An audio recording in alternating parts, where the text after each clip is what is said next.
The team rushed right towards Kakashi. It seems like he was going to take this fight just a tad more seriously than Kakashi had expected or even anticipated at all. 1. You all have under 10 minutes to get these bells from me. Kakashi was still lax, but was ready to fight these three child-turned genin. Naruto was the first throw a move at Kakashi. A punch? He thought, ducking down slightly to avoid the punch. But before he could give a counterattack, two kicks were directed at him at a simultaneous rate. Kakashi dodged by leaning away just a tiny bit so the kick would miss a direct hit. He then countered with grabbing Sakura's leg due to her being the weakest in the team. Kakashi then pinned her foot on the ground and used that as leverage to regain his balance. He was about to go for another attack but had to stop from advancing once he saw a kunai get thrown straight towards him. He replaced himself with wood log. 4. Be on the lookout, said Satsuki, glancing around the area for any potential movement that could be caused by Kakashi. Naruto soon noticed a shadow looming right over Satsuki. Satsuki! Move out the way!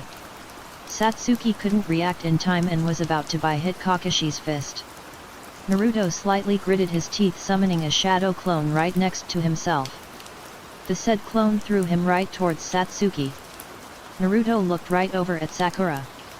Throw a kunai, said Naruto, just low enough to where Sakura could hear his voice. She nodded, pulling out a pair of kunai from her holster. Sakura then threw the kunai right towards Kakashi. Naruto managed to get Satsuki out of there due to this distraction. Crap, thanks. I guess. Actually, I didn't need your help. Satsuki huffed. Naruto just shrugged, putting her back on the ground. Sakura walked up right beside the two and waited for the next step of the plan that was on their list. Lesson 3, Ninjutsu. Kakashi looked at them, waiting for the three to make their next move. Naruto internally huffed slightly, analyzing the environment just in case they need to improvise on their current plan. Satsuki, we need to do a jutsu. She nodded, knowing what exactly the two needed to do to pass this survival exercise. The two started to weave a set of hand seals. Snake ram monkey boar horse tiger. Snake ram monkey boar horse tiger. The two inhaled. Fire release, great fireball jutsu. Then they simultaneously exhaled and shot out a large fireball from both of their mouths. Kakashi narrowed his eyes. So Satsuki can also use elemental ninjutsu. Kakashi thought, also weaving a set of hand seals. Tiger hair boar dog. Earth release, mud wall. A large wall suddenly started to rise up from the ground. It appeared very quickly and shielded him from getting potentially hurt from the two fireballs that Naruto and Satsuki had shot and aimed right towards him. Large amounts of smoke started to cover the area as the mud wall was still up and running. Kakashi suddenly heard them start to run right towards him. But the real question that needed to be asked was, which way were they running? Suddenly, the clouds of smoke started to tear apart as three people emerged from different sides and angles. Sakura appeared on his left, Satsuki appeared on his right and Naruto appeared right on top of the mud wall. Kakashi stopped crouching and jumped back slightly to dodge the punch that they all tried giving to him. He heard a noise emerge from behind. Kakashi had to react quickly by using one of his legs to twist and redirect himself. He brought his foot up and destroyed a clone that was coming from Naruto. The rest of the smoke had cleared and revealed Naruto, Satsuki, and Sakura standing right beside the mud wall that was slowly crumbling down back to the ground. Kakashi stood right back up to regain his balance. Their teamwork is quite impressive. Naruto alone was able to put pressure on me with our fight quite a while back. This team. It has a lot of potential even though it's not balanced at all. Kakashi thought, going right towards the trio. Naruto looked at the two of them and nodded. Go at him, but remember, time your attacks with each others. They nodded, readying themselves for another brawl. Satsuki and Sakura went first while Naruto kept on analyzing. After a few more seconds, Naruto followed right after them. He looked at the two before suddenly rushing in and taking the unexpected kick that was aimed right towards Kakashi. Ah, so they wanted to throw me off by having those two to make it seem like they were going to attack first and not Naruto. Almost caught me by surprise. Kakashi thought, using his forearm to block the attack from Naruto. From the corner of his eye he saw Satsuki and Sakura aim a kick right at the nape of his neck. Kakashi reacted by tilting his head to the back so he could fully dodge it. The two missed and withdrawn their legs back to themselves. "Watch out, Sensei," said Naruto, bringing his feet up and kicking him away. Kakashi suddenly heard the bells clang as he was being pushed back. He looked down and saw Sakura reach out towards the bells to attain them for the team. Sadly, Kakashi managed to lightly kick the arm and hand away. He landed back and saw Sakura get up from the ground right after the blow to her arm had subsided to a substantial degree. Sakura's eyes looked further beyond. Kakashi did the same and saw Satsuki reach right towards the bells by his pockets. He looked right beside and saw Naruto also reach for the bells. He was about to do his counterattack, but soon saw that the Naruto and Satsuki right behind him were merely just shadow clones. Naruto created two shadow clones and hinged one to look like Satsuki. Kakashi thought. There was barely 30 seconds left on the clock now. He looked right behind him once more. God, they don't want an old man like me to take a break, do they? Kakashi thought, seeing as all three of them leaned in and jumped for the bells. Though, since they were all clustered up, it was easy for Kakashi to kick them away just in time. 1. They had 20 seconds left. "Just do what you have to do," said Naruto, getting a pair of nods right next to him. They launched themselves right towards Kakashi with the intent to get those bells away from him. Naruto glanced at the clock for a moment. 11 seconds left. Better make this count. Naruto thought, jumping in the air and throwing a pair of kunai right at Kakashi's head. He looked up and blocked the kunai with a kunai of his own. 8 seconds left. Naruto thought, glancing at the clock once more. He wondered if he could do another fireball jutsu in time. No, there was no way he could do that in time. 5 seconds left. Naruto thought, summoning a shadow clone right beside him. The said shadow clone threw him almost immediately at Kakashi right before Satsuki and Sakura jumped from the front and back for the bells. It was almost like time had stopped for them as a whole. The timer had less than 2 seconds left until it was noon, but it felt much longer than just 2 seconds. Kakashi had two choices at hand, either get hit by Naruto and get tackled to the ground or risk losing the bells. Crap, he was now cornered. I'll have to lose the bells. Kakashi thought, throwing a kunai from his holster. And right after that split moment, everything was over with. Rang. The redirected Naruto sat up, a satisfied look right on his face as he looked at both Satsuki and Sakura. Naruto then laid back on the ground, looking up at the sky that just turned noon. He sighed, tired of with the amount of fighting that he had to do.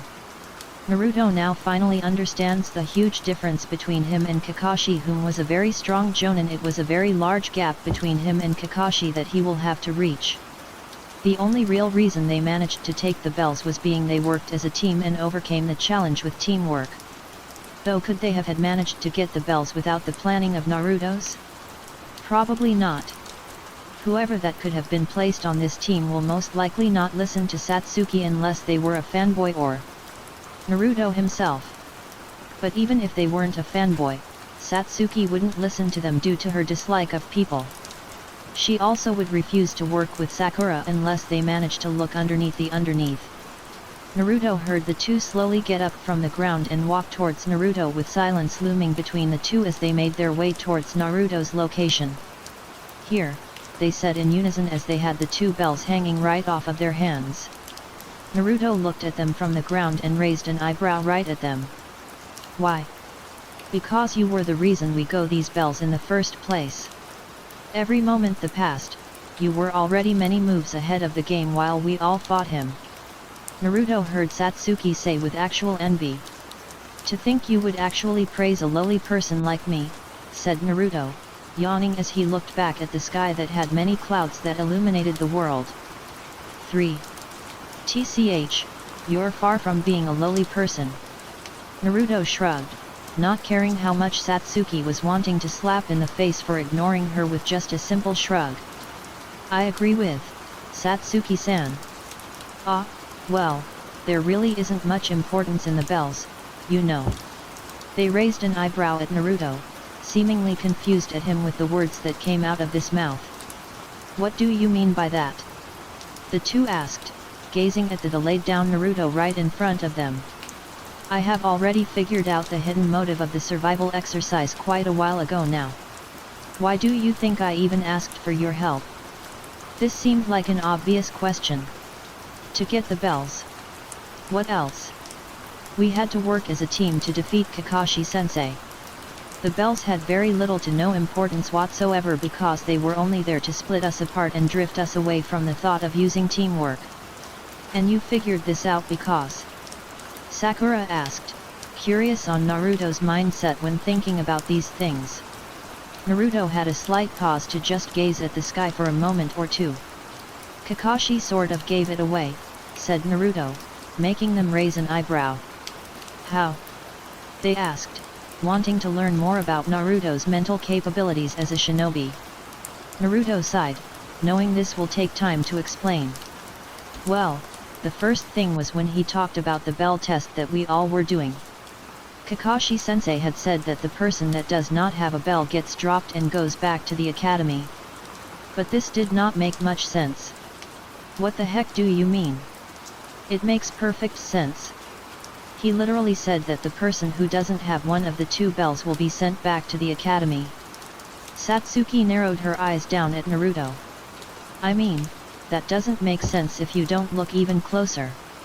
Oh, Naruto was doing his weird thingy where he now says what went through his brain and the amount of mental thinking he has done while observing everything. Though Naruto did mention on how this doesn't make sense and even explained it earlier ago. Did they forget about it? Maybe. It made sense, but it also didn't make sense at all. If only 2 people had passed this survival exercise, then that means they will be lacking a member of the team.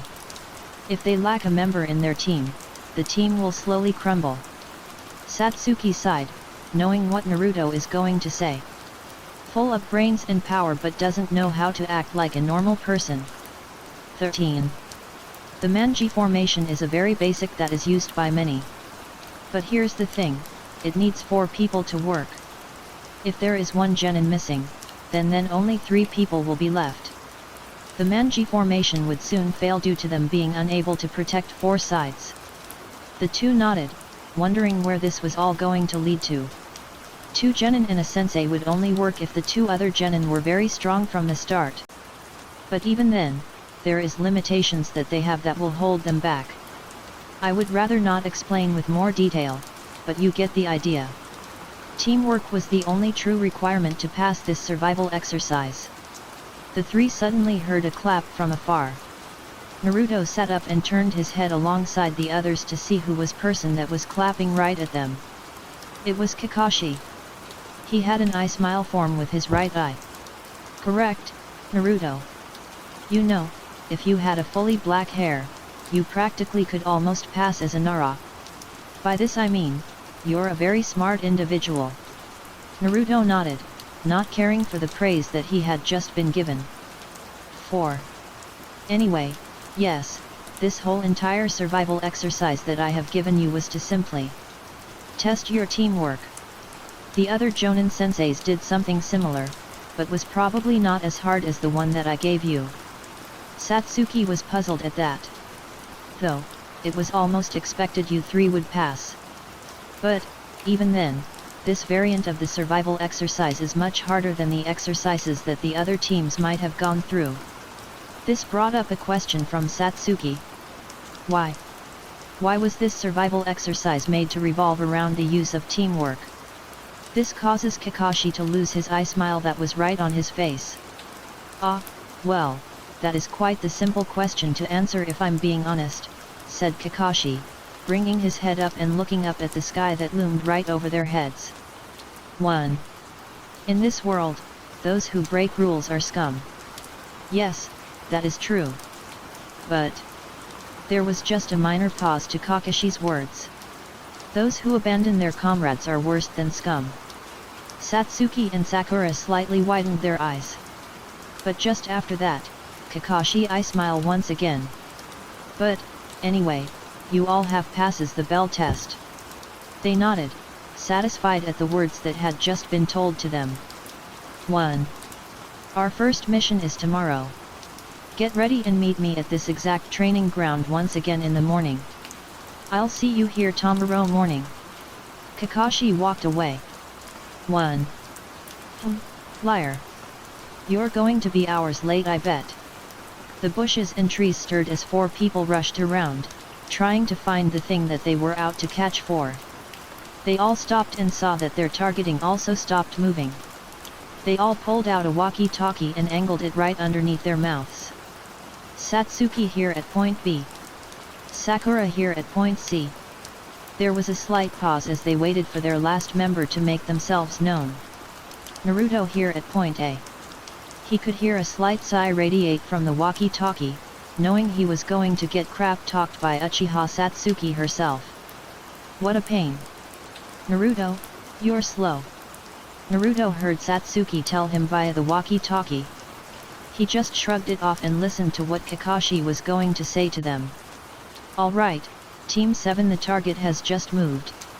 They heard Kakashi tell them through the use of the walkie-talkie. They nodded and once again moved throughout the trees and bushes around them. They then saw their target stop for another split second and did the same. Are you all ready? Asked Kakashi, waiting for any responses from Team 7. I'm ready. So am I. I am, too. He got 3 responses from them. Kakashi nodded to himself and clicked right on the walkie-talkie once more to give out his next orders to the 3 at the same exact time. Okay. Go now. They all knew what to do and jumped right out from their hiding place and launched themselves right towards the target that they were after.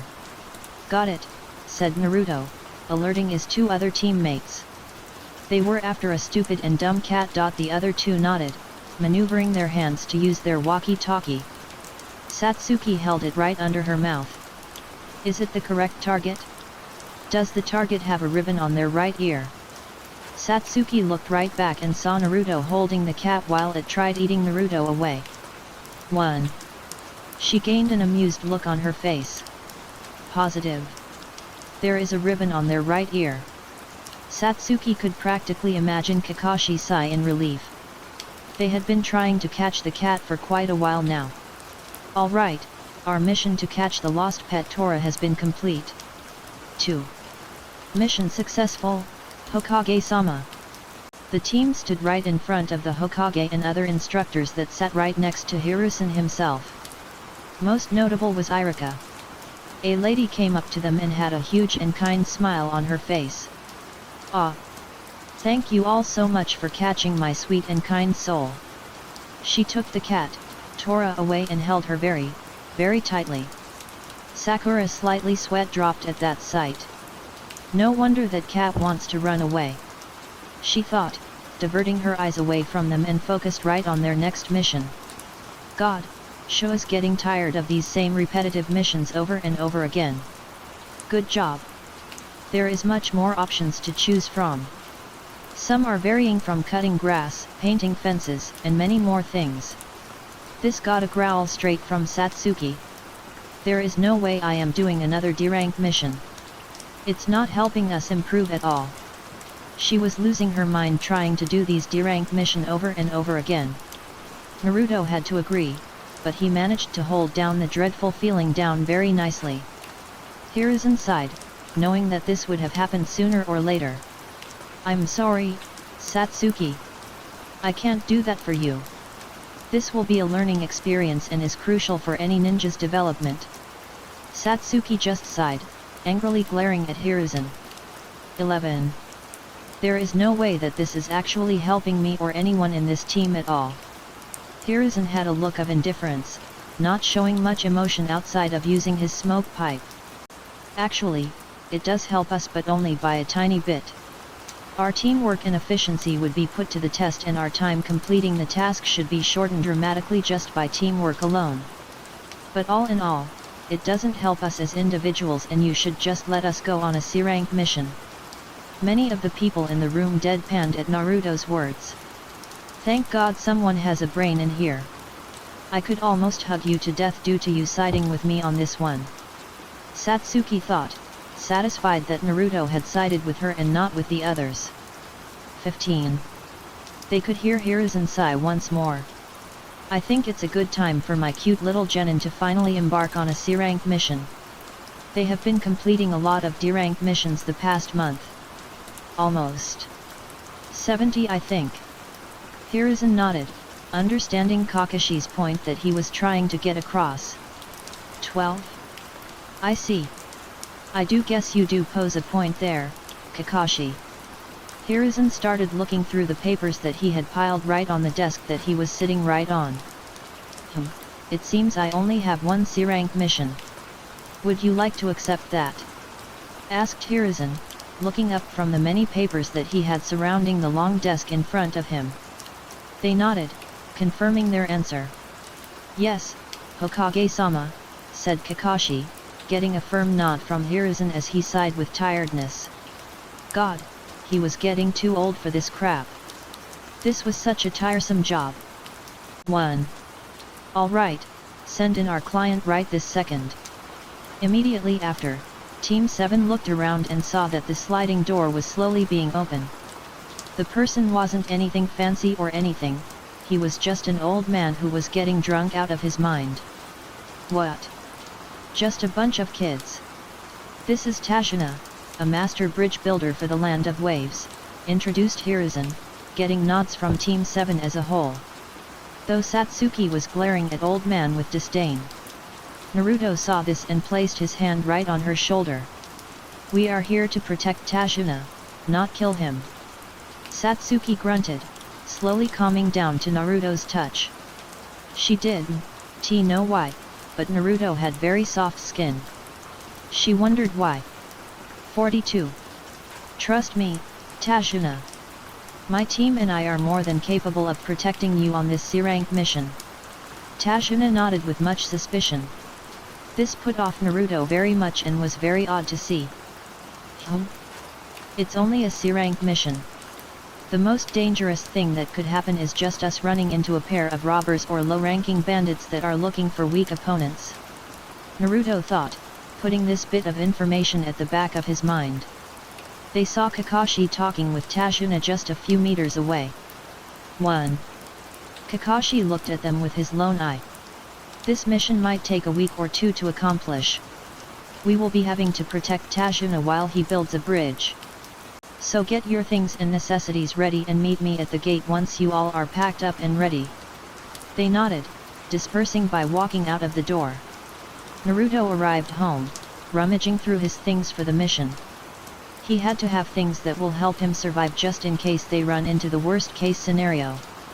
Naruto looked at the floor and saw the things he had lined up.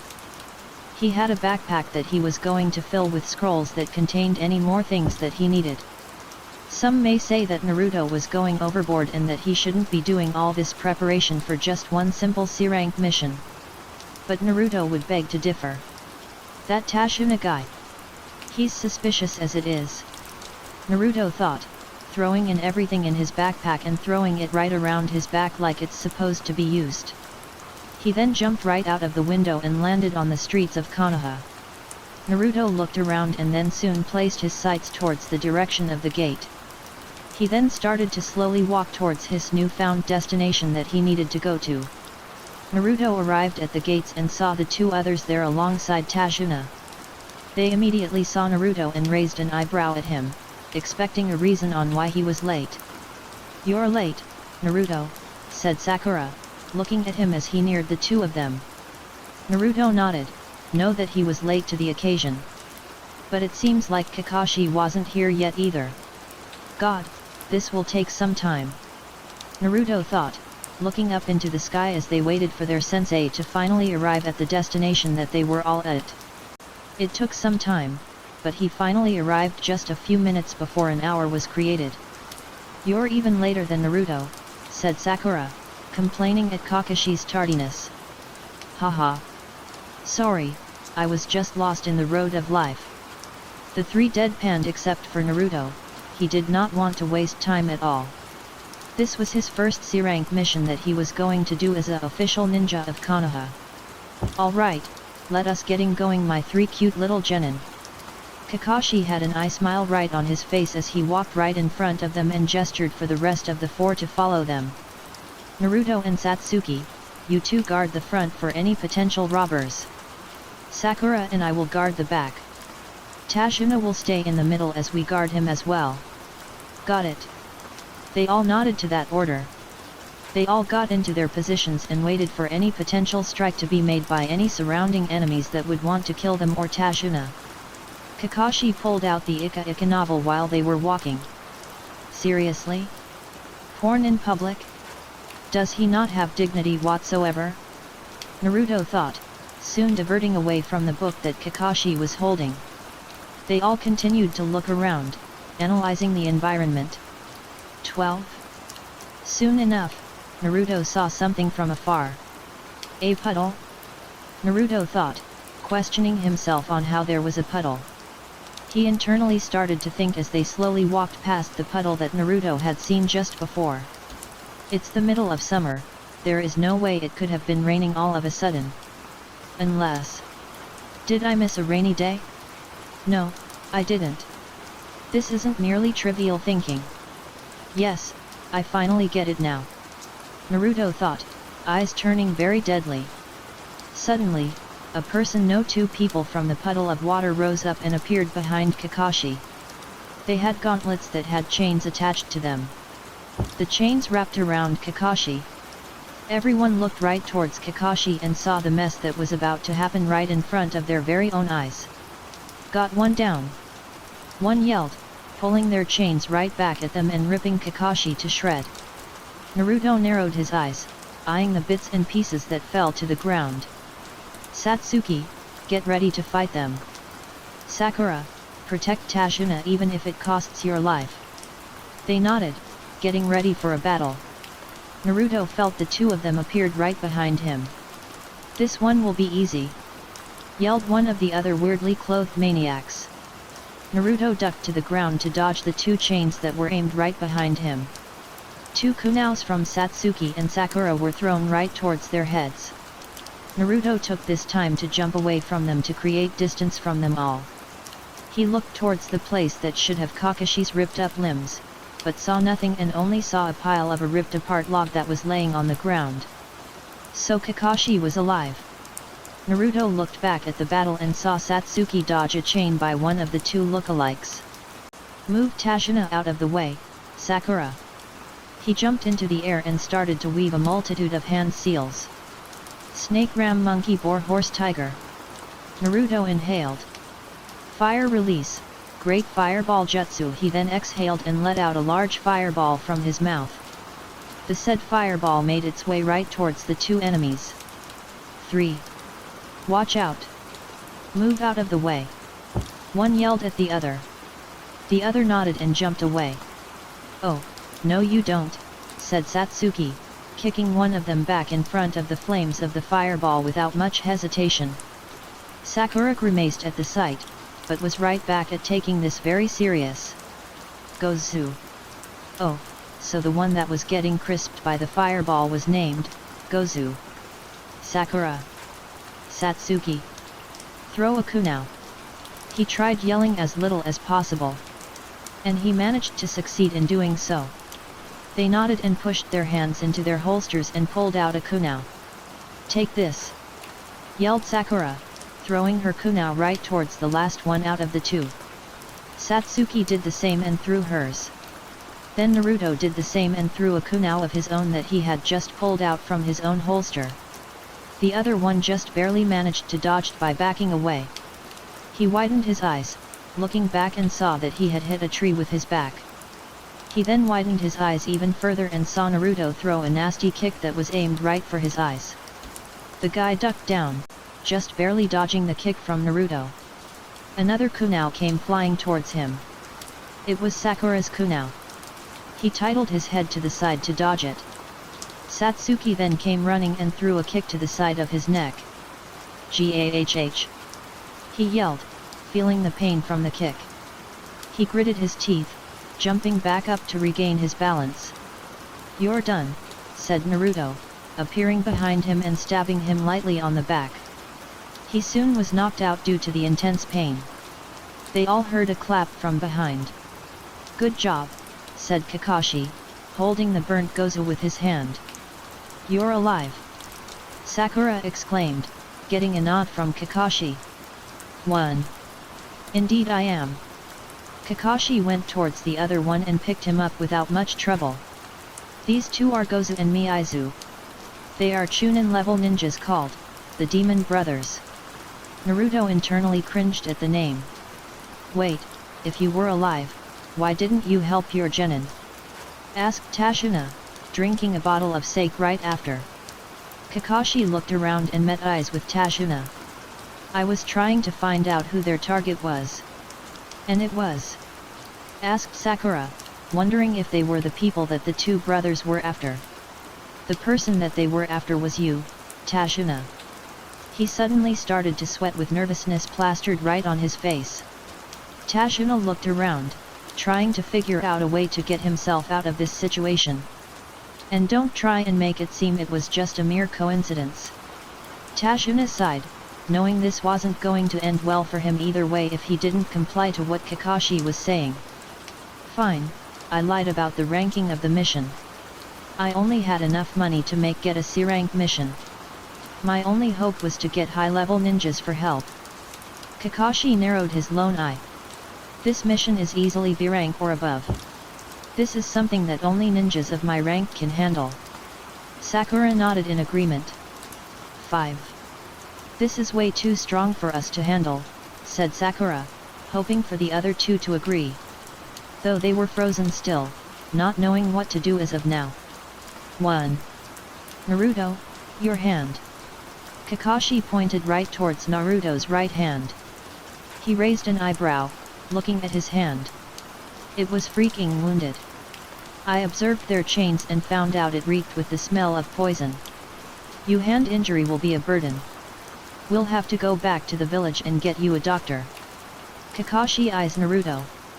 He slightly gritted his teeth, knowing what he had to do. Then the only way is to stab the wound and let the Kyuubi heal me. I don't want to abandon this mission at all. Naruto thought, raising his gaze at Kakashi. "It's fine. We can keep moving forward." "Naruto, but your hand." Sakura tried to reason, wanting to keep another comrade's health to safety. Naruto sighed, pulling out a kunai from his holster and stabbing his wounded hand. "Crap, Naruto. What the heck is wrong with you?" Satsuki asked, grimacing at the sight in front of her. God, was Naruto suicidal or something along those lines? "You know, Naruto. If you keep losing that much blood, you'll die much more quicker than the poison from their chains." Kakashi sighed, making his way towards Naruto. "Stick your hand out," said Kakashi, crouching down and pulling out a rolling bandage. Sakura looked closely at Naruto, shaking her head at his antics. "Naruto, sometimes you don't really use your head. You're self-inflicting yourself with pain. Are you a masochist or something?" Naruto shrugged lightly as Kakashi moved to bandage up Naruto's hand. 1. He suddenly noticed something. His wound. It's healing at a phenomenal rate. Kakashi thought, leading this thought to even more thoughts than the last one that he just had right now. Uzumakis have much higher regenerative capabilities than the average person. But I don't think their regenerative abilities heal them this quickly. Could this be a sign of Naruto being the Kyuubi Jinchuriki? There is so much more proof now. Kakashi wrapped the bandaged right around Naruto's wound.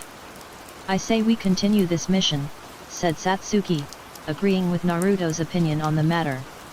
Kakashi sighed, but nodded his head at them all. He gestured for them to follow him. "I guess it's a majority vote now." They all got back into position once more. Naruto and Satsuki at the front, and Kakashi and Sakura at the back. Good job. They started moving once again. We shall continue with our mission to the land of waves. 3. The team walked through the dirt ground as they made their way to the land of waves. They were taking their sweet time making their way to their rightful destination.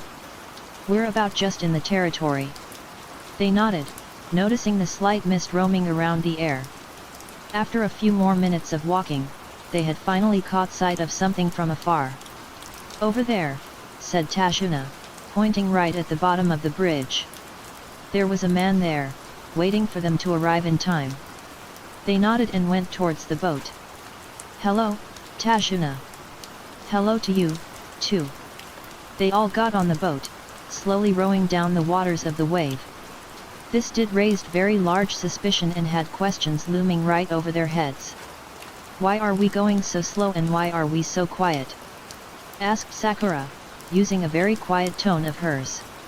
Tashuna and the man sighed, knowing that this was a time for explanation. This is so we don't get caught. People are after Tashuna for some odd reason. Sakura nodded at that explanation that was courtesy from Kakashi himself. He looked at Tashuna. I'll ask this nicely. Why are you being chased after? Who are you being chased after by? If you don't answer these two simple questions, I'll end this mission once we reach shoreline. Tashuna gulped, nodding his head knowing that this was bound to happen sooner or later. Fine, fine. I'll give you an explanation, said Tashuna, readying himself for this deep and detailed explanation.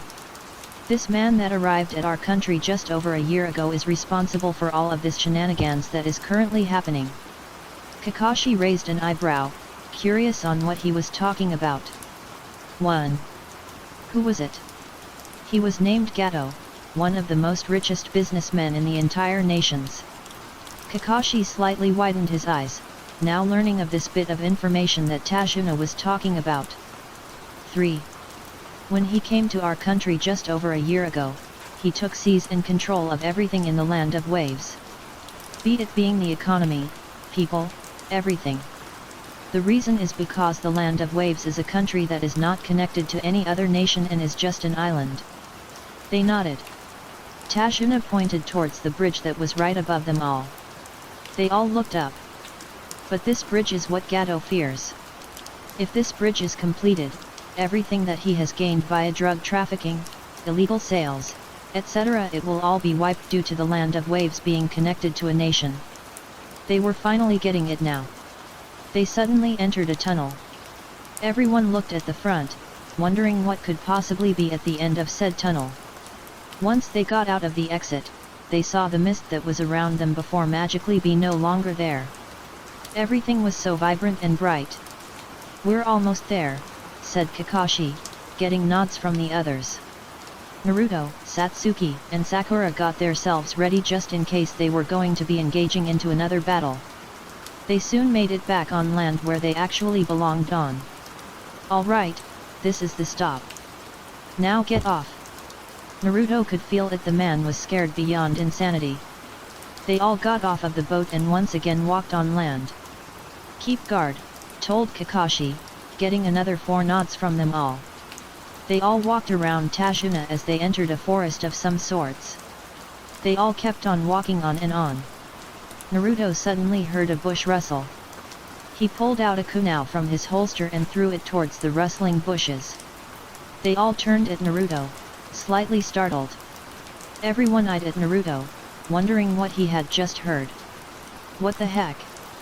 You scared the heck out me. Tashuna yelled with his eyes wide open. Naruto shrugged, walking in deeper to observe what was making the bushes rustle. Naruto peered and saw a rabbit. Naruto, you almost killed a rabbit. Sakura berated him, annoyed at what he had almost done to the poor rabbit. Though it seemed like Naruto didn't really care. 1. No, I was sure that someone was there. Naruto thought, eyeing the rabbit with his analytical eyes. The rabbit was pure Snow White.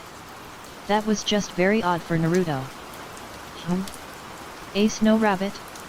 It's quite sunny out here and it's not winter either. Then that must mean... Kakashi thought, suspiciously narrowing his eyes as he looked around the area for any suspicious movement. 2. They are already here, he thought. Kakashi then suddenly saw a very large blade get thrown at them all. Watch out! They all reacted immediately and ducked down, wondering what the heck was going on. Oh, it was just them being in danger once again. No big deal. They all looked where Kakashi was looking at. Everyone looked even further and saw the blade get rammed into the tree and getting itself stuck on it. Naruto narrowed his eyes, noticing a person suddenly appearing right on the hilt of the blade. Kakashi narrowed his eyes at him. Mamakai Zabuza, a roguenin of Kirigakure. They widened their eyes, knowing that they were in very serious trouble. Zabuza had bandages that covered his mouth and a slashed forehead proctor. Kakashi of the Sharingan, pleasure to meet you. Satsuki widened her eyes. She looked at Kakashi with narrowed eyes at him. There were many things going through her head. Sharingan? How? He's not from the Uchiha clan. Satsuki thought, wanting to know more on how he had the Sharingan. Kakashi slowly placed his fingertips right over his forehead proctor that was covering his left eye. Quick, get into Manji formation. Stay out of this fight. They nodded, getting into the formation that Kakashi had ordered them to use. Naruto stood at the middle while the other two stood right beside him. 2. If we're going to fight, I'll have to use this. Kakashi pulled up his forehead proctor, revealing a Sharingan with 3 tomos. Naruto saw this and internally noted this to himself. Does he know about the Mangekyo Sharingan? Naruto thought, wondering if he too had access to the Mangekyo Sharingan like Obito. You might be wondering how Naruto knows about the Mangekyo Sharingan. Well, it's quite simple really. 1. Madara told him about the eyes that surpassed the basic 3 levels of the Sharingan. 10. It seems I'll be witnessing the power of the Sharingan in action. Quite an honor. Zabuza was still standing right on the blade that he had thrown earlier ago. Sakura had many questions pop around her head on what they were talking about. What is a Sharingan that you're talking about? Satsuki was about to explain a basic understanding of what the Sharingan is, but it seems Naruto has other ideas and did it himself. The Sharingan is a Kekii Genkai of the Uchiha clan that Satsuki is in. But you can just call it a Dojutsu. Like any other Kekii Genkai, a Sharingan is very unique to the Uchiha clan. They get special properties from having the said eye. Satsuki narrowed her eyes at Naruto. Their visual prowess is practically limitless when using it. Their perception is heightened to very large lengths. They can even copy jutsus from other people. Though they are not able to copy other Kekii Genkais or their jutsus. And they can also use very high-level genjutsu with just their eyes alone. A person with Sharingan can cast a genjutsu that is many levels better than any ordinary genjutsu used with hand seals. Satsuki widened her eyes, suspicious at the amount of knowledge that Naruto holds of the Uchiha clan. Kakashi also was surprised at this amount of knowledge. This also didn't help Naruto's case at all. Mist started to form all around them in the deepest parts of the area. 8. It seems like I'll have to kill you first. Zabuza disappeared alongside the blade that he had. They all looked around, silently looking around them with much seriousness. They then barely saw Zabuza standing right on top of the water. He then started to build masses amount of chakra all around him. Kakashi slightly widened both of his eyes. Then just a moment later, he disappeared in utter silence. They then saw the mist thicken and get larger by the second. Kakashi-sensei! Yelled Sakura, seeing him disappear and get engulfed by the mist. They barely had anywhere to go at all. They were all trapped around this mist. 8 points, larynx, spine, lungs, liver, jugular, subclavian artery, kidneys, heart. Zabuza's voice rang throughout the entire battlefield. Everyone tensed up at such a feeling surrounding their very core. 10. After a few more moments, the mist started to back away due to Kakashi charging large amounts of chakra. Satsuki was in absolute terror right now. This feeling, this bloodlust. It was just like the feeling from that day. Satsuki thought, her heart was beating at a tremendous rate right now. She couldn't control the feeling of such dread. Wah! She suddenly felt a hand right on her shoulder. It was Naruto's. He clenched his hand firmly, gazing at Satsuki with such intensity. Calm down, Satsuki. You have us here, it'll be fine. How? How can Naruto be so calm in such a life or death situation? His somehow got herself to regulate her breathing to a much more calmer state. Kakashi saw this whole exchange and was impressed by Naruto's ability to handle the situation. Satsuki, Sakura. They suddenly heard their names get called out by Naruto. He slowly inhaled and exhaled. Naruto pulled out a kunai from his holster. Follow my lead. There is a high chance he will appear right in the center of this manji formation. They nodded with a hint of fear of both sides. Naruto had whispered this to the point where Zabuza wouldn't be able to hear. He was a master of silent killing. With just one clean cut, you will be only considered a new corpse that has passed away. You're all dead, said Zabuza, appearing right in the center of their formation. He saw the eyes of Naruto just before he made his move to kill them all in a single swing. He figured out where I was going. How? Zabuza had no time to think once more before he suddenly saw Kakashi intervene by stabbing a kunai right in his lungs. Everyone stood back from the fight between these two high-level ninja that existed in the elemental nations. They felt the cold and silent air loom around them all. But this fight was far from over. Water dripped from Zabuza's stab instead of the expected blood that would spill out. But it was just simply a water clone that was used as an act of diversion. Behind you. The real Zabuza was right behind him and swung his blade cleanly through Kakashi's entire body. But it was soon found out that this Kakashi was merely a water clone also. He widened his eyes. That copycat, he saw through everything with such precision. A kunai was focused at the front of his neck. You're finished. Give up immediately. Kakashi had a serious tone right along with it. There was a moment of silence. Kakashi, you're good. But another Zabuza appeared right behind him. Kakashi widened his eyes, seeing the one in front of him suddenly turn into water. Not that good. Zabuza swung his blade and aimed it to slice Kakashi apart. He ducked down, dodging the potential fatal blow that was coming from Zabuza. Kakashi was about to attack, but was suddenly thrown away by Zabuza's foot. He landed right on the water. The water engulfed his entire body. Kakashi tried getting up slowly. This water. It's way too heavy. Kakashi thought, suddenly widened his eyes as Zabuza appeared right behind him. You're a fool, Hatake Kakashi.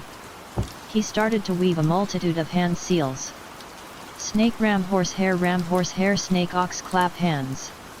Water release, water prison jutsu. Kakashi was now floating and encased inside a floating orb of water. He slightly gritted his teeth slightly, now knowing he was trapped. He couldn't move at all. Kakashi looked at everyone. Guys! Get out! You have to get away from here. There's no time. Kakashi yelled towards them. Zabuza created another water clone right next to him. The said clone then launched itself right in front of the other four. The water clone of Zabuza gazed at them with such intensity. You three! Acting like big shots just after becoming genins. There was a very deadly and sharp tone behind Zabuza's voice. Crap, they were in such a dangerous situation. This isn't like the survival exercise that we all had experienced. Kakashi was barely using his full power. Freak! I can't believe this. Naruto thought, yelling at himself as he was starting to feel it. 1. The fear. The other two were also feeling it. Satsuki gritted her teeth, analyzing the situation at hand. There is no escape. Even if we flee, he'll track us down in no time. All we have to do a counterattack is now. But how we'll do it? Satsuki thought, gulping down the lump right on her throat. This was way too freaking dangerous for them. But they had to do it. To save Kakashi. Do you know the village hidden in the mist? Kirigakure? That place is something you all can't handle at all. Do you know what you had to do to pass the graduation exam? The clone held the blade very tightly.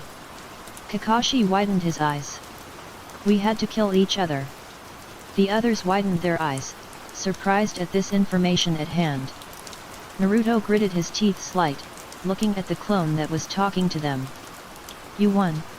Ever get the feeling of killing everyone that you grew up with in utter cold blood? This is the power of a true ninja. Not some idiotic fresh meat that I can kill at any second. They all had eyes full of terror. 5. The only way I'll be ever to even go toe-to-toe with this lunatic is if I use the Sharingan. Naruto thought. No, there is no way he can use that and risk the idea of showing them. 1. But he had to. No, he couldn't do it. He had to. No. But he had to. No. Had to. No. 2. No. You're hesitating like a coward. Naruto slightly widened his eyes, hearing the voice that entered his head. He knew who this voice belonged to. 1. Kyuubi. What? There was no doubt about it. Yes, it's me. Who else do you think it is? He roared throughout Naruto's mind. But this did not shake off the feeling of Naruto's current dread. 2. What do you want? Asked Naruto, feeling his heart beat like freaking Namikaze Minato. Any moment now, Naruto could be killed in just a split second. Like I said, you're hesitating like a coward. What is that supposed to mean? It's simple, you're being a freaking coward. Do you hear me? You're hesitating in a situation where you shouldn't be hesitating. You never hesitated when you killed your grandmother.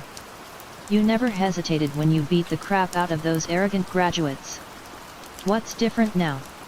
Naruto felt the Kyuubi roar in his own mind. 3. This is different. I'm fighting against a killer. This is out of my league. He heard the Kyuubi growl loudly. 1. Then use your accursed Dojutsu. Use your freaking head. Naruto gritted his teeth. No, he couldn't use it. I can't use it at all. I can't risk revealing anything. He could practically see the Kyuubi grab the bars and giving him an ominous glare in return. 1. Do it. Now.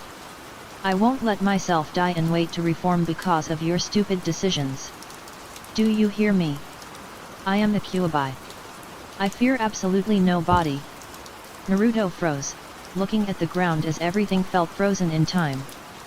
Fear. Naruto hardened his features, knowing he had to meet the expectations now. He quickly made up his mind. Naruto threw his backpack on the ground, clenching his fists tightly.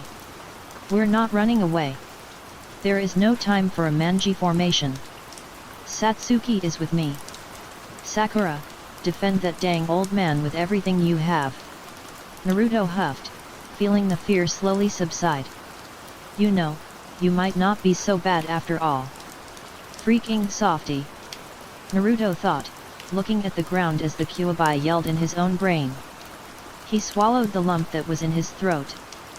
3. Oh? Are you going to fight someone out of your league? Bring it. Satsuki looked at Naruto, his bangs shadowing right over his eyes. He was thinking at any possible moves that he can use. There were many.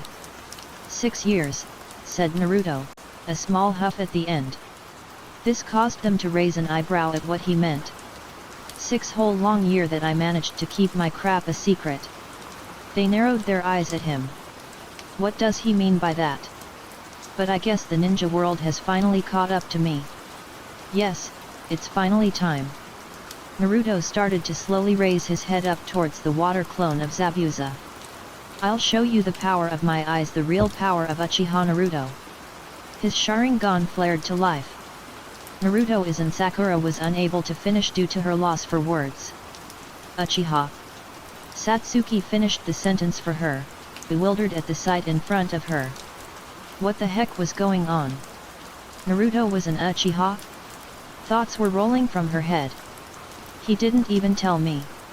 Satsuki thought, looking at the scarlet eyes that Naruto had. All this time, Naruto had been hiding that he was truly from the Uchiha clan until now. She wanted to be angry at him, but at the same time, she couldn't bring herself to do it. Why? She doesn't particularly know at all. Freak, she was being pathetic. 3 tomos too. Satsuki thought, narrowing her eyes at Naruto. He could have at least told her. At least. Naruto side-glanced at Satsuki for a moment or two. Satsuki, there is no time for an explanation. We just need to rescue Sensei.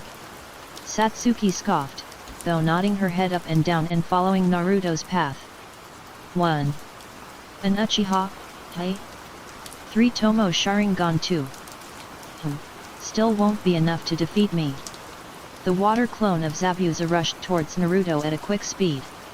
Naruto jumped up, perceiving everything at a much slower pace. Naruto looked at Satsuki.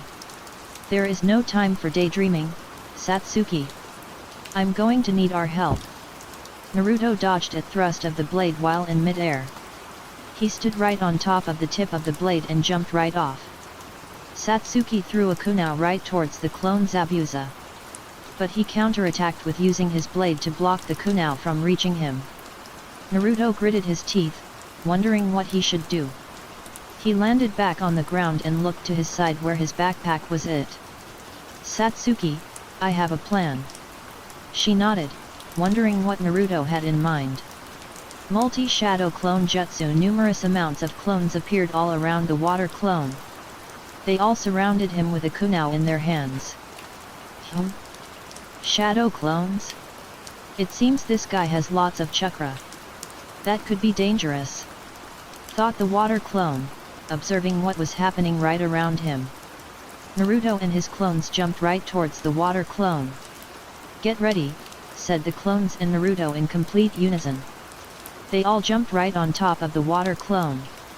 To the outside, it seemed like Naruto and his clones were winning, but that was not the case. They were all suddenly pushed back. One of the clones caught sight of the backpack that was laying on the ground. Boss, here. One yelled, flinging the backpack right towards Naruto. He nodded, catching the backpack with relative ease. There was a split-second pause, but Naruto managed to pull out a scroll. A puff of smoke revealed itself and revealed a large folded shuriken. Satsuki, said Naruto, throwing it towards her. She nodded, catching the shuriken. Once she caught it, her eyes widened at the touch of the shuriken. So that's what you were planning, Satsuki thought, suddenly unfolding the shuriken that was unfolded until now. She held up the large shuriken that was in her fingertips. Demon Wind Shuriken, Windmill of Shadows. The water clone observed what Satsuki was currently holding. A shuriken? That won't work so easily. Satsuki jumped up in the air and threw the shuriken right towards him. But actually not him. Naruto and Satsuki followed the shuriken's movement as it went past the water clone of Zabuza. The real Zabuza that was holding Kakashi captive slightly widened his eyes. So their real target was me all along, thought Zabuza, looking at the Demon Wind Shuriken as it pierced through the air around it. Zabuza scoffed at their efforts. Nice try, but all you are doing is nothing but garbage. In a split second, Zabuza managed to grab the large shuriken before it managed to hit him. Crap, I'm slowly losing it. I don't know if I can even keep up due to my current state, Kakashi thought, feeling the backlash from the overusing the Sharingan. I haven't used it in a while and I'm also losing my touch due to my lack of training. He thought once again, panting at a continuous rate. Naruto could see this, it was quite visible. 1. Another shuriken was launched right towards Zabuza. This made him widen his eyes even more than before. There was no way he could even catch it with his two arms being locked. Or could he? No, definitely not. Instead of dropping the shuriken and grabbing the next one, Zabuza jumped while holding onto the water prison and the demon wind shuriken. You won't defeat me by using ordinary means, yelled Zabuza, smirking under the cloths that masked his mouth. Satsuki looked at the shuriken that was flying right behind. It suddenly turned into Naruto, the real Naruto. He started to weave a multitude of hand seals that were very familiar. 1. Snake ram monkey boar horse tiger. Naruto inhaled as he was falling down. Fire release, great fireball jutsu. He then inhaled out a large fireball that honed its way towards Zabuza's direction. He widened his eyes, planning on letting go of the water prison. He's done, Satsuki thought, seeing the fireball maneuver its way right towards him. But suddenly, someone had jumped right in front of the fireball to block it from hitting Zabuza. Naruto slightly gritted his teeth. The water clone went in front of the fireball before it hit Zabuza at all. Crap! Naruto thought, summoning a shadow clone right next to him. The said clone then threw Naruto towards the water clone. He slightly glanced Satsuki. She noticed this and nodded her head just slightly. The two pulled out a kunai at the same time and threw it towards the clone of Zabuza. Pitiful, said Zabuza, kicking away the kunai that Satsuki had thrown. She gritted her teeth slightly, glaring at the man with intense anger burning through her body. The clone of Zabuza caught the kunai that Naruto had thrown and threw it right back at Naruto. You're pretty good for a kid, said the clone. Naruto jump was still in midair and created a shadow clone to throw himself even higher in the air. If I throw myself at Zabuza with another clone, I just might be able to dodge the attack. No, I'll definitely be able to dodge the attack, Naruto thought, summoning another clone right beside him. The clone then threw the real Naruto towards Zabuza once more. When will you run out of dang chakra? The clone of Zabuza thrusted the blade right towards Naruto's stomach at an intense speed. Naruto placed his foot right on the tip of the blade. 6. He used it and flipped himself right off of the blade and back on the land. Naruto looked back at Satsuki. She doesn't know how to walk on water yet. I'll have to lead the clone out of the water and back on the land, Naruto thought, running right beside Satsuki. He looked at her in an observant way. 2. She's still afraid. Even when using that fearless facade, she is still feeling the fear rise up every second. Naruto placed a hand right on her shoulder once again. There's no time to be scared. You're an Uchiha, thought you at least have some pride. Naruto calmly looked at the water clone that slowly was walking out of the water. She scoffed. Shut the heck up, Uchiha Naruto. I'm not scared at all. She had one eye look at Naruto with a glare. It seems like she is returning back to normal. 1. Alright, when we fight him, be careful of the blade. It's sharp as heck. Naruto saw Satsuki nod right back at him. He nodded back, pulling out a kunai from his holster. They saw the real Zabuza drop down the shuriken that they had thrown towards him formerly. Time our attacks together. Got it. I know that. The water clone was now out of the water and was continuing its advances towards them at a much more quicker pace than before. Oh, the clone was going to take this much more seriously. Anything else you want to say? Asked Satsuki. She got a nod from Naruto, indicating that he had something else to say to her before they started to attack right back at the clone right in front of them. Do whatever you have to do to take him down. The two saw the Zabuza get meters closer to them in an instant. I'm the one with the Sharingan, so my perception is boosted to a much higher extent. I know what we have to do.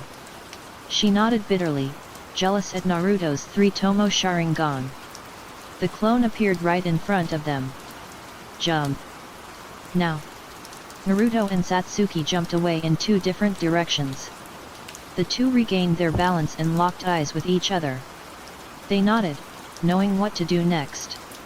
The two launched themselves off the ground and right towards the water clone. The clone was weaker than the real thing by a considerable amount. But they needed to be careful still. The clone was in danger, so that meant the clone will be much more careful from here on out. The two brought their foot and was aiming for a kick to the head. Though the clone managed to dodge the 2 simultaneous attacks. "You're done!" yelled the clone, swinging his blade as he turned around right towards the two. Naruto locked eyes with Satsuki once again. She nodded, seemingly knowing what to do. Satsuki took Naruto's hand and threw him right up in the air. She analyzed Naruto's next movement. A kunai throw next? No, a fireball jutsu. Satsuki thought, copying what Naruto was doing by doing the same familiar hand seals that Naruto was doing as well. Snake ram monkey boar horse tiger. Snake ram monkey boar horse tiger. The two inhaled at the same time. Fire release, great fireball jutsu. The two exhaled at the same time as well. 2 large fireballs were aimed right toward the clone at a tremendous rate. "You dang brats," said the clone, jumping away just before the fireballs connected with his body. Though the clone did notice something just after dodging the attack. Crap, they managed to get some of the water. The clone thought, looking down at his own leg. Dang, he looks so freaking pathetic right about now. Part of his foot was now nothing but spilling water. I'll have to end this quickly because soon, I'll just be nothing more than a pile of glistening water. The clone thought, using one foot to launch himself right towards the 2 Uchihas. He's getting careless now. We can use it to our advantage. Satsuki nodded, agreeing with those words that Naruto had just said to her. Naruto pulled Satsuki away due to her not being able to react fast enough. 2. Looks like I have to babysit you while we're fighting. Shut the heck up! Satsuki yelled, feeling Naruto's hand push her head down to dodge the attack being aimed by the water clone. Good, the clone was losing lots of water. But how long can Sensei hold on? Naruto thought. He knew they weren't enough even if Naruto was pretty much at low Jonin strength when using the Sharingan. Satsuki, we need to do another timed attack. The last one worked out quite nicely. Got it. The two jumped right back to create a much needed distance from the clone.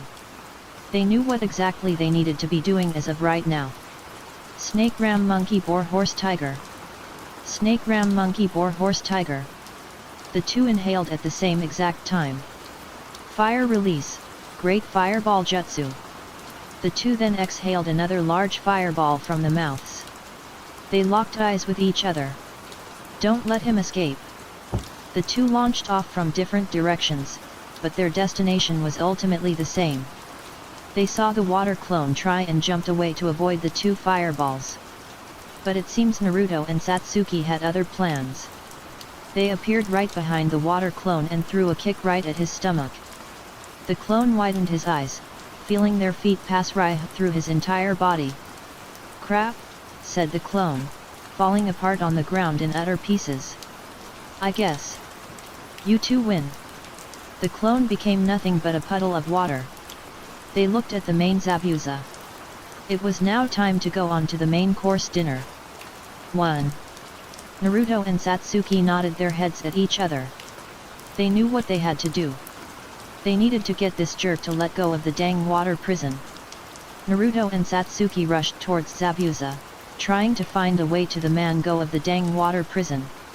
On second thought, they just needed to give him pressure and he'll eventually let go due to him being an old man.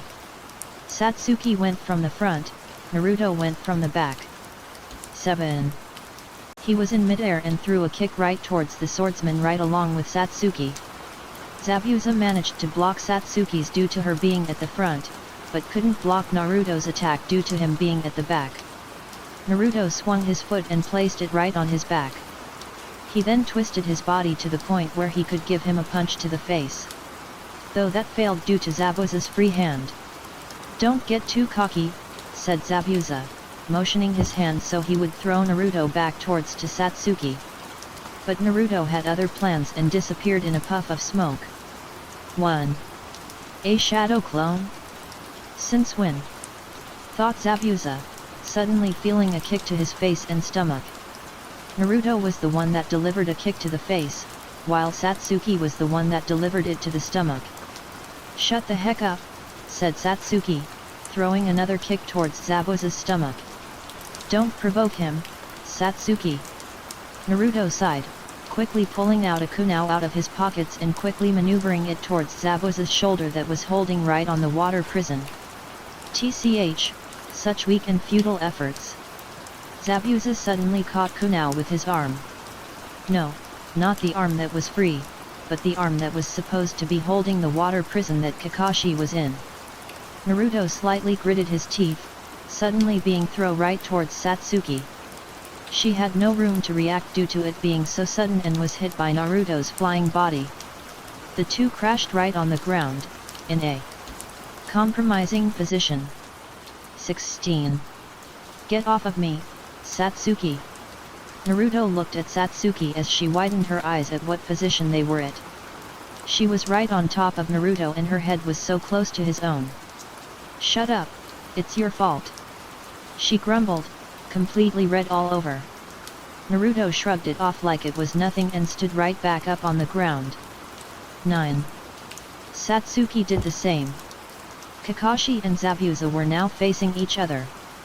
Kakashi panted due to him being utterly tired from the usage of the Sharingan. Their eyes locked and gave each other an intense stare down. "Those brats managed to distract me. Don't kid yourself, you were forced to let go by them." Zabuza snarled, jumping away and Kakashi doing the same move as him. They were now fighting on top of the water. Zabuza started to weave multiple amounts of hand seals. Kakashi did the same. Ox, monkey, hare, rat, boar, bird, ox, horse, bird, rat, tiger, dog, tiger, snake, ox, ram, snake, boar, ram, rat, yang, water, monkey, bird, dragon, bird, ox, horse, ram, tiger, snake, rat, monkey, hare, boar, dragon, ram, rat, ox, monkey, bird, yang, water, rat, boar, bird. 28. Ox, monkey, hare, rat, boar, bird, ox, horse, bird, rat, tiger, dog, tiger, snake, ox, ram, snake, boar, ram, rat, yang, water, monkey, bird, dragon, bird, ox, horse, ram, tiger, snake, rat, monkey, hare, boar, dragon, ram, rat, ox, monkey, bird, yang, water, rat, boar, bird. 4. Water release, water dragon bullet jutsu. 1. Two dragons that were made out of water simultaneously rose up from the water that the two were currently standing right on top of at the current moment. They widened their eyes at the sight in front of them. This was truly magnificent to see even though it was practically a battle to the death. Zabuza and Kakashi clashed with their own respective weapons. Kakashi had a simple but trustworthy kunai. Zabuza had a blade that was created to butcher them all. Something is not right, thought Zabuza, trying to battle for dominance in the battle that could potentially lead to one of their deaths while this was happening. 1. Or the two could both just simply and magically die right here and right now. This was a battle between two Jonin-level ninjas whom were highly dangerous in battle. Our jutsu and our casting happened at a simultaneous rate. Could this guy possibly able to? The two stopped clashing and jumped away once more. The raining water from the water dragons stopped. The flooding of the water also stopped due to the subside of the two water dragons fighting each other. There was a moment of silence. As soon as Zabuza moved his arms, Kakashi did the same. But he didn't just copy after Zabuza had done it. No, it was something much more bizarre than that. He's doing it at the same rate of speed. How is that possible? Tashuna questioned. Naruto narrowed his eyes at this sight. He knew exactly what Kakashi was doing. He was using genjutsu. It seems like he was using the genjutsu at a quite good of use. What the heck? It's like he knows what I'm about. He was cut off right after. To do next? Zabuza widened his eyes even further. His eyes were practically bulging out of their own sockets. This was unbelievable and weird to a very weird extent. He looks at me with that eye. Infuriating? I think it is. Zabuza gritted his teeth at this with such anger that was being directed right towards Hitaki Kakashi himself. You're just copying me, just pure imitation like a dang monkey. Zabuza shouted lightly, angered at this crap why copycat knowing what he was doing. 2. You can't beat me, I'll kill you. You can't beat me, I'll kill you. Zabuza widened his eyes as they said this at a simultaneous speed. What? There was absolutely no way this could be happening at all. Could he really? Zabuza started to weave multiple hand seals that Kakashi was also doing at the same time. But something quite odd happened. Kakashi managed to finish before he could. What? Tiger, ox, monkey, rabbit, ram, boar, ox, horse, monkey, tiger, dog, tiger, snake, tiger, ox, monkey, rabbit, bird. Water release, giant vortex jutsu. The water rose up meters into the air. Zabuza widened his eyes, being engulfed by the large stream of water right before him. 5. He was now being swirled and stirred around like a person cooking some stew. I can't keep up.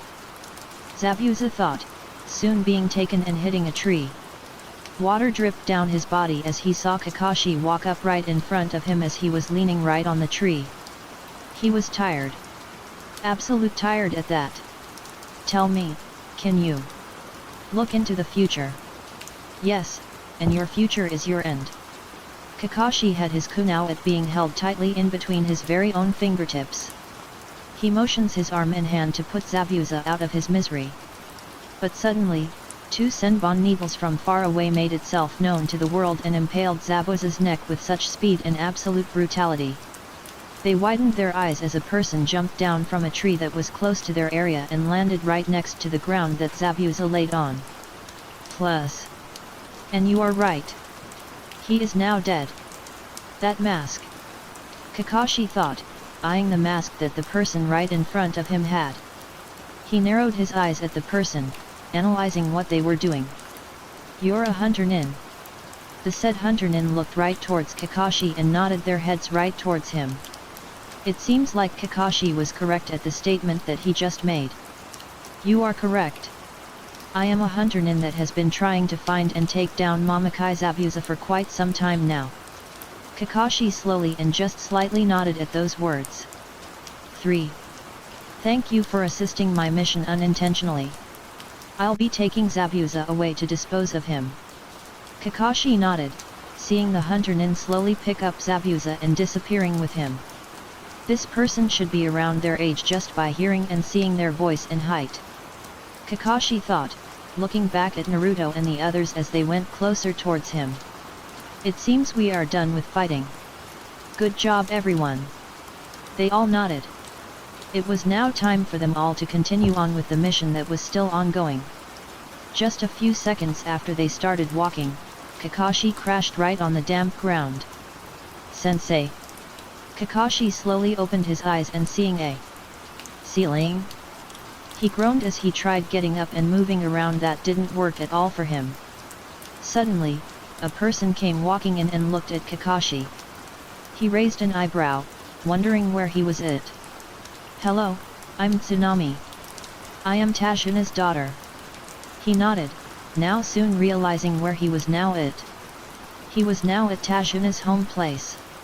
It was quite the large house that he was living in. It was kind of surprising for someone who likes getting drunk. He had at least expected something much more. Crap.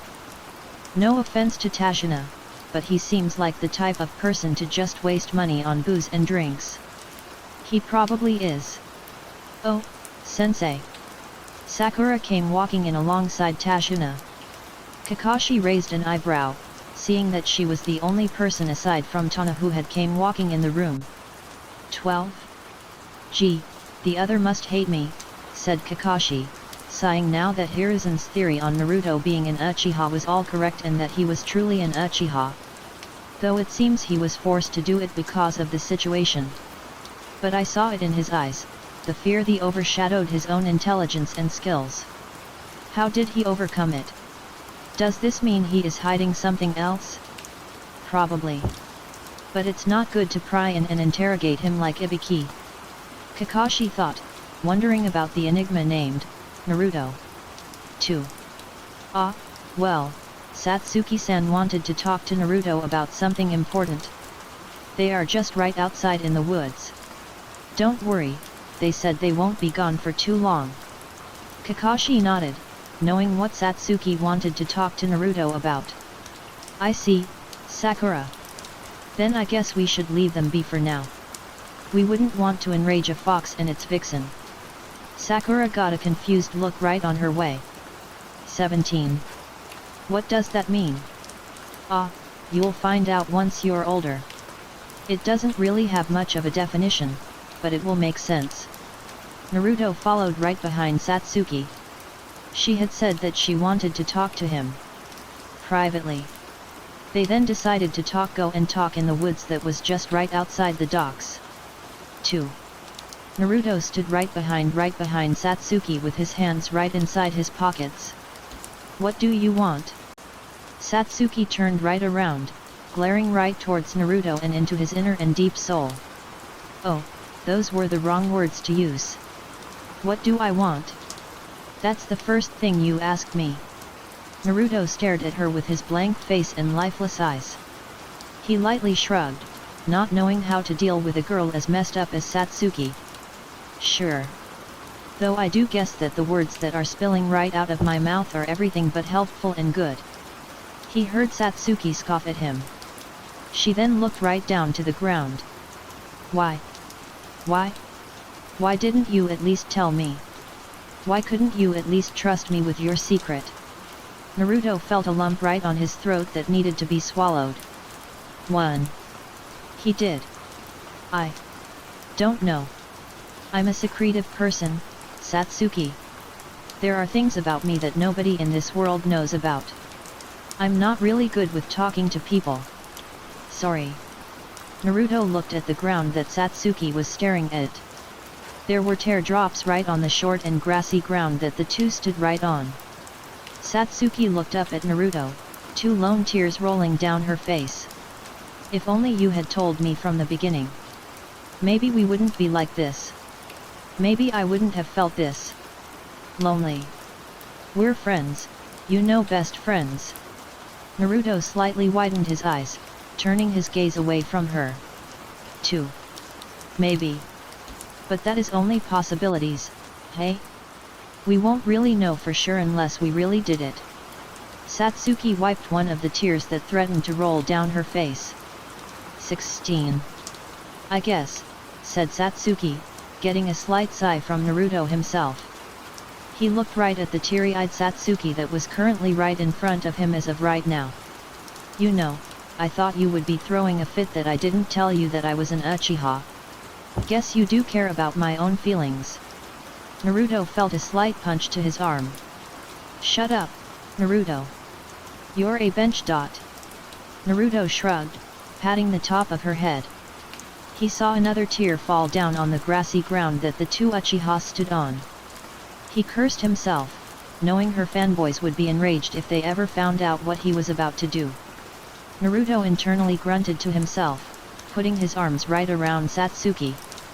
He was now hugging her. You know, someone as pretty as you shouldn't be crying, it'll destroy your face. 40. I hate you. 9. Once Satsuki was finished crying like a baby, the two made their way back towards the household that they were staying at for the next few days or more. 3. They saw Tsunami right on the downstairs floor and glanced at them for a second with a small and soft smile getting plastered right her face at this current moment. Oh, you two are back. Your sensei is now awake. I advise you to go to him and listen what he is about to say. I think it's something serious. They nodded and made their way to the upstairs floors.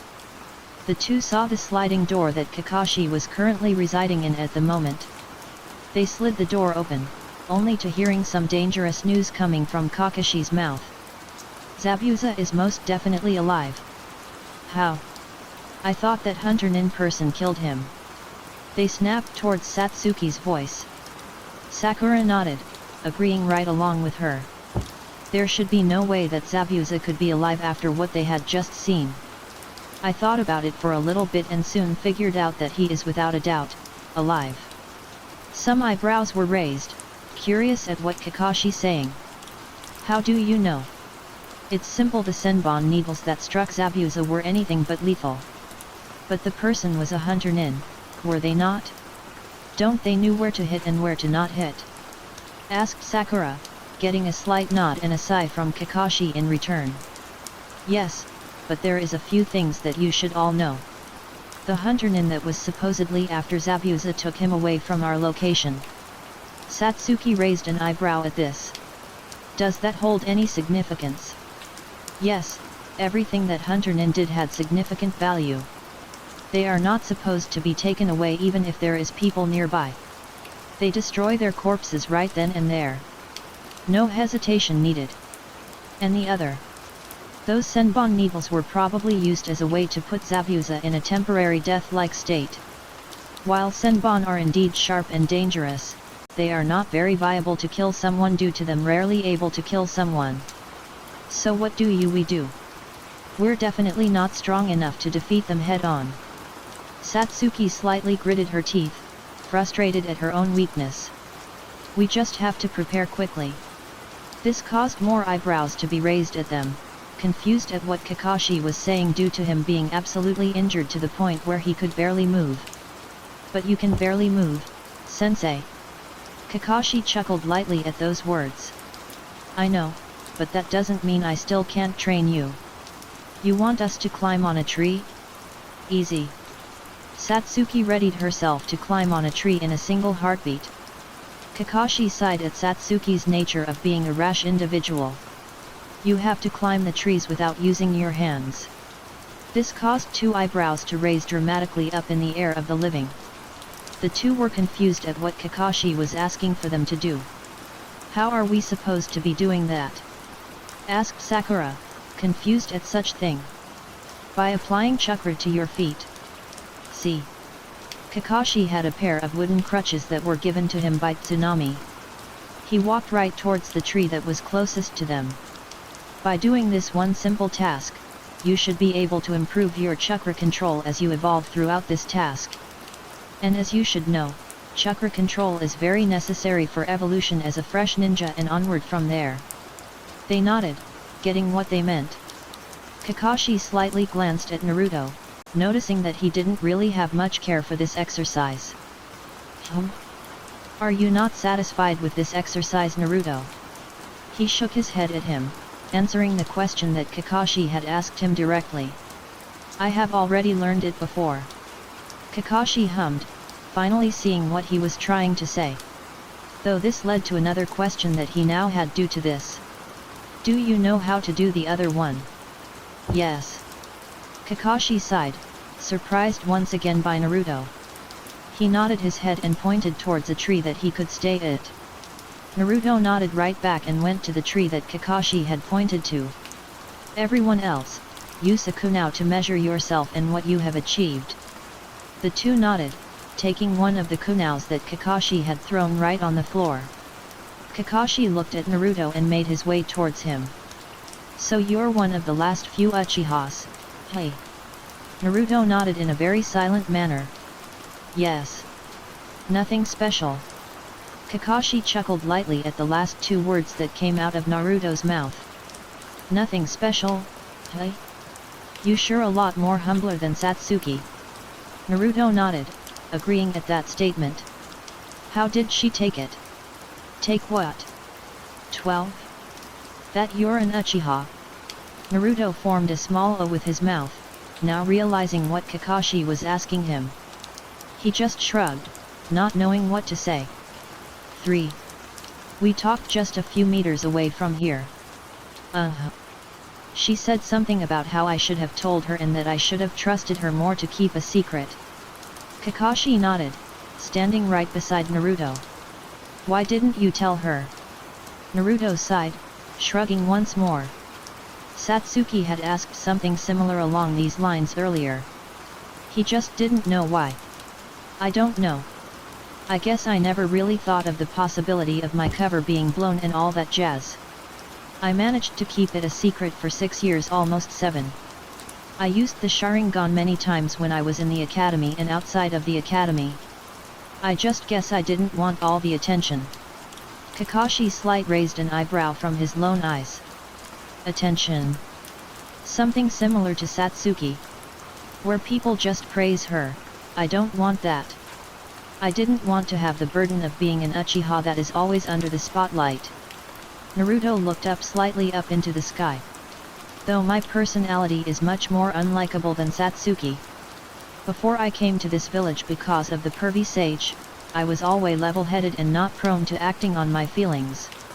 Somehow that changed as I grew up in Konoha. Pervy sage? Questioned Kakashi, not knowing who this person was. Oh, it's Jiraiya. Kakashi nodded, understanding what he meant now. Though it wasn't very surprising that Jiraiya was called pervy sage by a kid. A super pervert indeed. I did it. They suddenly heard someone yell from up above. They shot their heads up, wondering who it was.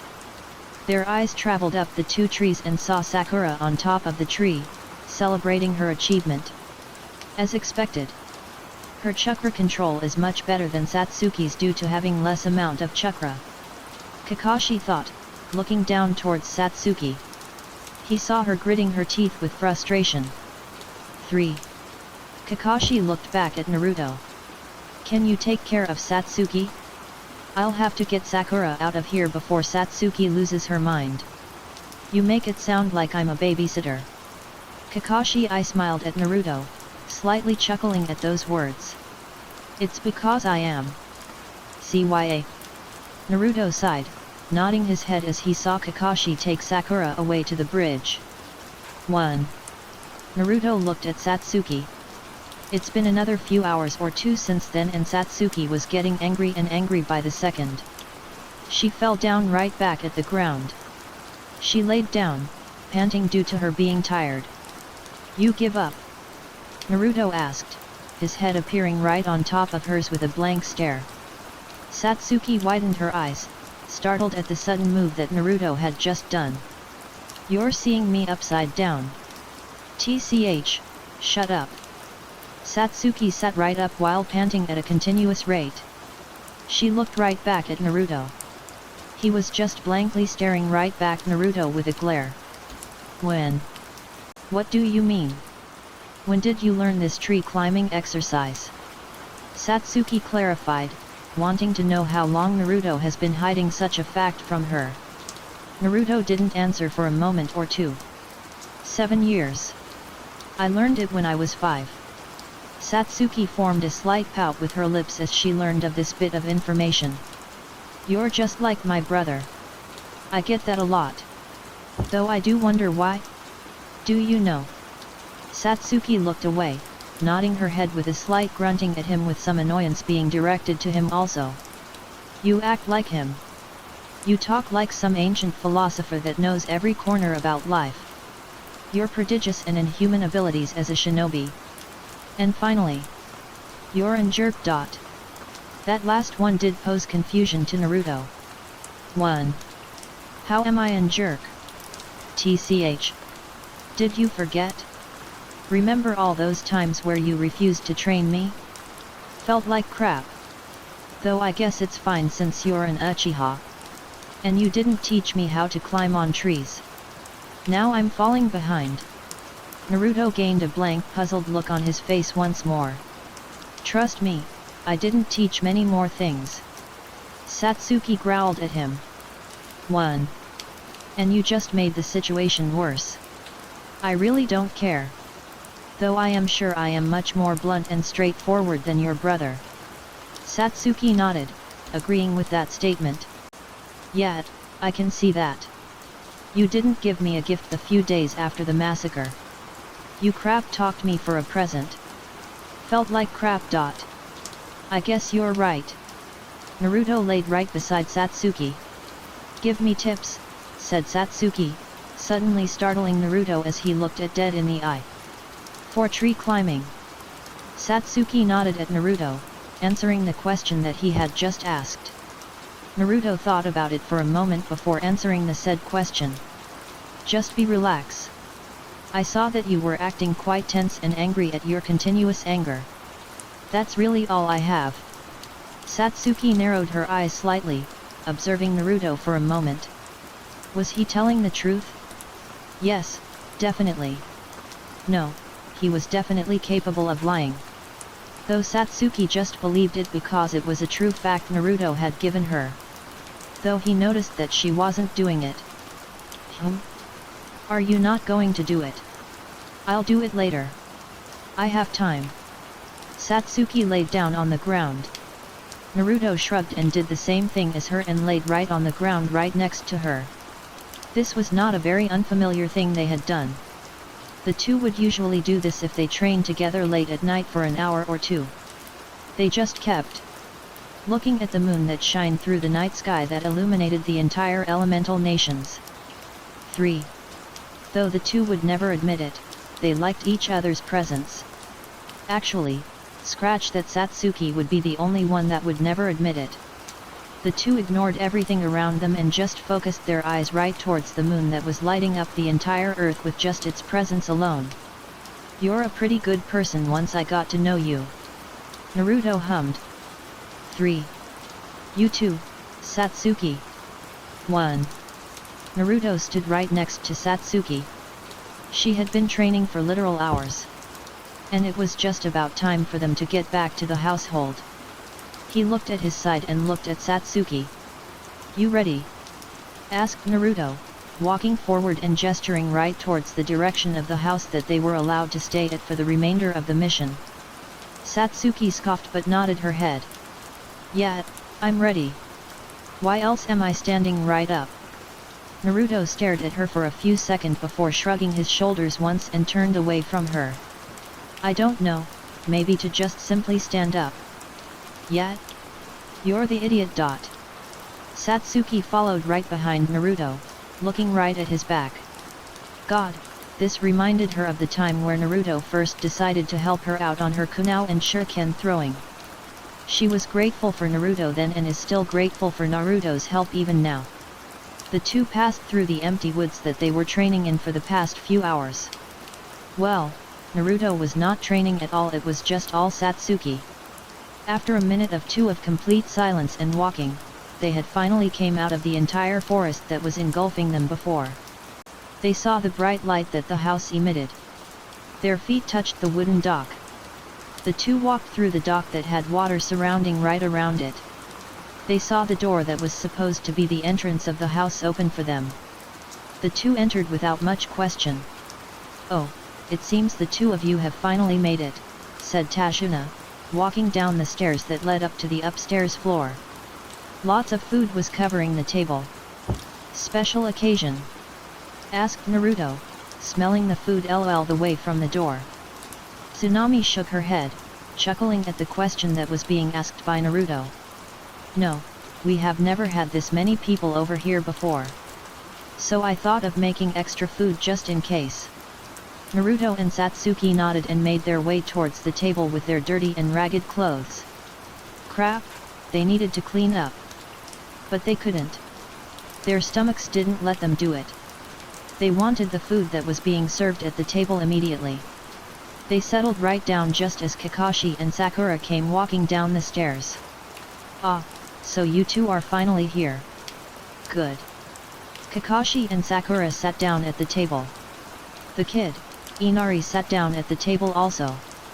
There was a moment of difficult silence between them all. Kakashi broke this with a smile and a quick question.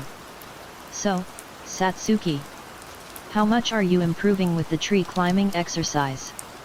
Asked Kakashi, getting a scoff from Satsuki. She fed her mouth with food. She swallowed the food that was in her mouth. Good. Naruto gave me a few tips that are helping me along the way. Kakashi looked at Naruto and I smiled at him. Looks like Naruto was able to tame Satsuki to the point where they are friends. Cool. 8. I only gave her one tip. Nothing else. She is exaggerating what she is saying. Naruto stuffed his mouth with food. There was a small bump that formed on his cheek due to him stuffing his face. "Relax, Naruto. Why are you in such a rush?" asked Sakura, getting a side glance from Naruto. He swallowed the food down quickly so he would be able to answer the question. "I'm hungry." 6. "Oh, I guess that's reasonable." "It is. Always will be." Naruto continued to stuff his mouth with food. The food was quite good and tasty, but it will never be able to compare to Ichiraku ramen. 13. Now that I think about it, I still have to use that Ichiraku ramen coupon just yet. We'll have to use it once we get back to the village. Naruto thought, swallowing another chunk of food. 2. Sakura suddenly noticed something. "What's that?" She pointed towards something from afar. They raised an eyebrow, looking at the direction that she was pointed. It was a picture that was inside a frame. Tashuna, Tsunami, and Inari were in it as expected, but there was something much more strange about it. There was somebody missing on the portrait photo that they were looking at. Part of the picture had a large piece missing. It was missing a person that was just standing right behind Tsunami and ruffling Inari's head. He was also smiling. "Inari they mean." Speaking of Inari, he got off of his seat and walked away from the situating at hand. Tsunami sighed, following right towards Inari, whom just left the room. They looked at Tashuna in complete silence. This must be a very touchy subject for them all. Him? He was named Kaiza. They all listened closely to what Tashuna had to say. And he was the hero of this small town of ours. Oh, this must be a really touchy subject for them. He died just a bit after Gato established that he was taking control of everything of the Land of Waves. He looked right after the door that Inari had just exited with. Inari lost his father, so he never really knew him. So the day he had met Kaiza, a lot of things changed for him. He was like a father that Inari never had. So you must know how he could have felt when he finally met someone like him. They nodded, understanding what Tashuna was saying. He died with a public execution by Gato. It was a way to give us an example on what would happen if we dare defy him and his reign over the Land of Waves. Naruto just had enough of this and walked away from the scene. "Where are you going?" "To train." Naruto walked away, his figure retreating away as he went right outside of the door and into the world full of nature. He stepped foot on the dock. Heroes? Do they really exist? Maybe. I don't know. I guess they do. But at the same time, there really isn't much of a difference between people defining good people and bad people. This is especially true when trying to define if a shinobi is good or bad too. Naruto walked right on the wooden ground. 11. But it seems that Inari Kid is just a quitter. The moment you stop believing in something, they disappear without much question. Naruto thought, soon entering the wood that were practically endless, vast, and limitless. Once Naruto was far enough away, he got ready for training. Dozens no hundreds of shadow clones of Naruto himself started to appear all around him in just a blink of an eye. He eyed them all with a single glance. He turned on his Sharingan right towards them. "Come at me." It was the next day. It seems like there were no signs of Naruto. "Hey, sensei. Shouldn't Naruto be here already? It's dangerous being out there alone," asked Sakura, tiredly yawning right after the question. Kakashi sighed, nodding his head at Sakura. "Yes, we should look for him after this. Eat quickly so we can find him." Sakura nodded. But after just the first bite, there was already a clang of apparent all throughout the room. "I'll get him here." Satsuki got up from her seat and walked towards the door. Sakura raised an eyebrow, eyeing Satsuki as she slowly went out of the house. "Shouldn't you finish?" Sakura couldn't finish as Kakashi just tapped her shoulder. She looked back towards him and saw that he was pointing at the table. Satsuki was already finished with her food. "Oh." Satsuki sighed as she felt the fresh breeze of the wind brush against her face. God, Naruto was a handful. Seriously, he needed a leash so he could be put down. 11. She entered the forest and continued to walk around the unfamiliar forest that she stood right on. Satsuki slightly grunted in anger. She had no idea where to go. Where the heck did you go? A boy who looked like a girl walked through the endless and vast forest. He had a basket hanging right off of his hand as she walked around trying to find herbs. What's this? He thought, seeing a person from afar. He slightly widened his eyes as he saw Naruto laying on the ground, completely asleep and all that jazz. Zabuza said that he wanted to kill him and Kakashi by himself.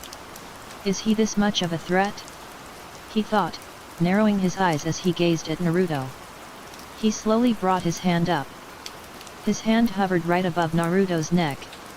But if I do it, I'll be disobeying Zabuza. He retreated his hand away and thought of a much easier and simpler way of doing this all. He took his hand, poked Naruto's arm. No reaction. He sighed and did another poke to the arm, but only much harder this time. This caused Naruto to slowly stir up awake. He groggily woke up and sat up. Hey? Who are you? Why are you here? Naruto asked. He got a soft smile in return. My name is Haku. I am here collecting herbs for my injured friend. What's your name? Haku asked. Naruto thought about it for a moment or two. Haku Naruto, said Naruto, responding to Haku's question that he had just asked him. Haku nodded, noticing that his first name was Fishcake and Maelstrom. 18. I see. He looked up and saw Naruto's forehead proctor. It seems that you are affiliated with a village. Konoha, I think. Naruto nodded at that, confirming Haku's suspicion. There was a moment of silence that was soon broken by Haku's sudden question. Naruto, do you have someone precious? He asked, getting a slight eyebrow raised right at him. Naruto thought about it for a moment, trying to find a person that he wanted to protect. Satsuki. And everyone else. Naruto looked at Haku and nodded his head. 2. Yes, why? Asked Naruto, narrowing his eyes slightly. Haku just had a soft smile right on her face that had yet to be broken throughout the whole entire conversations. Because I believe that somebody can only become truly strong when they have something or someone that they want to protect. Naruto slightly widened his eyes for a brief second. Satsuki walked through the forest trying to look for the missing Naruto. When she had left the house earlier, Satsuki thought that this was going to be an easy find. Guess she was wrong on all levels. God, Naruto sure was at a difficult spot to freaking find. Satsuki soon saw two people from afar. She squinted her eyes and saw the two people exactly. One was Naruto and the other was a girl? Satsuki thought, seeing the unknown person slowly walk away from Naruto. She narrowed her eyes at the unknown girl that she was walking past. She did not like her one bit. Why? Isn't it obvious? 3.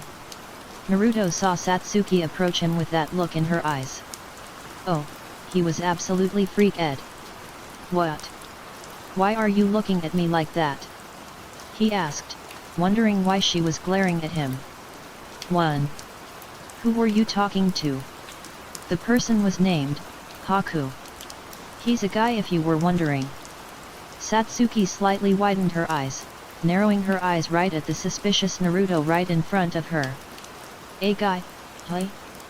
How can you be so sure? He looks exactly like a girl. Isn't it obvious? The heck do you mean? It's not obvious at all. Naruto shrugged his shoulders, confused on why she was getting so worked up by. It wasn't anything important. He was collecting herbs for a person. He must be quite well versed in his knowledge of medicine. Satsuki scoffed, though nodding in agreement. Though it was now time for Satsuki to continue to train. I'll wait until you're finished. You should be done in another hour or two. You progressed quickly in the tree climbing exercise, quite quickly. Naruto walked over to the nearest tree to him but farthest tree from Satsuki. As expected of myself. Naruto leaned right on a tree as he watched Satsuki progress in the exercise even more every second that went on. He then looked up into the sky above. Shikamaru always said he wanted to be a cloud. Must be the dream of his. Though it is understandable for someone as lazy as him. Naruto thought, looking back down to see Satsuki's progress. 14.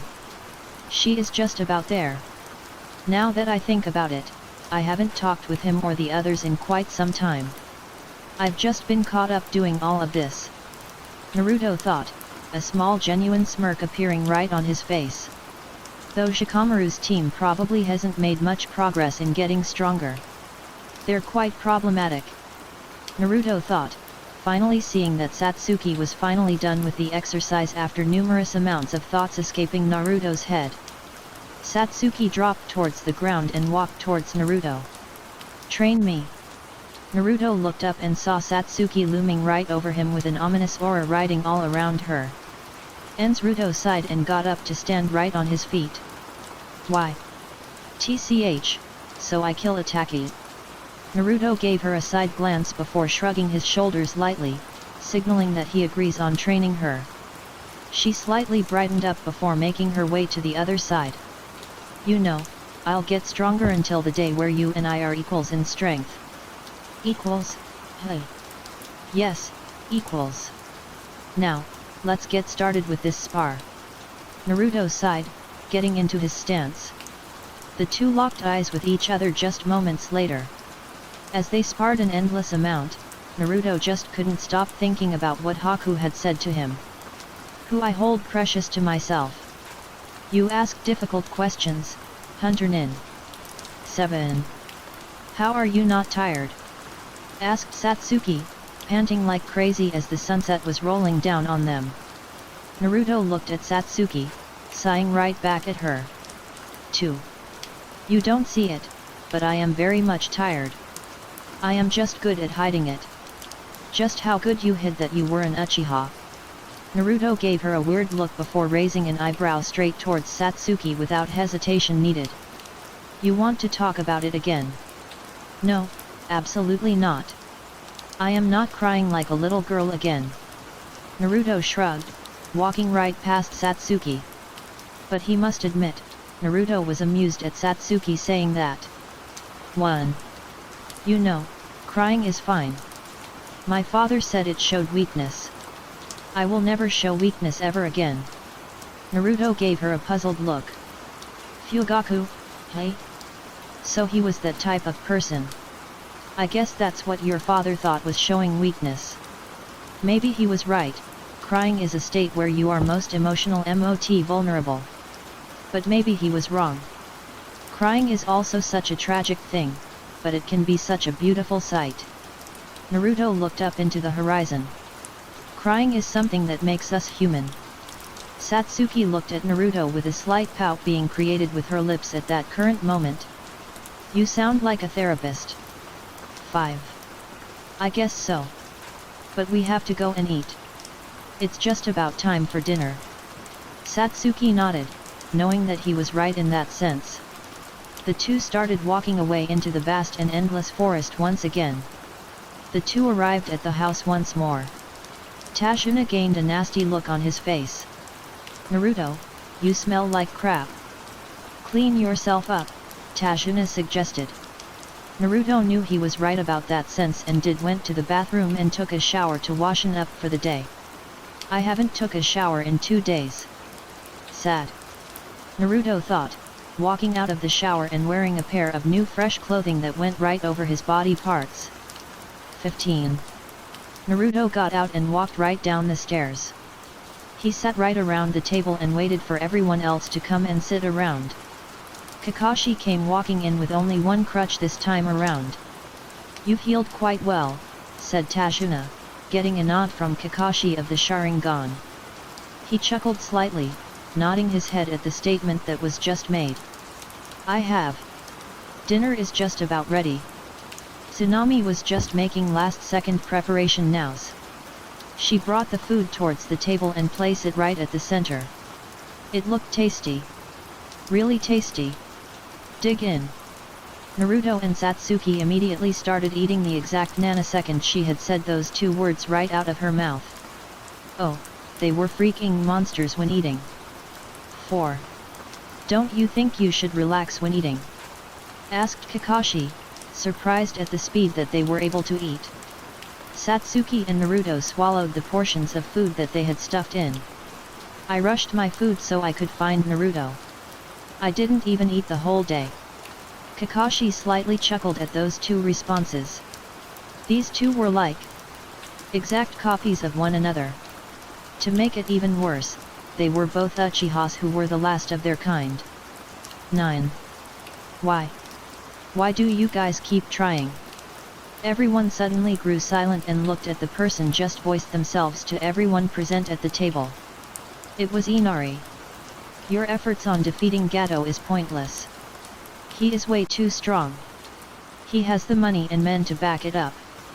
You even said it yourself, he has a real assassin working for him. There was tears that was spilling down his face. 10.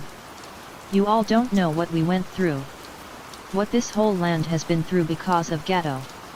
You all have been living in a place full of luxury. Naruto clenched his hands into a tight fist. The last time I checked, you don't know us either. This immediately silenced Inari up. Naruto looked at Inari with his blank and dull face and lifeless eyes. Thinking and actually knowing are two different words with different meaning. Thinking you know someone is nothing but half-assed things. But actually knowing someone is concrete.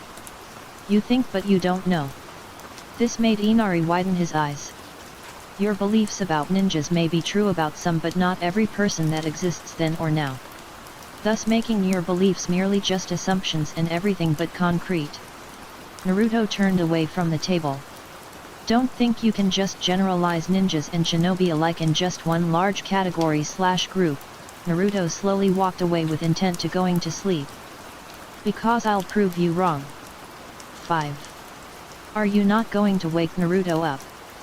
Asked Tsunami, pointing right towards the Naruto that was peacefully sleeping right on the ground below. Kakashi smiled at her, nodding his head as a response. He needs it. Once he wakes up, tell him that we're at the bridge. He knows where it is. Tsunami nodded, knowing exactly what to do when times like this are at odds. Once everything was settled, the team went right on out of household and walked right on the wooden deck alongside Tashuna himself. They were now in a hurry to finish this bridge. As they all walked, Tashuna brought out a brilliant question. What are the chances that Zabuza and his little wacky are going to appear? Asked Tashuna, hoping for a very low probability with chances being around just below 10%. Kakashi went silent for a few seconds or two before fully answering the question that was just given to him by Tashuna. Around 60% is fair enough. Though the chances may lower as time goes on. This made them have their eyes bulge right out of their own sockets at these answers. What the heck? That can't be true at all. Kakashi sighed. It's the sad truth. But also don't forget that not only can the percentage get lower, but it can also go even higher than it is now. Kakashi was just continuously spilling the bad news to them all. After minutes upon minutes of walking, they had finally made it to the bridge that was almost completed. But as soon as they got there, they stopped walking with widened eyes. There were bodies on the ground. Crap! Everyone, surround Tashuna. The other two nodded and surrounded the bridge builder, Tashuna. They looked around, tensing up in the process. They were now entering a potential battle. He's here, isn't he? Asked Satsuki, getting a nod from the Cyclops himself. The two were shaking in their bodies, readying themselves to battle to the death. Suddenly, mist started to form all around them. Crap, now they were sure Zabuza and his little buddy were here. The mist started to thicken without much problem. Hitaki Kakashi. They heard someone say. It was so masculine and deadly to the T. Oh, yeah, it was definitely Zabuza without a single doubt going through their brain. Suddenly, multiple Zabuzas appeared right around them. Their eyes narrowed down and looked at all of the Zabuzas that had just appeared all around them all. It was just water clones that was surrounding them. But where was the real Zabuza? It seems like your genin are scared beyond insanity, said one of the water clones. He saw Satsuki shaking like before when they had first faced off a few days ago. TCH, scared? Me? Think again. In an instant, all the water clones were destroyed in a single slash. The sliced up Zabuza water clones became nothing but a pile of water that was on the ground of the bridge that they all stood on. It seems like you have a rival, said Zabuza, slowly appearing in the thick mist that covered the whole area around them. But it was not only Zabuza there, but someone else also. The Hunter Nin. 1. Naruto slowly awoke from sleeping through the whole day. He sat right up and looked around the room. He raised an eyebrow, seeing that no one was there. Are they at the bridge? Crap. Naruto thought, getting right up and putting on his attire for the day. Naruto slightly groaned, walking down the stairs where Tsunami was it. Are the others at the bridge? Asked Naruto, getting a nod from Tsunami in return. They are. Your sensei thought it would be a good idea for you rest for the day. He said something about you training way too hard. Naruto nodded, understanding what she was saying to him. He didn't think you would wake up for the day. Naruto formed an O with his mouth before nodding his head once more. He made his way out of the house. I'll get going. Naruto ran out of the door and onto the wood deck that was just right outside the house that Tashuna and the other had allowed them all to stay in. Naruto ran into the woods and applied chakra towards his feet. He walked up the trunk of the tree and stood on the thick branch that was sticking right outside of the tree. I should be able to get there in 10 minutes. Naruto thought, jumping right on a tree. He was observing his surroundings very carefully for any suspicious along the way. While Naruto was in mid-air, he saw something to the side of him. He raised an eyebrow. A dead boar. Naruto thought, stopping his momentum and looked at the dead boar that was laying right on the ground.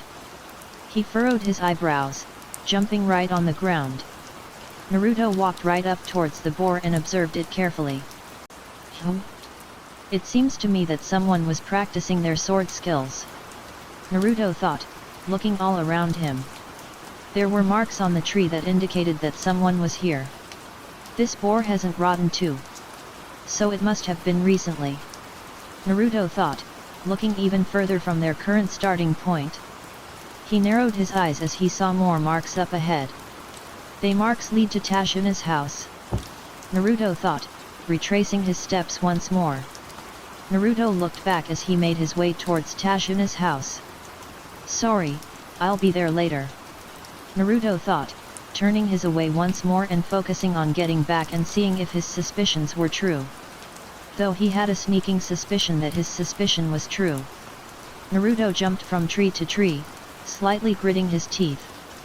There could be a chance that he was too late and that he had let the two of them in the house to die when he could have changed it. Two men barged into the house that Tsunami and Inari were in. She widened her eyes, turning around and saw the two of them with their own weapons. Who are you? Asked Tsunami, using a ladle to protect herself with. The two laughed, not even provoked one bit by her so-called weapon of choice. That ladle won't help you at all. I asked you, who are you? Tsunami gripped the ladle even tighter than before. The two had a menacing glare as they readied themselves just in case she would try and retaliate. You want to know? It's quite simple really. We're here to take you hostage. Inari was peering right behind a wall. The two caught sight of him and sent him a murderous glare in return. Tsunami widened her eyes. Inari. Don't get closer. She yelled, looking at him dead in the eyes. He froze, frightened at the presence of the two gang members that were right in front of him. Now, we need to get you to Gato. They pulled her arm and yanked her away. She struggled to break free of their grasp. They were too freaking strong. Your attempts to break free is nothing but futile efforts. One snarled at her, dragging her away even harder. Tsunami felt the pain course through her arms as she was taken right outside of the dock. Just when they were a few meters away from the house, they heard a voice. "Hey! Eat this!" Someone yelled from behind. They looked behind and saw Inari throw 2 empty cans right at their face. The sharp metal cut their cheeks. 7. Blood slid down their faces. "You brat!" They yelled, letting go of Tsunami and making their way towards the little boy in question. They unsheathed their blades and were ready to slice Inari in half. He gulped, seeing as this was now the end of the line for him. "Inari!" Tsunami yelled, trying to get up from her position. Just before the blade could reach Inari, another voice made itself clear to the world around them. "Don't move!" They heard behind them. They froze almost immediately due to the coldness of the voice that was directed right towards them. Inari disappeared in a split second and appeared sitting on the deck. He widened his eyes, looking right in front of him. The two looked around and saw Naruto looking at them. "You two are wasting my time," said Naruto, pulling out a kunai from his holster and holding it tightly in his hands. The 2 members of Gato's gang got a smirk on their faces. "It's just another kid. Let's get him." The other nodded, rushing right towards Naruto like a speeding bullet. Though they were obviously much slower than a speeding bullet. Naruto just stood there, completely silent. "What's wrong? Scared out of your mind?" One yelled, gripping his katana so tightly that the hilt could shatter in absolute pieces. Naruto did not do anything at all. Just this made them uneasy. In a split second, Naruto appeared right in front the two. "I'm just out of your league," said Naruto, using his leg and brought it up to kick one of their faces. "Aghh!" He yelled, feeling the pain rise up to his face. More blood slithered right down his face as he fell to the ground, feeling the agony of the pain that risen to his brain. Naruto ducked down to avoid a katana being struck through his brain. He looked up with his deadly but lifeless eyes and did one slick and fast motion with his kunai. In a split second, a large gash appeared on the last man's chest. He widened his eyes, not paying attention to the fact that Naruto maneuvered his way around him and kicked him in the head. Blood splattered right on the deck. Those two were knocked out clean. Naruto stretched his limbs and looked right at Inari. "You know, you did surprisingly good out here." Inari widened his eyes. Naruto yawned lightly, walking right past Inari. Just before he left, Naruto said something. "Crying is necessary. It's what makes us human." 2. Satsuki and Haku clashed. Her kunai and his senbon needle were battling for the tide of the battle every single second that passed. Satsuki gritted her teeth slightly. Though it seems like Haku was barely breaking a sweat. "Give up. I wouldn't want to kill a kid that is much younger than me." Haku had a very calm voice that made it seem like he wasn't having a hard time. And he wasn't. "I already have an advantage against you. The first one is the water clones that Zabuza-sama had created and that you destroyed." He was now moving on to the next one. His other hand started to get closer to his mask. "The second is that I have your hand locked. You are going to have to block my next move with your other arm." Haku started to form hand seals with just one hand. Satsuki widened her eyes. "Crap. One hand." Satsuki thought, trying to jump away in time for her next jutsu. But it seems Haku had other plans and locked Satsuki's fingers tightly. 1,000 water needles of death. Satsuki widened her eyes, seeing Haku stomp on the water to make it rise up and form sharp needles that were ready to attack Satsuki. She thought of a quick and simple plan to escape. Satsuki felt Haku stop gripping her fingers with his own to back away from his own attack. Satsuki used this time to launch right up in the air and pull out just about 3 kunai from her holster that was right on her leg. Without any hesitation, Satsuki threw the kunais right towards Haku. He dodged by backing away just a few meters away. Haku looked up into the air and saw Satsuki soon disappear in the blink of an eye. He widened his eyes and he felt the wind rush right behind him. From here on out, I will be the only one dealing the attacks. Haku dodged a punch that was aimed right towards him. He moved back just a couple inches away to dodge another. He held his senbon needle tightly as the two clashed once more. Satsuki pulled out another kunao and aimed it right towards Haku's head. He quickly dodged but couldn't react fast enough to block Satsuki's kick that kicked her away. Zabuza slightly widened his eyes at the sight in front of him. Haku is being defeated? No. Zabuza glared at the incomplete Team 7. He saw Haku stand right back up. Zabuza eyed Haku with his two eyes piercing right behind him. Haku, do it now, said Zabuza, ordering Haku to do something that will without a doubt turn the tide of the battle towards their own side of the spectrum. Yes, Zabuza-sama. Haku did a special hand seal. Demonic mirroring ice crystals. Satsuki widened her eyes at the feeling of the air that was looming all around them. Such cold air. Satsuki thought, readying herself for any possible attacks going right towards her. Though she did not expect ice forming all around her area. Mirrors? Satsuki thought, observing everything all around her. It seems like there were ice mirrors that Haku had created. She never saw such a jutsu before. Kakashi widened his eyes. That's a Kekii Genkai. Satsuki and Sakura widened their eyes.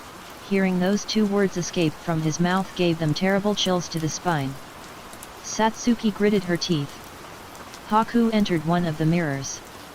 Now every ice mirror that surrounded Satsuki contained a Haku of their own.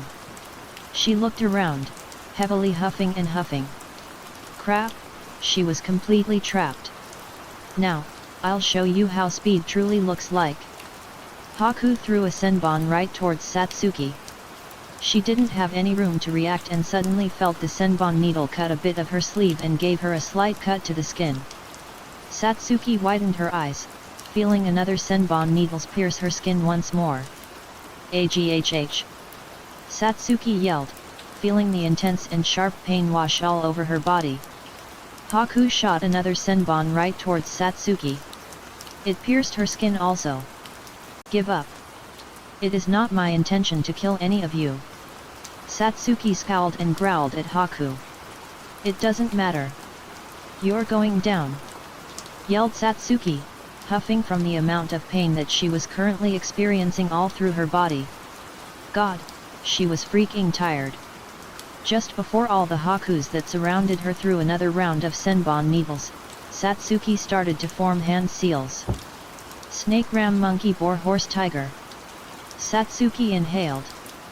Fire release, great fireball jutsu. She then exhaled and blasted a large fireball from her mouth. She watched as the fireball made its way right towards one of the mirrors. The fireball did absolutely nothing. Satsuki widened her eyes at the sight. Your fire that you sent will do absolutely nothing. That level of fire is nothing but food for the ice mirrors. She gritted her teeth at this news. Just before Haku could send another round of senbon needles, someone appeared right beside Satsuki. She widened her eyes, seeing the person right next to her. It seems you're in trouble. You finally made it, Naruto. He did not respond and just readied himself for battle. He heard Satsuki get up from the ground and stood right next to him. You could have attacked from the outside. Naruto shrugged at her. Yes, but the chances of it failing are fairly high. If it failed, then I wouldn't be able to get in since she will know that I am around. Satsuki scoffed, getting into her stance. Naruto activated his 3 Tomo Sharingan. I saw what happened while I was sneaking around. I'll need this to help us. Satsuki nodded, knowing that his increase in perception will indeed be helpful in this entire fight. Alright, now it's 2-on-1. Let us see who will be the victor of this battle. Naruto saw multiple senbon get sent right towards them. He grabbed Satsuki and pulled her with him as he jumped back. But he didn't expect the Hakus that surrounded them to jump right out of their mirrors and attack them as they flashed by in an instant. But he was still able to see them. I can see it, but I don't know if I'm fast enough to dodge. Naruto thought, yanking Satsuki with him as the pair dodged another round of Senbon needles. She gritted her teeth, letting herself go from Naruto's grip. I can take care of myself. Just tell me what to do once you see what he does or she. Naruto sighed, looking all around them. He shook his head at her. I can't. While I can see them, they will hit me once I finish saying to do. Just follow my lead. Satsuki scowled before nodding at him. She started to closely look at Naruto. Haku readied himself to throw another round. Naruto looked at one of the Hakus. His eyes spun wildly as he analyzed and pierced through what Haku was currently doing. Naruto saw him pull back his arm. Jump in the air.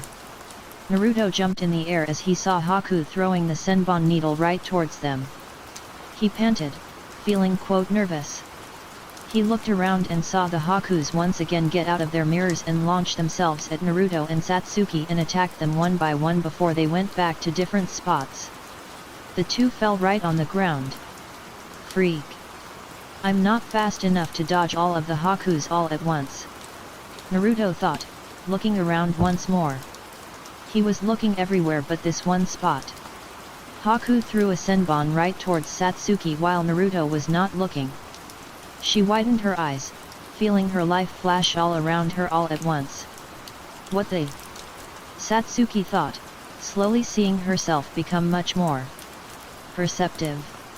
She jumped to the side, her Sharingan spinning wildly. Satsuki widened her eyes at this type of feeling coursing all around her entire body and eyes. I got it, the Sharingan. Naruto looked at Satsuki, eyes slightly widened at the sight in front of him. So, she finally managed to get the Sharingan? It seems so. 2 Tomo and 1 Tomo. Weird. Naruto thought, jumping right next to Satsuki in an instant. 2. It seems I don't have to baby you anymore. You never had to. Naruto shrugged, disagreeing with her on that type of statement that she had just made. But the real problem the two now had were endurance. They were continuously moving to dodge the attacks being made by Haku. The two gritted their teeth, feeling the fatigue that was coursing all around their body. I don't think we can keep going for longer than 5 to 10 more minutes. Naruto thought, looking at Satsuki with worried eyes. He turned away and looked back towards all the Hakus that surrounded them. Naruto felt his heartbeat go rapid. Satsuki, I'll provide a distraction. You try and shatter a mirror.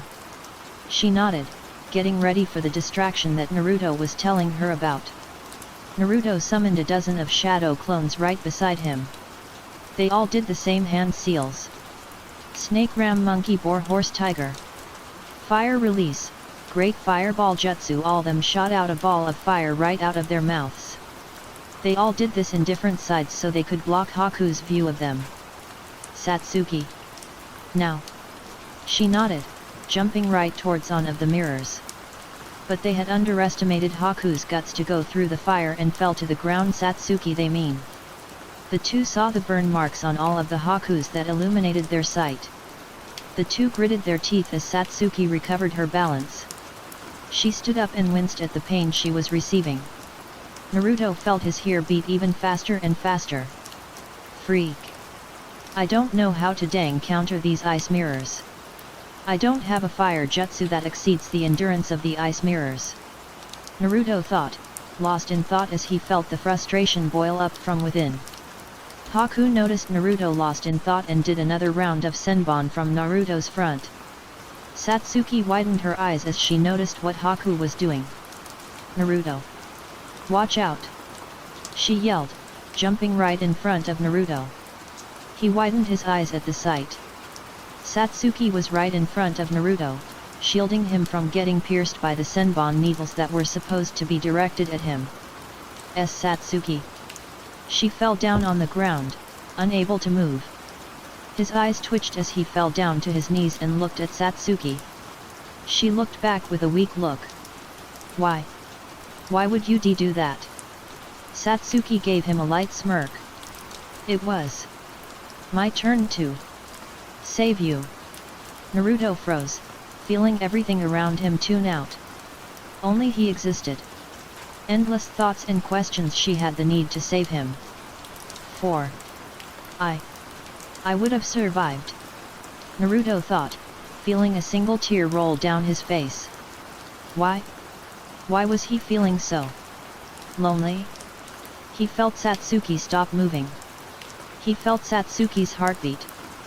He widened his eyes. She's alive.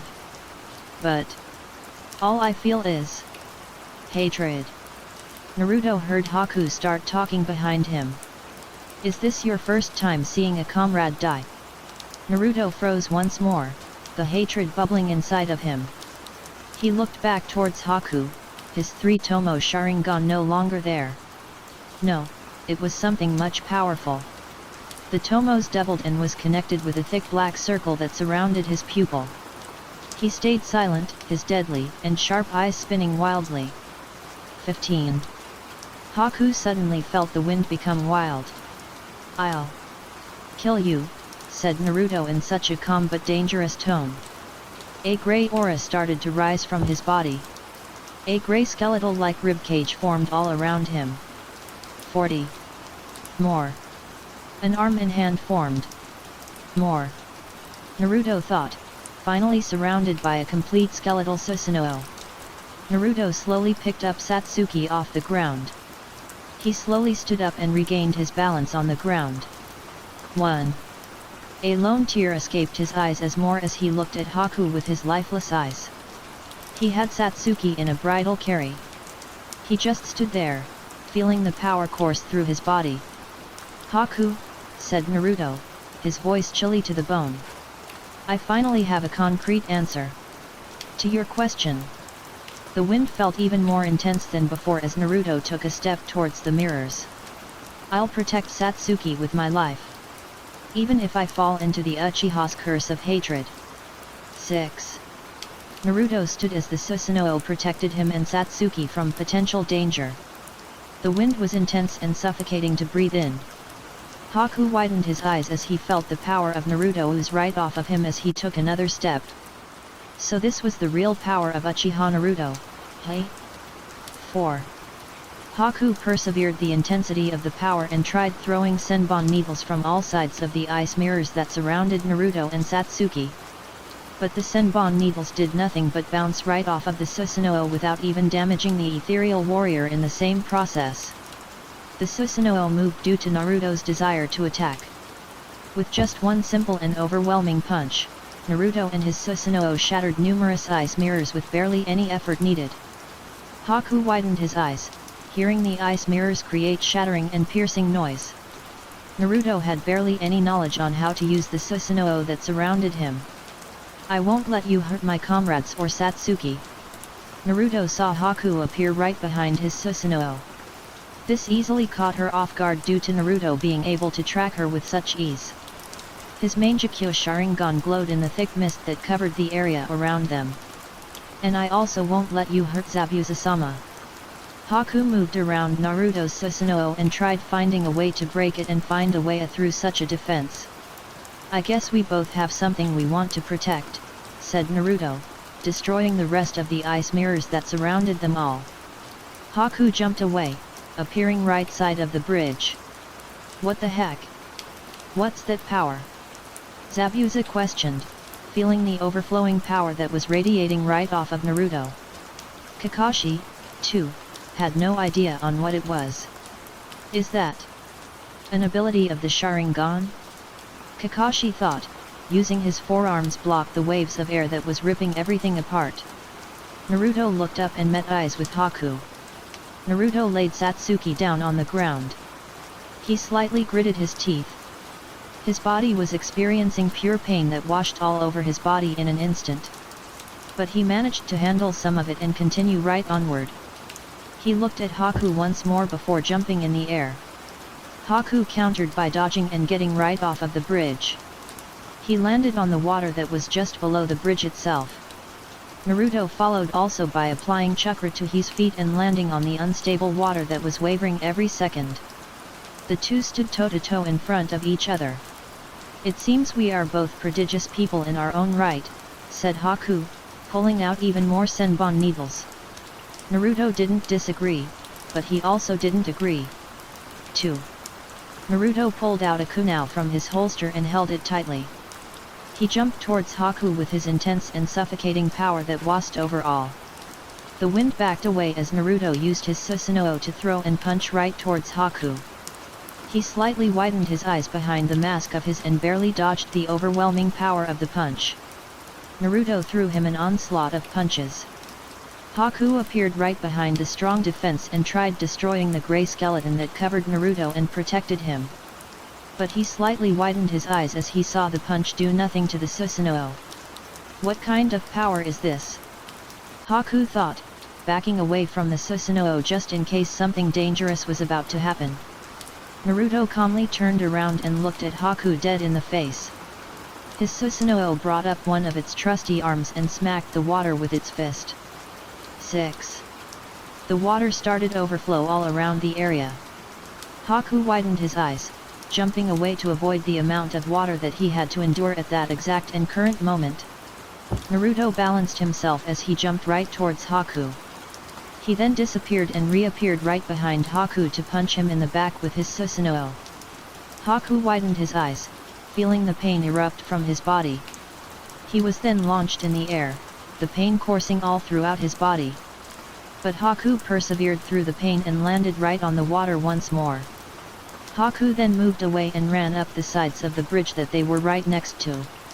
Naruto saw this and followed Haku without much hesitation to his own name.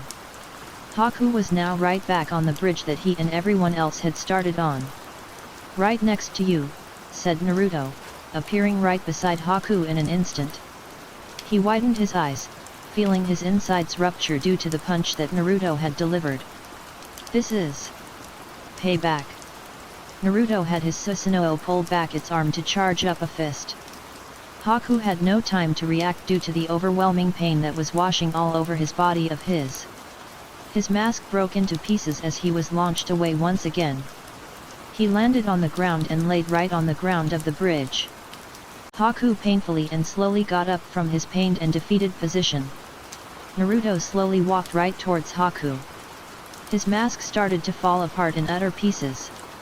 Zabuza-sama, I have failed. Haku thought as Naruto launched himself right towards the unmasked Haku. Naruto's Susanoo balled up its hand and turned it into a fist. Just as the fist was about to connect itself with Haku's face, Naruto suddenly stopped. His rage, his hatred, it boiled down. He couldn't. Was this what a person calls remorse? Why? Why? Why? Why? Why was he feeling remorse towards his enemies? Naruto clenched his fists as his Susanoo slowly started to disappear. Was what you said just an empty promise that you couldn't keep up? You said you would protect that girl with your life, but you are failing to do so. Do you actually not care for her as much as you say you do? Naruto gritted his teeth with his jaws clenching tightly. Shut up, said Naruto, bringing himself to punch Haku in the face. He was backed away and knocked to the ground. Haku slowly got back up. Do you know what happens when we are not needed by someone? Asked Haku, blood trickling down his face and mouth. He was in absolute pain in every part of his body. We lose the meaning of our own very existence. This day and moment has shown that I have no more use for someone like Zabuza-sama. Just do it. Kill me. Why? Why would you do this for someone like Zabuza? He has done rotten things. His eyes turned right back to its natural azure blue eyes like before. You're smart, but even the smartest of people have their flaws. I, like Zabuza-sama, has done rotten things. And when the time called for it, I was all alone, starving and dying. Naruto tightly clenched his hands into a strong and tight fist. But I saw hope and light in Zabuza-sama. He saved me and gave me a reason to live in such a cold and dangerous world. Zabuza-sama found use in me, a tool. Naruto looked down, angrily gazing down at the ground. He saw my gifts as a shinobi. He trained me, he gave me a reason to exist. And now, here I am, now a rusty tool that has done its job until the very end. I am replaceable. Haku took a step forward towards Naruto. So, please, end my life. They suddenly heard a crackling noise from far away. Naruto looked back, seeing light. Lightning chakra through the endless and thick mist that covered the whole area. Raikiri. Haku stopped for a moment and saw this. He immediately dashed right forward, ignoring Naruto's wide eyes. Excuse me, but this shall be the last thing I do before I die. That is to save Zabuza-sama. Haku launched himself forward, going even faster than before. Naruto followed right behind him. He then suddenly felt the backlash of using his Mangekyo Sharingan. Naruto dropped to the ground, feeling the pain surround his body. 3. Crap, why now? Naruto thought, bringing his hand up to his eyes and covering them. He caressed his eyes to reduce and lessen the pain that he was experiencing. 3. Haku saw Kakashi about to finish off Zabuza in an instant. Hounds had pinned Zabuza tightly, no allowing him to even move a single dang inch anywhere. This is your end. Kakashi threw his jutsu Raikiri right towards Zabuza's heart. But he stopped instantly once he saw a blur go right in front of him. He widened his eyes, seeing Haku take the Raikiri to the heart for Zabuza. Naruto arrived, widening his eyes at this also. He stopped, staring at this moment for eternity. 2. Not only has he sacrificed himself for my cause, but he also created an opportunity, yelled Zabuza, using his executioner's blade to spin right around and try and kill Kakashi in one single slash. But Kakashi managed to dodge and bringing Haku alongside him. He sighed, closing Haku's lifeless and dead eyes for him. Naruto just stood still as the two fought in a very hollowing way. I'm losing. My touch. The conviction that I once hold is no longer there. Naruto thought, looking down at the ground below. He has grown way too soft for his own good. How did I let this happen? Was it because of Satsuki? No, definitely not. She fuels it actually. But the only other logical answer is the village, Konoha. Naruto looked back up, observing the fight that was right in front of him. This village. It changed me. I should have let that happen. Naruto thought, seeing Kakashi stab Zabuza with a kunai right in his arm. Now he could only use the arm that wielded the executioner's blade. Kakashi appeared right behind Zabuza, maneuvering another kunai towards his other arm. He gritted his teeth, using all of his strength to wield the executioner's blade. But Kakashi managed to stab his arm that wielded it before he had to dodge the blade itself. There, that should be it. Just before Kakashi could do anything else, they heard a bunch of claps and steps walking right towards them. They looked at the direction and narrowed their eyes. I must say, Zabuza, you surely did disappoint me. Gato saw Haku laying on the ground, dead. He saw this opportunity to poke some fun. He had a large cane right in his hand. Gato walked right towards Haku's dead corpse and poked his cheek with his cane. You disrespectful brat. This is my payback. You almost broke my dang wrist. He looked at his wrist and saw the bruise that he had sustained from Haku's strength. Naruto looked at Zabuza. Are you not going to do something? Naruto asked, expecting Zabuza to actually do something to stop Gato from doing what he was currently doing. Haku is dead. Do you not understand that? You too. You spent years together. Do that not mean nothing? Naruto took a slight step, narrowing his eyes right at Zabuza. He side-glanced at Naruto. This is the life of a shinobi. We all control each other for our own greater purpose. What I did to Haku is no different what Gato did to me. Naruto clenched his fist. Freak you, Zabuza. Naruto glared, walking right past him. Kakashi tried reaching out to stop Naruto, but the pain made him regret that decisions. Naruto.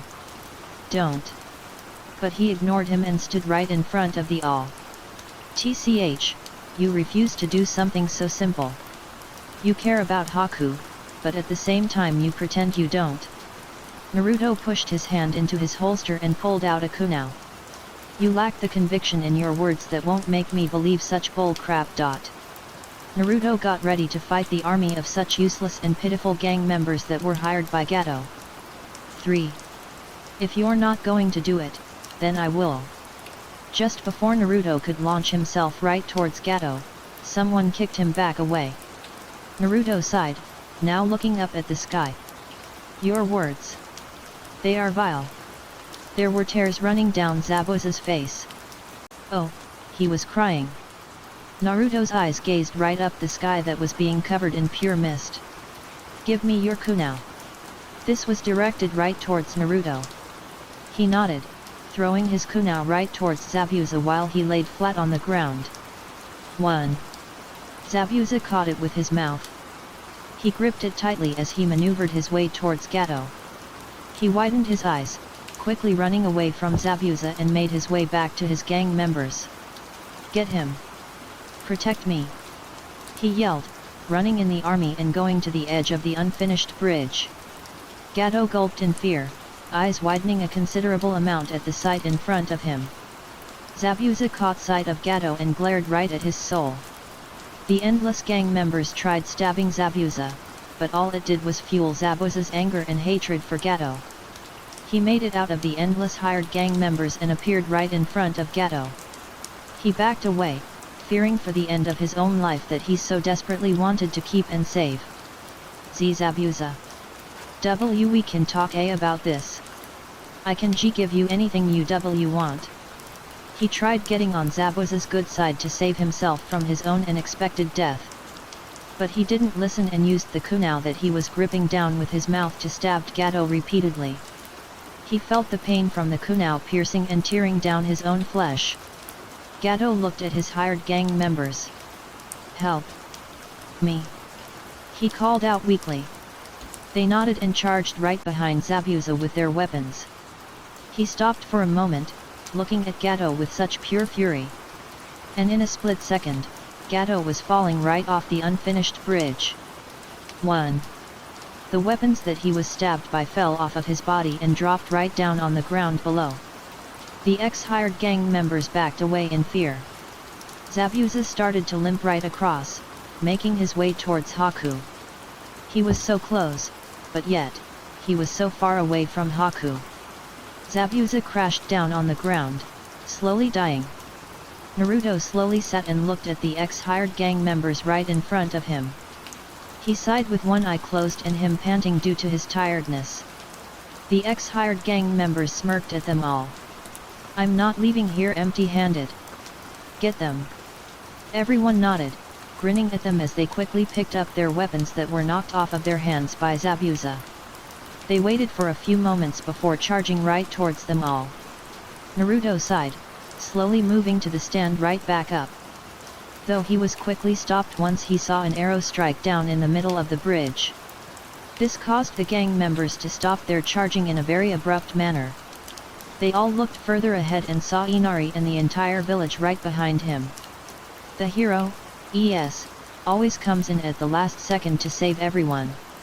Inari yelled, bringing his crossbow right above, declaring war against the gang members. Naruto got a slight amused look on his face as he looked at them all.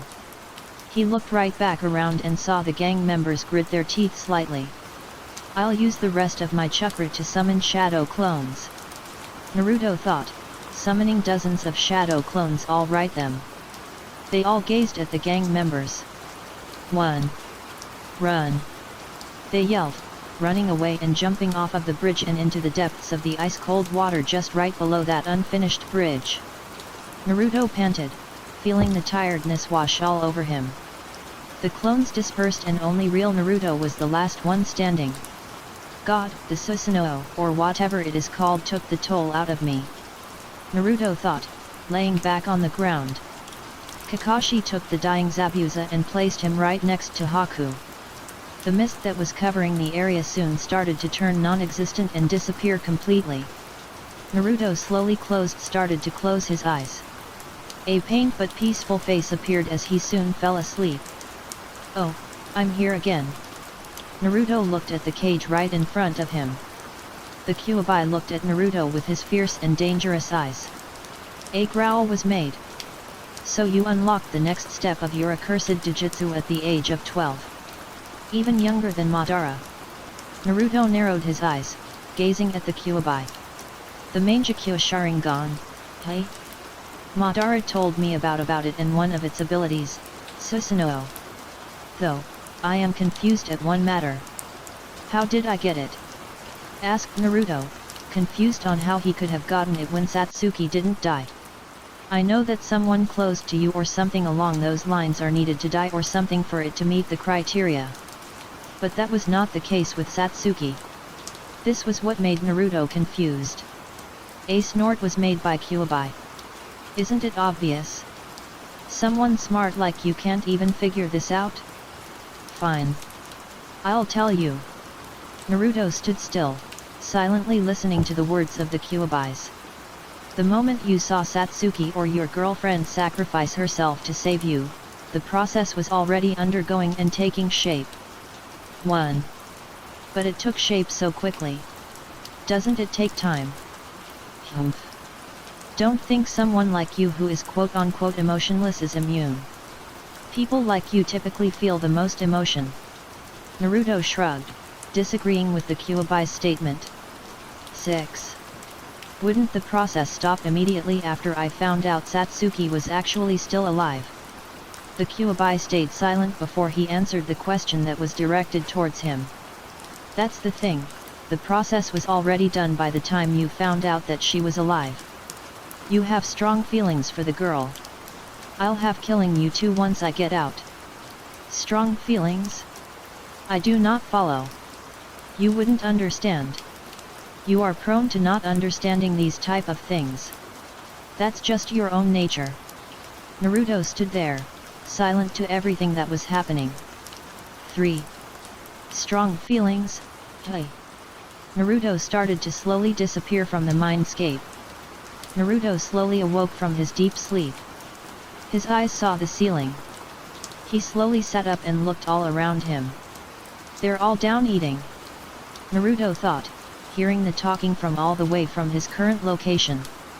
He sighed, looking out and seeing the scenery. I've been asleep for quite some time. Naruto thought, seeing the bright sun shining down on the world. He sat there, thinking and thinking what he should do next. He suddenly heard someone slide the door open. It was Kakashi. Good, you're awake. Naruto stood up to his voice and looked right back at him. Kakashi looked at him for a second before he gave him his signature eye smile. 1. It then disappeared a moment after. We need to talk on what happened to you. Privately. Naruto followed Kakashi to the forest that was just right outside of the house. He stayed silent the whole way through the walk to the forest. Kakashi turned towards Naruto, looking for an explanation or an answer. Talk. It looks like you need it. Naruto raised an eyebrow at Kakashi, wondering what he meant by that. He stood still, staring holes into Kakashi. What is there to talk about? Everything. Satsuki said she almost died protecting you. Then there was this massive amount of power that leaked out towards your direction. It was you, wasn't it? Naruto stayed silent, just nodding his head at Kakashi. He sighed, knowing this was going to be a tough one. You're going to have to be honest with me on this one. So I need you to talk to me, Naruto. What did you feel in that exact moment? Naruto looked at the ground, looking for the answer that he was needing for. All I felt was hatred. And why were you feeling hatred? Because Haku almost killed Satsuki. For a moment there, I zoned out because I was just thinking. I became a liability to my comrade in battle. Kakashi sighed, guessing this was taking a huge toll on Naruto. You shouldn't say that to yourself. You are a great and talented ninja. Naruto wanted to laugh. Talented? His talent at thinking almost got Satsuki killed. But it was true. The moment I let myself be so open was the moment that I had failed. Then I got so mad at myself and Haku. And I was so relieved to know that Satsuki was safe because she sacrificed herself. Naruto was focused on looking to the ground. So you care for her a lot? Naruto nodded, giving him a look of confusion. It was obvious and didn't need to be identified at all. I do. She's a jerk at times, but is actually a pretty good person. Kakashi gave Naruto an amused eye smile. He grew confused at this action that Kakashi had just done. You two have a very good and stable bond. Naruto just stood there, silently processing what Kakashi was trying to say. He just shrugged his shoulders. I guess. But, enough with the sad talk. We have to do something sadder. Naruto raised an eyebrow, wondering what could possibly be sadder than what they were doing right now. We have to bury Zabuza and his apprentice, Haku. They all stood at the now finished bridge that was just completed a day or two ago. Naruto looked at the crying Inari that was standing right in front of him. All the other villagers of the Land of Waves were standing right behind him and his family. They all waved at him. Thanks for everything, yelled Inari, tears falling down his as he saw the four slowly make their leave. Naruto was not shook even slightly by this. He sighed. We'll visit some other time. It's fine. There is no need to be so sad about it. Inari tried to stop his sobs but failed to do so after he started crying even harder. Naruto sighed once more. You promise? Asked Inari. Naruto stood there silent for a moment, just thinking about whether he could. He nodded, answering his question with a nod to the head. 3. Good. It was now time for them all to part ways for now. Team 7 turned around and started to walk away from the small town in the Land of Waves. Naruto looked back, seeing them wave their hands to say goodbye to them. He returned this by waving his hand right back at them to also say goodbye to them. Once Naruto and the other three were out of sight, Tashina looked at the rest of his family and the entire citizens of the Land of Waves. He had a question for them. Now, let us get on with naming this village. I, for one, already thought of one. Oh? What could this bridge be possibly called? Something lame? Grandeur? Or just something plain normal? The Great Tashina Bridge. Ew. That's so lame. Shouted Inari, disagreeing with the name that Tashina wanted to give the bridge. Many of the citizens were indifferent to this and chose to not take sides. How about we call this the Great Naruto Bridge? It suits it much better than your lame name. Many of the citizens perked up to Inari's idea and rallied with shouts. Yet, a lot of the agreed with a yell. Tashina sighed, knowing he had to change his plans of naming the bridge after himself and naming it right after Naruto. Fine, fine, fine. We can call it that. Team 7 stood right in front of Hiruzen, the third Hokage. They had just reported the mission details and things weren't looking so great. So you're telling me that the C-rank mission that I had given you turned out to be a lie and evolved into a B-rank then A-rank mission? Asked Hiruzen, letting out a plume of smoke from his mouth. They nodded in unison. And the reason why is because... Hiruzen asked with a follow-up question. Kakashi had a sheepish look right on his sheep as he was at loss for words. We couldn't abandon the mission, said Naruto, answering the question for Kakashi himself. Hiruzen took a pause, looking up at the ceiling and letting out another plume of smoke. You could have came back to the village and I would have dispatched another team that could have handled the situation perfectly. This was quite the valid point. Yes, but Tashina couldn't afford a mission of equivalent level/rank. That could pose a problem. Hiruzen sighed, knowing Naruto wouldn't be backing down anytime soon if he tried making another point. You all are dismissed. Kakashi, come here in the early morning tomorrow. Kakashi nodded. They all walked right out of the door. Naruto sighed, tiredly stretching his limbs out. They all walked right out of the building and stood outside of it. The three turned around and faced Kakashi. "Meet me at that red-orange bridge thingy majiggy.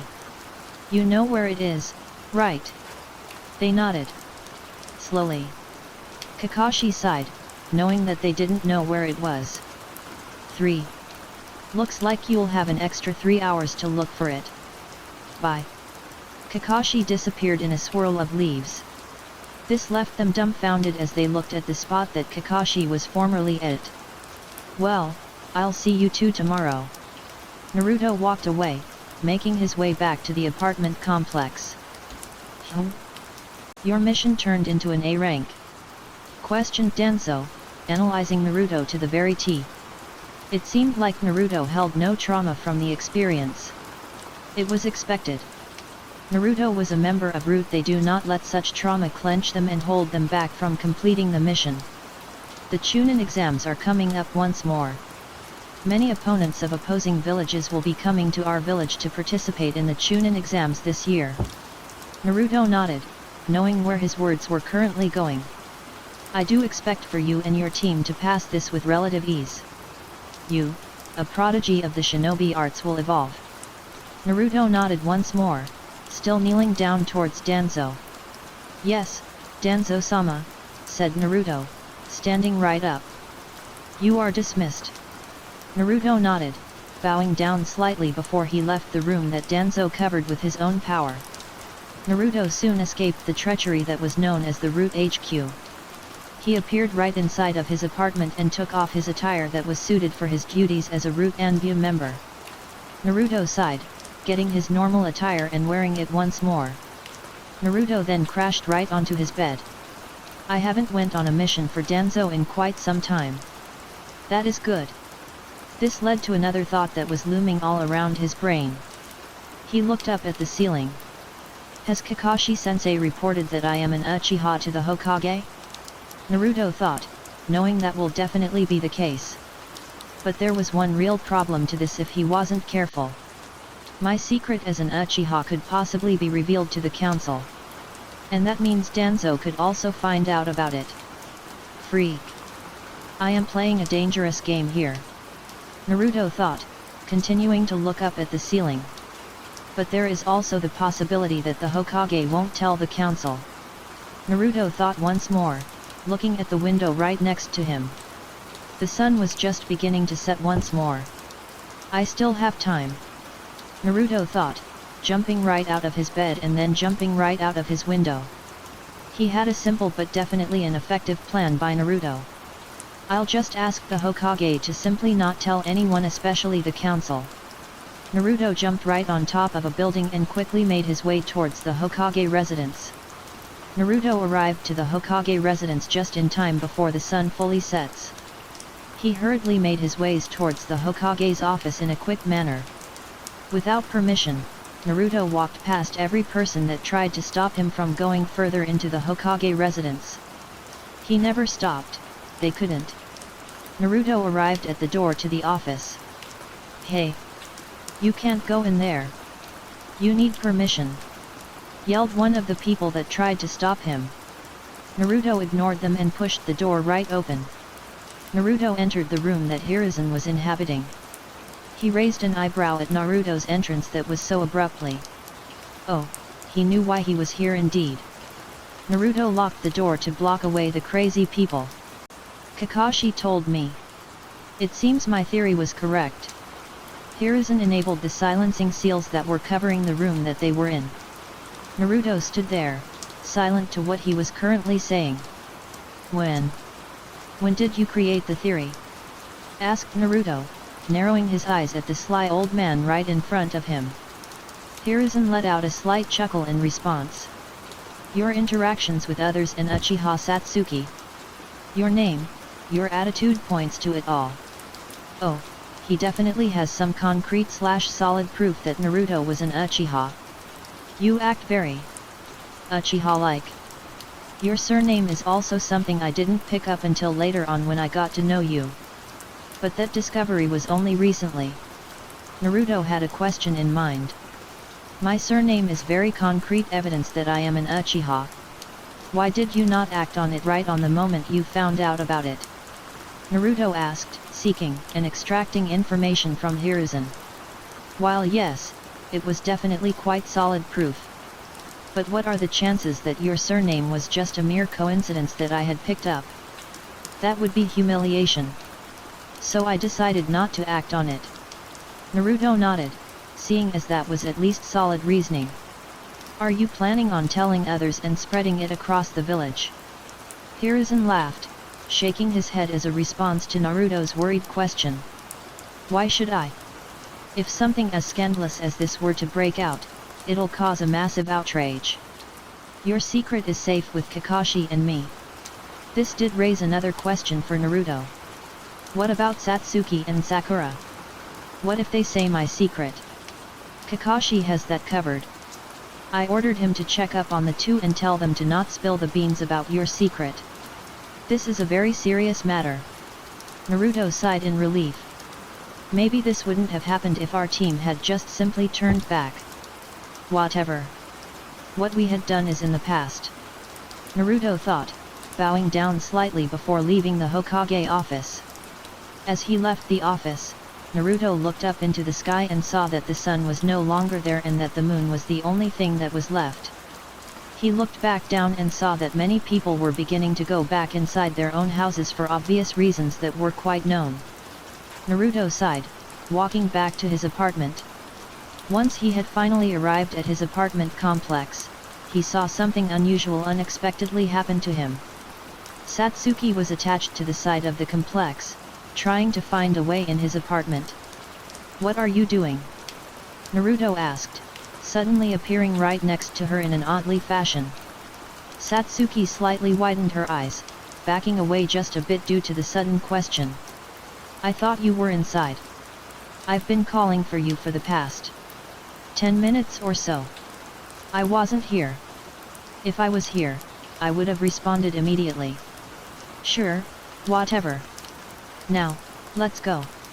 Naruto raised an eyebrow at this sudden order that was coming from Satsuki herself. He stood there, puzzled at her request. Where are we going?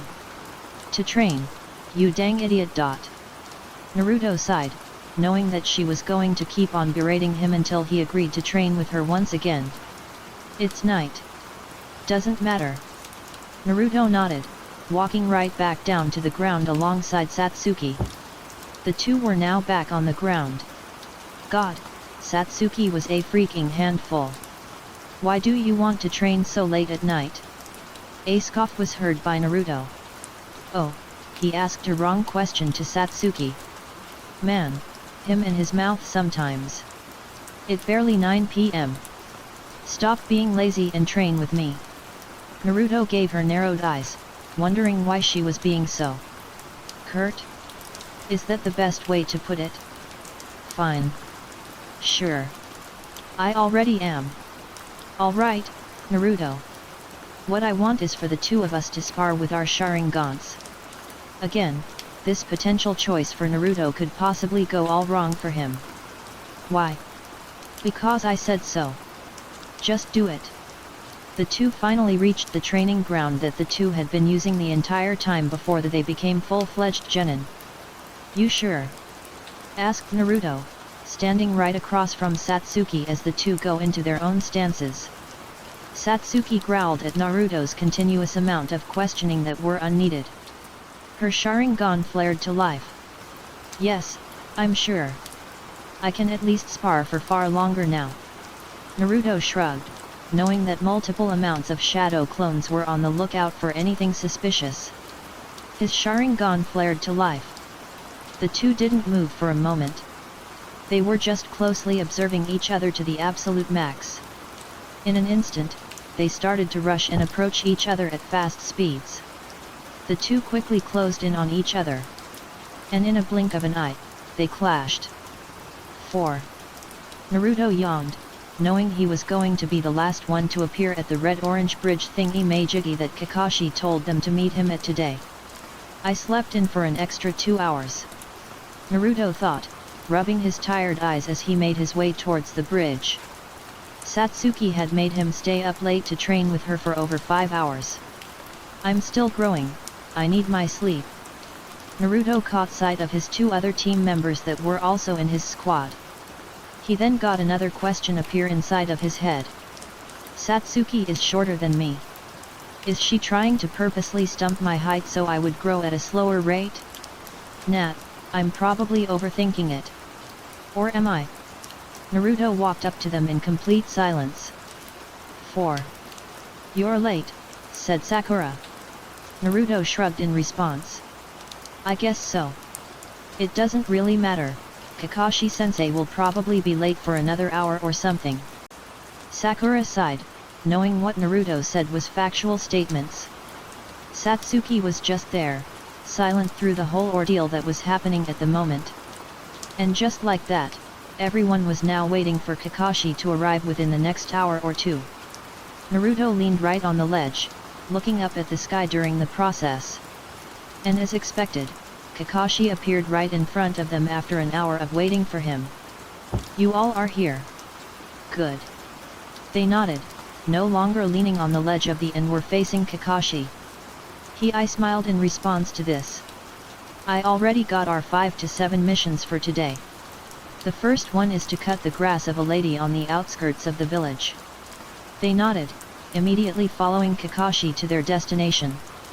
They arrived at their destination after minutes upon minutes of walking on foot. The four were facing an old hag that had many wrinkles on their face. As you know, I need you to cut the grass and weeds of this place. An old lady like me would die after just 10 minutes. They nodded, knowing that her safety was a priority to her own self. The three then started doing the task that they were tasked to be doing. They all completely finished it at quick pace, wanting all of this to be over in an instant. They then went on to another mission that needed them to collect the trash that was piling up on a stream of water that was leading to a dangerous waterfall. They finished that with perfection. They then were tasked to walk dogs. They all picked the smaller ones due to the fact that they were going to be less of a pain in the butt during the process. They completed that. They completed another. They completed many other D-rank missions as the day progressed. And this all happened in an instant. Now they were in front of Kakashi. You three did well today. Good job. Naruto and Satsuki gave him a small and slight nod, while Sakura did a wide smile that plastered on her face. I expect this kind of performance to be shown in the future. But other than that, you all may leave. They nodded as Kakashi walked away from them all. Sakura waved goodbye to them as she also left the area after a few seconds. This now only left the two Uchihas, Naruto and Satsuki. They stood there silently for a moment or two, doing nothing for some odd reason. Satsuki looked over at Naruto's side. Train? Asked Satsuki, hoping for a yes and not a no. Naruto looked over towards her, still staying silent for a few seconds before he answered the question. Sure, but look. Naruto pointed right behind them. Satsuki raised an eyebrow, following Naruto's index finger. She looked at where Naruto was pointing at. Plus. Oh, it's your crap Y student. 4. Boss. You ready to train me? Naruto looked at Konohamaru, sighing right at him as he stared at him with blank eyes. Who said I'm training you? Asked Naruto, responding to Konohamaru's question without much thought and hesitation being put right onto it. Konohamaru deflated. Wha? I'm your apprentice. Naruto shrugged, not caring what he actually had to say to him. Don't care. Even if I accepted that you my apprentice, doesn't necessarily mean I'll teach you anything. A few tips here and there is more than enough to get you stronger. Naruto heard a grunt escape Konohamaru's mouth. That won't make me no us stronger. He pointed towards his current companions. Take it if you will. I'm not obliged to be your sensei and teach just because I agreed to it because of your real sensei. Naruto felt the eyes of Satsuki staring holes at his own body. But don't senseis teach? Naruto looked at the person who had asked that. His eyes met with a kid with short brown hair, circular glasses, and snot lightly dripping down his nose. Naruto nodded. Sure, but I'm still a genin that is fresh out of the academy. I have no real experience teaching something that I have no interest in. He heard Konohamaru huff in response. Anyway, this is Yuden and Mogi. We are the Konohamaru Army Corps. Naruto was not amused for even the slightest bit. I'll get going now.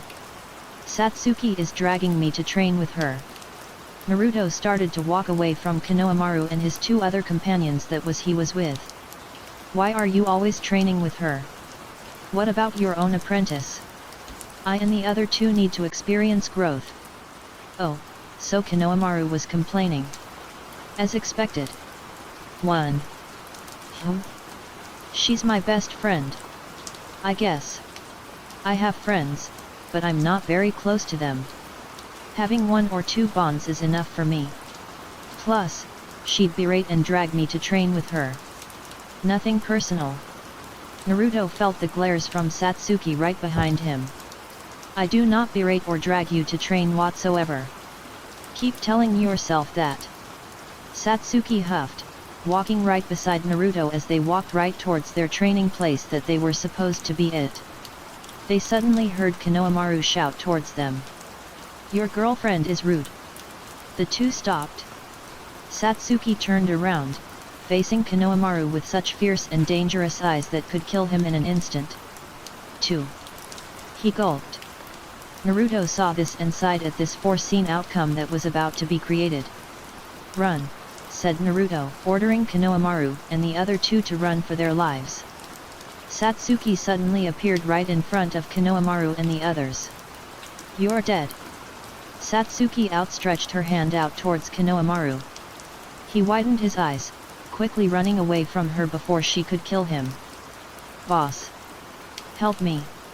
Yelled Konohamaru, racing away from the angered and infuriated Satsuki. Naruto sighed, walking right behind them. Though since he was walking, he couldn't keep up with them continuously running. Such a waste of time. Naruto thought, hearing each step that he created as he moved along the concrete ground. God, why did he have to teach such an energetic person? Because he had no choice. Actually, he probably had a choice, but didn't instinctively choose out of unknown reasons that Naruto did not know. As Naruto followed, the more he thought about the chances of the outcome of this situation to ultimately go all wrong and that he will be forced into a nasty situation. Oh, how right he was. Gahh. Naruto heard someone yell. He groaned, knowing who exactly this person was. Konohamaru. Naruto appeared right around the corner and saw someone with war paint holding Konohamaru with a grasp. He walked right beside Satsuki, whom was staring at the boy with a glare. She and Naruto met eyes and nodded, knowing exactly what to do at this moment. Let him go, said Naruto, slowly walking towards the person who was around his age. The boy smirked at him. Relax, I'm only teaching this guy a lesson. This will be beneficial for him. He doesn't know he is messing with. Naruto shook his head, seeing that this guy was some stubborn fellow. I said. Naruto and Satsuki appeared right beside of him. Let him go. He widened his eyes, seeing how fast they had suddenly appeared right next to him. He immediately dropped Konohamaru on the ground and got into a taijutsu stance. TCH, bring it on. He narrowed his eyes at the two of them. Naruto ignored him and picked Konohamaru up and dragged him away from the war paint dude guy. You know, Suna is allied with Konoha. It'd be quite sad if we were to sever our alliance. Naruto glanced right back at the boy and the other one. She was a blondie, the most troubling ones. 1. The heck did you say? You're here for the Chunin exams, are you not? They nodded, answering his question with a positive. So what? That means you're a genin as well as us. As a genin, we have boundaries that we shouldn't overlook as a ninja. This caused them to narrow their eyebrows with. And as of right now, you are breaking those said boundaries by doing something off limits. We are the lowest of all the ranks of that exist in this ninja system. We don't get privileges to hit a random person that has yet to do anything wrong. Naruto pulled out a kunai and held it towards him. Especially since the person you just tried hurting is the grandson of the third Hokage. He widened his eyes, realizing what could have happened if he had progressed further. "We advise you to think before you bark," said Satsuki, backing away and standing right back beside Naruto. They locked eyes with each other. Before anything else could be said, someone butted into their conversation. Kankuro, the guy that had the war paint covering his whole face, suddenly had a surge of facial expressions change from one to another in mere seconds of hearing that voice that contained such malice. Everyone's heads turned to the tree right next to them and saw a guy with hair that was the same shade as the color blood. Naruto and Satsuki narrowed their eyes at him, wondering who he was. 2. You are a disgrace to our village. He turned his head right towards the duo that stood beside each other. I'm sorry if he causes you any trouble. They now had a better look at the boy that was hanging right off the tree.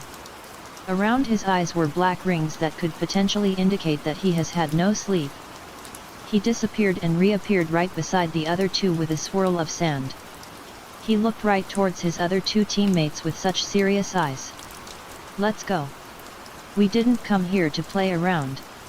The two nodded almost immediately and followed right behind him. Naruto looked at their backs as they slowly retreated. You're attending the Chunin exams, right? Naruto suddenly asked. The three stopped, slowly turning towards him. They all nodded in absolute unison. Yes. We are. The boy with the red hair was the one that had responded to Naruto's question. I am Gaara of the Sand. The other two are my older siblings. The two nodded, knowing that they also had to introduce themselves to this guy, Gaara. I am Eihaku Naruto. 8. I am Uchiha Satsuki. I see. I am interested in you too. Mother will enjoy your blood being spilling. The two suddenly tensed up. This guy was someone who they had to be very cautious with. He's dangerous. The thought the two rivals. Gaara is now a person they have to definitely watch out for. They watched as Gaara and his siblings retreated away from them. Naruto and Satsuki looked towards Konohamaru and his two friends, Yuden and Mogi. You three, go back to your sensei, Ebisu. We have things to do and places to be. Satsuki nodded, knowing that Naruto was right on this part of the spectrum. The three sighed but nodded their heads at the two. Fine. But next time, you will train us. Konohamaru and his army corps started to walk away from Naruto and Satsuki. The blonde just sighed, shaking his head at his antics. Sure, sure. He had to agree, seeing that they wouldn't stop benching and complaining when Naruto would refuse at his own personal request. 1. Once Konohamaru and the others were gone, Naruto looked over towards Satsuki. She was giving him a look that he knew all too well to not understand. Naruto nodded. Train. As they left, Naruto felt a headache surge through his head and disappear almost immediately after. 5. The Jonin senseis, some Chunin and the Hokage were present all in one room to discuss one important matter that has came up and can't be ignored. As you know, the Chunin exams are on the come up. They all nodded, standing right beside each other in a uniformly way. But they ultimately stayed silent to this. And as you can also know, all three of the rookie teams are eligible for the Chunin exams. Everyone nodded, having mixed emotions about letting fresh genin into such a battlefield. Can I have the said three Jonin senseis approach me? They nodded and walked right in front of Hiruzen, the third Hokage. They all bowed down slightly. I would like to know if you three would like to enter your genin into the Chunin exams. Hiruzen looked at the first sensei in the formal line, Hitaki Kakashi. First Kakashi. He nodded. I, Hitaki Kakashi, lead Team 7.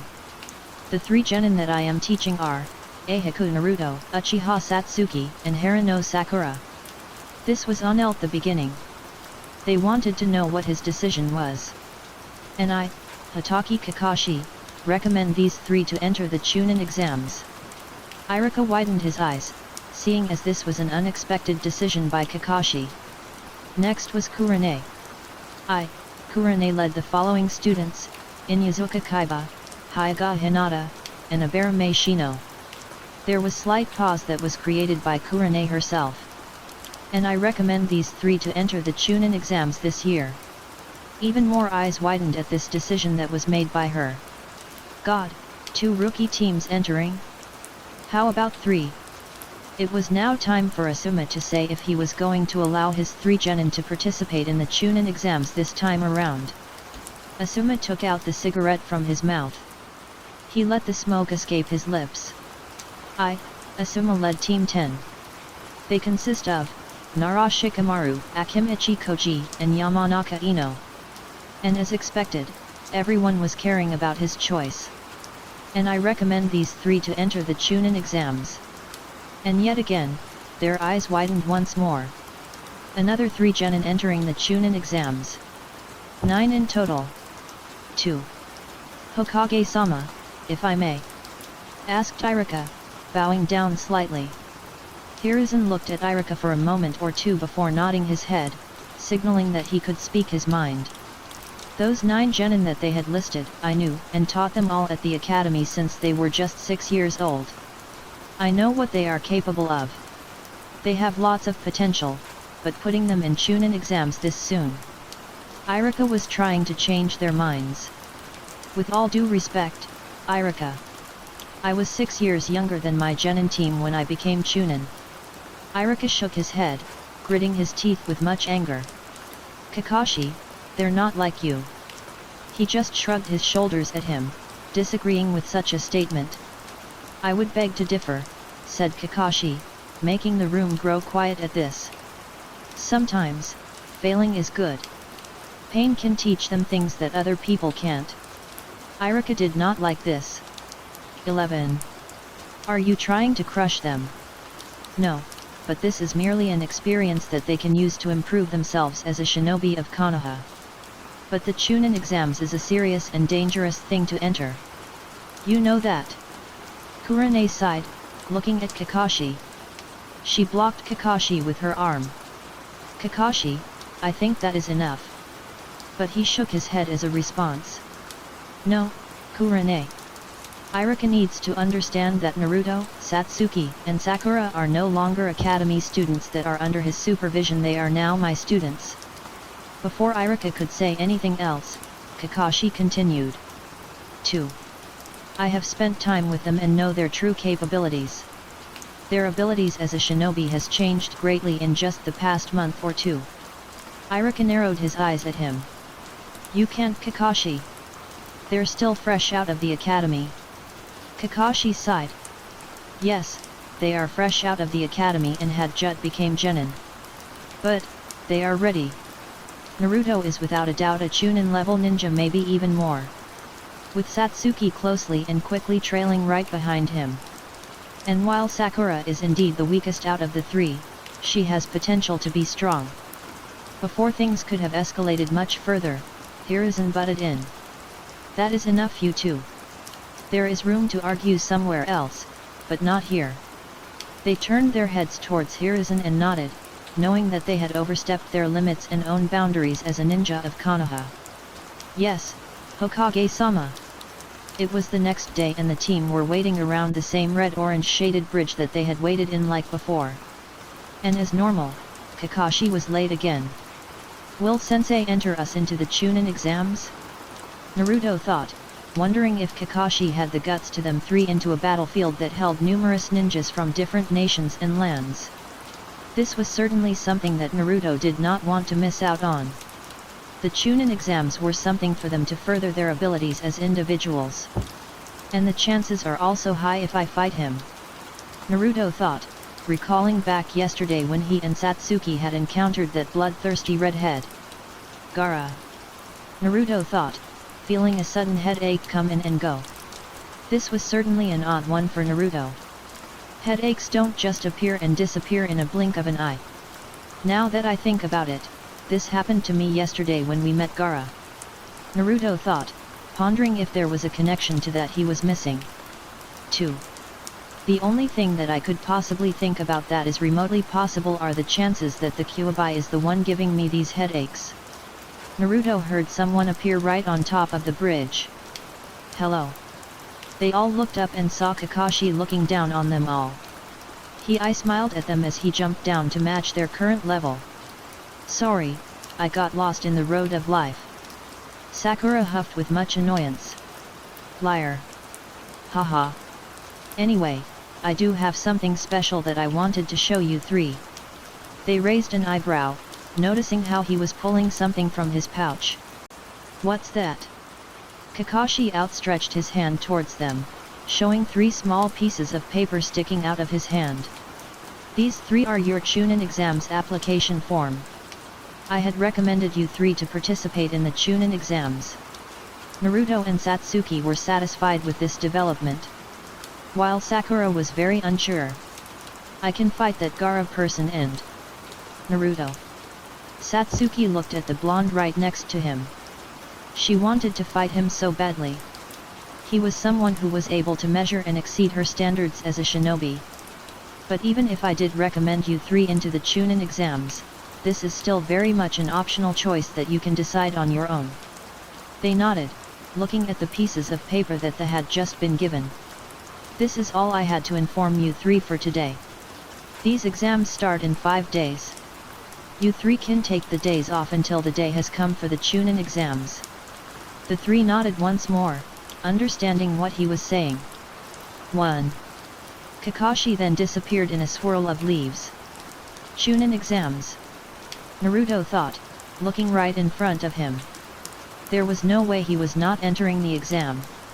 This was an opportunity of a lifetime that he could just not pass up. They all started to walk together back home. I don't know if I can hold my weight. I'm not strong like the other 2. Sakura thought, deeply deciding if she entering the Chunin exams or not will be beneficial. The only good thing I have going with me right now is my good chakra control. But that is mostly due to my chakra reserves being much lower than the other 2. Sakura thought, comparing herself to prodigies of their graduating classroom. They're probably better off without me, right? Sakura thought, looking at the ground as they walked right on it. But these Chunin exams that are being hosted, hey, can help. 10. Help her get stronger, she means. And getting stronger is certainly a good thing, is it not? But what are the chances that she does improve along the way? Around 50%. That means another 50% was on the other side. Decent chances. Maybe I can ask questions on how I can get stronger. Sakura thought, briefly glancing at Naruto and Satsuki. She knew they were most definitely going to enter the exams. It was just their nature to do dangerous things without much hesitation. Sakura envied them for that. They were strong and were brave enough to face even the toughest of challenges that was blocking their own goals. Can I be like that? She thought, wondering the chances of such things happening. Maybe. Just maybe that could happen. The best possible chances of her getting stronger is to study an area that she could be good at. Maybe she could be like Tsunade and specialize in medical ninjutsu. Something like medical ninjutsu will be very hard to master for people like Naruto and Satsuki, but her? 4. It may just be possible for me to study in that area. Sakura thought, noticing that Naruto and Satsuki had just stopped. She did the same and raised an eyebrow at them. 2. She was just so lost in thought that she did not know what was happening around them all. Someone is here, said Satsuki, narrowing her eyes as she looked around the area that they were in. They all got into their stances and all looked around with their eyes darting each corner. Come on out, ordered Naruto, pushing his hand into his holster and pulling out a singular kunai being tightly held within his hand. It seems you all are quite good. They heard a voice that was hiding in the shadows of the tree all around them. In an instant, a man had appeared right in front of them. He had a black cloak that covered his body and a veil that covered most of his face. But the most notable thing about him was his forehead proctor that he had embedded on his wooden hat on his head. You're part of Aim Omega Kure. Naruto narrowed his eyes at him. Oh? So you're knowledgeable in some aspects. Sakura and Satsuki pulled out a kunai of their own and held it tightly. Naruto stared at the man in front of him. "Move," said Naruto, ordering the aim nin to move aside so they could all avoid fighting in broad daylight. But the man just laughed in his face. "Me? Move? There is no way." He slowly approached them in a silent manner. "I see. So you have approached us to pick it." The aim nin stood there, silently listening to everything that Naruto was currently saying to him. 2. If you want to imagine that, then yes. But for me, this is only a way for me to see your limits. Naruto, Satsuki, and Sakura slightly narrowed their eyes at him. Limits? Naruto looked at the other and nodded at them. They had no idea how strong this person could actually be. Cautions were needed at a time like this. "You two read." "Ready." "Ready." Naruto nodded, getting his answer from both Satsuki and Sakura. He thought of a simple plan that they could use in a time like this one that they were currently in. Use the same strategy as the one when we fought Kakashi-sensei on the bell test. Coordinated attacks. Sakura, to the left. Satsuki, to the right. I'll take the middle area. They nodded, trusting Naruto's plan. There is no guarantee that this will surely and 100% work in the end of it. The trio slowly started to approach the aim nin that seemingly had bad intentions. The aim nin looked at them, following each of their exact movements to the T. Though he did notice something odd about the three of them. "They're waiting for me to make a move," thought the aim nin, slowly analyzing the three genin in front of him. They could without a doubt be considered the strongest genin team in Konoha. 4. The aim nin had enough of waiting for them to make a move. "If you're not going to instigate the battle, then I will," he shouted, quickly picking up his pace to a very quick speed. But this was not enough for them to be thrown off. "We've experienced things much more dangerous than this," said Satsuki, slowly picking up her own pace alongside Naruto and Sakura. "Oh? Now I'm curious on what they could be." The man jumped up in the air and pulling out a pair of kunai that he soon threw right towards them all. The three saw this and easily dodged it. "Put the plan in action," ordered Naruto, getting a pair of nods from Satsuki and Sakura. They all split apart and went to their own respective sides. They then threw the kunai that they were holding very tightly within their own grasp. They then watched as the aim nin pulling something out from his back. The three narrowed their eyes at the weapon that the aim nin was currently going to use. "Is that an umbrella?" thought Satsuki, seeing as the aim nin used the umbrella-like weapon to deflect all of their kunais that they had just thrown at them. 3. See? Tactics like this is something that won't help you in the Chunin exams. The aim nin yelled, taking the umbrella-like weapon out of his field of view. "Hey!" The aim nin questioned in an aloud manner. He looked at the spots and locations that Naruto, Satsuki, and Sora were at when they had thrown the kunais. They were no longer there. He widened his eyes at this sight, knowing full well where they were now at. With barely any seconds left, the aim nin turned around with his umbrella-like weapon and deflect another batch of kunais that came his way. The aim nin then landed back on the ground, once again pulling his weapon out of his field of view. He then saw that they were also no longer there. He turned around out of pure instinct and saw that they were not there either. "Where?" he thought. But after a few seconds of observing, he suddenly felt the heat rise all around him. A tiny bit of sweat escaped his face as he saw two giant fireballs being aimed right towards him. Crap! This was an unexpected turn of events. The aim nin barely managed to dodge the incoming attack that was from Naruto and Satsuki. An explosion appeared due to the impact of the two fireballs hitting and colliding with the ground. Smoke entered the atmosphere due to this. And soon enough, everything was covered in smoke. The aim nin blocked everything out with his own forearms. "Now, Sakura!" Satsuki yelled, gritted her teeth as she was also blocking the smoke with her forearms. And as intended, Sakura appeared right behind of the aim nin. She jumped up slightly and delivered a kick to the aim nin's head. And the moment the kick had connected, the aim nin from before just disappeared and a log replaced his place. 1. Sakura widened her eyes at this, landing back on the ground. The smoke slowly disappeared from oblivion. The only people that was left of this were the 3 members of Team 7. They all looked around and saw that the aim nin was no longer there. Naruto sighed, falling down to the ground. He looked up to the sky. We clearly outclassed him. But something was off about him. Naruto thought, noticing how weird this whole fight was as a whole. First was how the aim nin had approached them. Second, everything he said sounded so fabricated. Naruto thought, continuing to look up into the sky above. The aim nin moved silently through the night sky. God, they certainly could have potentially killed him without much more hesitation. He jumped and planted his feet on the side of a wall. The aim nin launched himself to the very top of the building that he was currently on as of right now. Once appearing on the top of the building, he looked at the person whom was in front of him. He walked right behind him, just a couple of meters away. You were right, they're ready, Kakashi. A puff of smoke appeared in the aim nin's place. Kakashi turned around, already knowing he was correct since the beginning.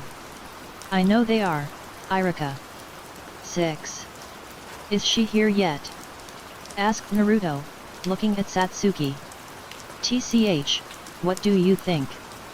If we're the only 2 here, then that means she isn't here. Naruto shrugged, not shaken even the slightest at the scowl that formed on her face. You seem to get very angry when I say something very obvious. Naruto heard a scoff in response to these words that climbed right out of his own mouth. I do not know how you can be so smart but can't even recognize the most obvious things. Naruto ignored her, choosing to stay silent instead of entertaining her idea of arguing with her. Sorry. They suddenly heard someone yell from a distance.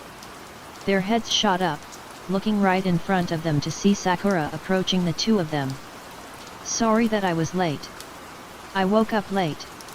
They nodded, accepting such an excuse to be plausible and entirely real.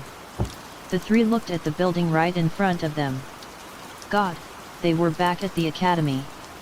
Brings good memories. I guess. Satsuki had an amused scoff that escaped the grips of her own mouth. You don't even go to class. Saying that you are experiencing memories is dumb. Naruto gave her a lazy look with narrowed eyes right along with it. It sure does bring memories, said Sakura, agreeing with what Naruto had just said a few seconds ago. Satsuki stayed silent, preferring to not give her own opinion. I guess. There is no reason for me to miss a place like the academy. Naruto walked right beside them as they all made their way towards the academy doors. But he does have to admit, it certainly has been quite some time since they were last in the academy walls. While he didn't have that feeling of nostalgia washing over him, he does understand how Sakura could feel the nostalgia that loomed right over her. Fortunately, Naruto didn't feel that, nor does he need such nostalgia to hold him down. They opened the door to the academy and entered the halls. As they walked around, looking for the room that they all had to go to. Why couldn't they just make the exam room on the first dang floor? They didn't have to do so many trivial things. Gah! They heard someone yell from afar. The trio followed the sound of the person's voice. You can't even get past us. Just give up if you're taking the Chunin exams. Naruto looked at the direction of the person who had screamed in pain earlier ago. Green spandex? Naruto thought, looking at the person who had a bowl cut. He then paid back attention to the 2 that were guarding the door. 1. Genjutsu. It's quite a simple one too. Naruto butted in with his own voice. Everyone's attention snapped to him. The 2 guards smirked a bit before chuckling in an evil way. 1. Good job, I guess. But that was unneeded for you to do. Naruto stared at the 2, making them feel quite uncomfortable with the gaze that he was holding. The Chunin exams contain only the strongest of genin. There would be no point if there are no strong enemies. Their smirks never ended from Naruto's words. Naruto looked at Satsuki and Sakura before nodding. 4. Alright, I see what you like doing. Then, how will you deal with this?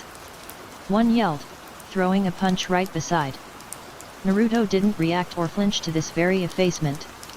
He just stood there looking at the balled-up hand that turned into a tight and needy gym.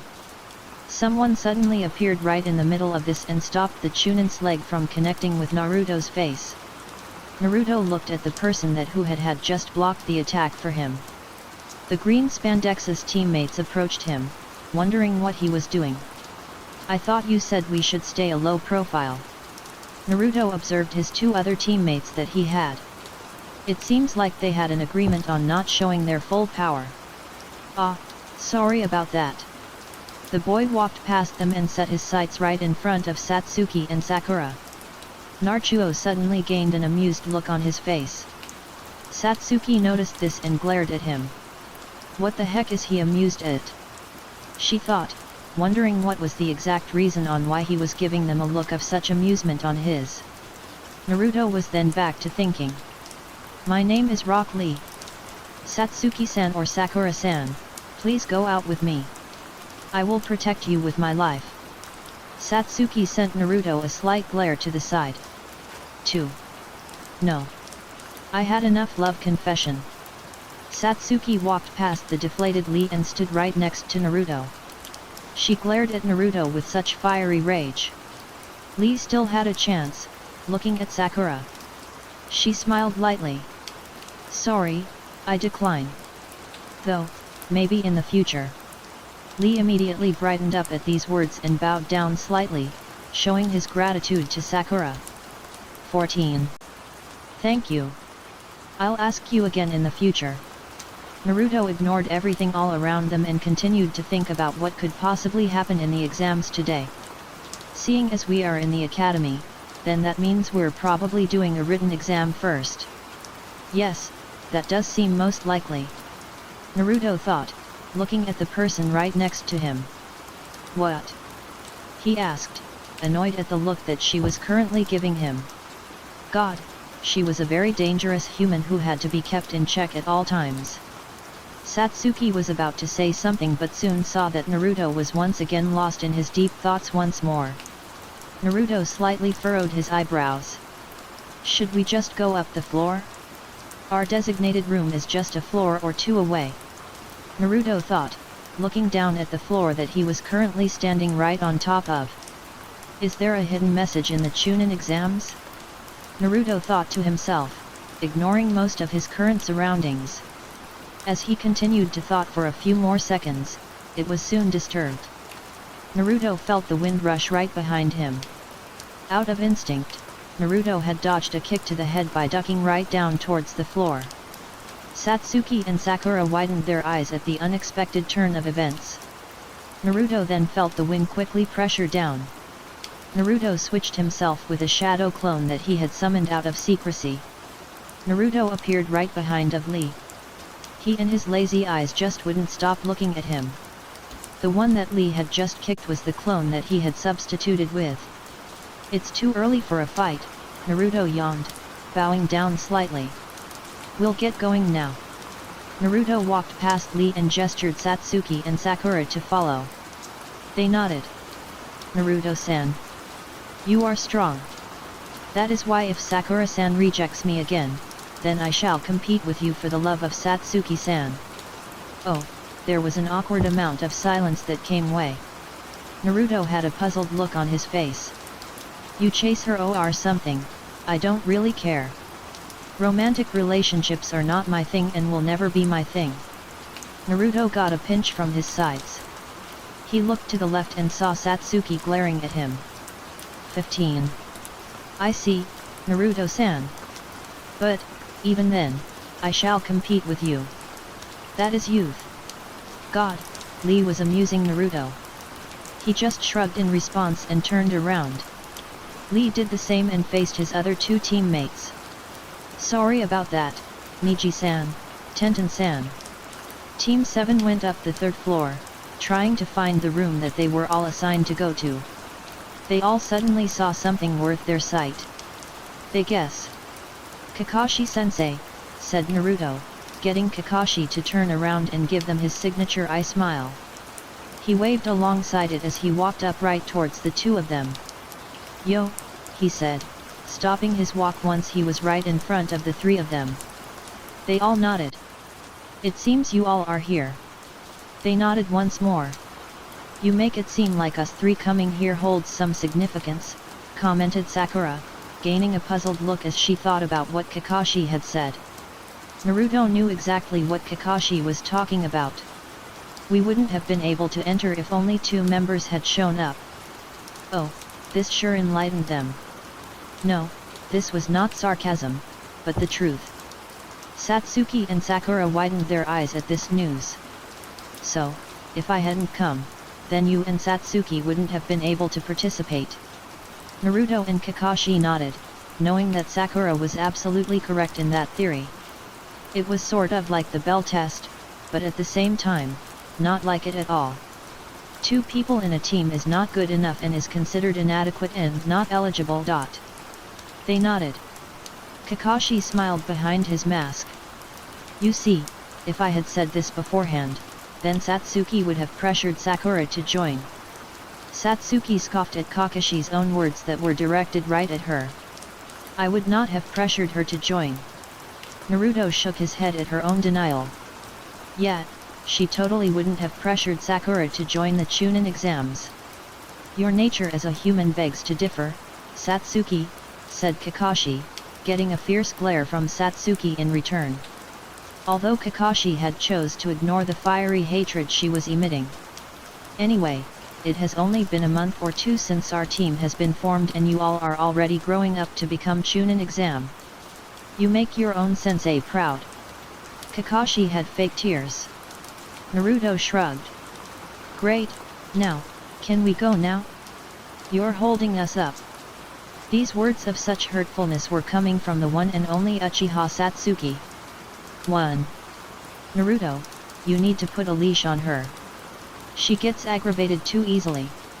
Kakashi smiled behind his mask as he moved to the side and gestured for the 3 to into the room that they has to actually go in. 31. What the heck is that supposed to mean? Satsuki asked, glaring Kakashi as they walked right past him. Kakashi chose to ignore these words and to just disappear in a swirl of leaves. This left Satsuki unanswered. But it seems like Naruto had the answer. It means I'm the only one who can quote-unquote tame or subdue you to stop being a quote-unquote jerk. Satsuki looked at Naruto, hating how he was taking Kakashi's side. You make it sound weird. Just stop, Satsuki commented. Naruto was still stoic as he gazed into Satsuki's eyes. Stop. You're being a pervert again. Naruto raised an eyebrow, not knowing the definition of pervert was gazing at a person for a long period of time. I think you misunderstand the meaning of pervert, Satsuki. He earned a scoff in return. Whatever, Naruto. Let's just go inside. We have like 20 minutes left. Kakashi-sensei was holding us up for a long time. Naruto and Satsuki agreed with this. The trio stopped right in front of the sliding door. Naruto took and did the honors of sliding and opening the door for the 3 of them. The 3 silently walked inside the room that was filled to the brim with genin. As they settled down by standing in place, silently that is, they heard a voice suddenly appear from their sides. This voice was quite recognizable. Oh, it's the troublesome team, said a lazy pineapple head. Naruto, Satsuki, and Sakura looked right towards their side and saw Shikamaru and his team approach right towards them. Naruto raised an eyebrow just slightly. Oh, it's you, commented Naruto, now standing right in front of Team 10 and their members. Shikamaru shrugged and yawned right after it. 2. Yeah, it's us. It seems we're all in the Chunin exams. This caused Satsuki to raise an eyebrow of her very own. That one sentence sent a question right towards her head. What do you mean by we're a? Asked Satsuki, slightly narrowing her eyes at the lazy Nara that stood right in front of them all. The person who answered was not Shikamaru, but Koji? Yeah, the other rookies are here. Koji pointed right towards the other side. The team followed the finger and landed sight of an approaching Team 8. Oh, so that's what mean. They nodded. Kaiba, Shino, and Hinata approached them, with Kaiba being the most confident talker in their team leading them towards them. 1. Yo. Kaiba waved, standing right in front of the other 6 rookie genin. Naruto nodded, slightly yawning right after. He scanned all around and saw that many people were looking at them interacting. They seemed to care about our conversation more than their own selves. Weird. Thought Naruto, turning his attention back to the group that he belonged with. Isn't it sad? You didn't pass the genin test that we were all put in. Naruto and Satsuki shrugged, not caring on the old news that they had just been told. Don't really care. He lacked perception, conviction, and skills in the shinobi arts. Many of them sweat dropped at the words that had escaped Naruto's mouth. Naruto. Did I just sense jealousy? Kaiba asked, a cheeky smile appearing right on his face. Satsuki glared at him, exactly knowing where he was getting at. 2. Naruto furrowed his eyebrows. What is there to be jealous about? I do not follow. Kaiba froze, suddenly seeing that his attempt to poke some fun out of Naruto had just failed considerably. 4. Whatever. It doesn't even matter now. Kaiba slightly huffed, knowing he shouldn't have tried doing something like joking about others' feelings. Naruto certainly wouldn't get such a thing. It would only go right over his big brain. 1. Naruto heard silent footsteps coming right their way. He turned towards the direction of the said person and raised an eyebrow towards him. 1. Turn it down, will you? Everyone else's head snapped right towards the man and saw that he was wearing glasses. Oh, so was he smart like Naruto? Or is it just something to make him look smart? He also had gray hair. Who are you? Shino asked, observing the man that had gray hair. The man gave them all a small smile at them. I am Yakushi Kabuto. I guess you can say that I am a veteran when it comes to the Chunin exams. Naruto narrowed his eyes at the man right in front of him. He looks old. Probably in his very late teens. Naruto thought, looking at Kabuto with his observing eyes. Kabuto then pulled out a deck of cards from his holster. I have acquired a large amount of information due to this being my 7th time participating. Some of the people in the Rookie 9 had the sudden urge to just burst and say something out loud, but just chose not to. With these, I can give you the varying amount of information that I have collected in this room and past participants. They all nodded. Although Naruto was very skeptical about this. And it seems like Satsuki very much had a few people in mind. Gaara of the Sand End. Eihaku Naruto. He slightly narrowed his eyes at the raven that stood right next to him. Her motives interested Naruto greatly. Many people heard this and listened very closely. Oh? So you have a few people in mind. You even know their names. That will make this much easier for me. Kabuto did some weird thingy with his arm. Was it a trick? A magic trick? Or is it actually real? It's probably real. The first one is Gaara of the Sand. He showed them the card that he had gotten from the weird magic show thing he had just won right in front of them all. His attributes do not show due to him being a foreign ninja from different lands. His stats and skills were hidden and not there whatsoever. But the thing that was evident there was, the number and difficulty of the missions that he has done. This guy, Gaara. He is an anomaly in his very own right. 8 C-rank missions in total and 1 B-rank in total. This is very good for a genin his age. But this was not the only thing that he had to say. 1. Oh.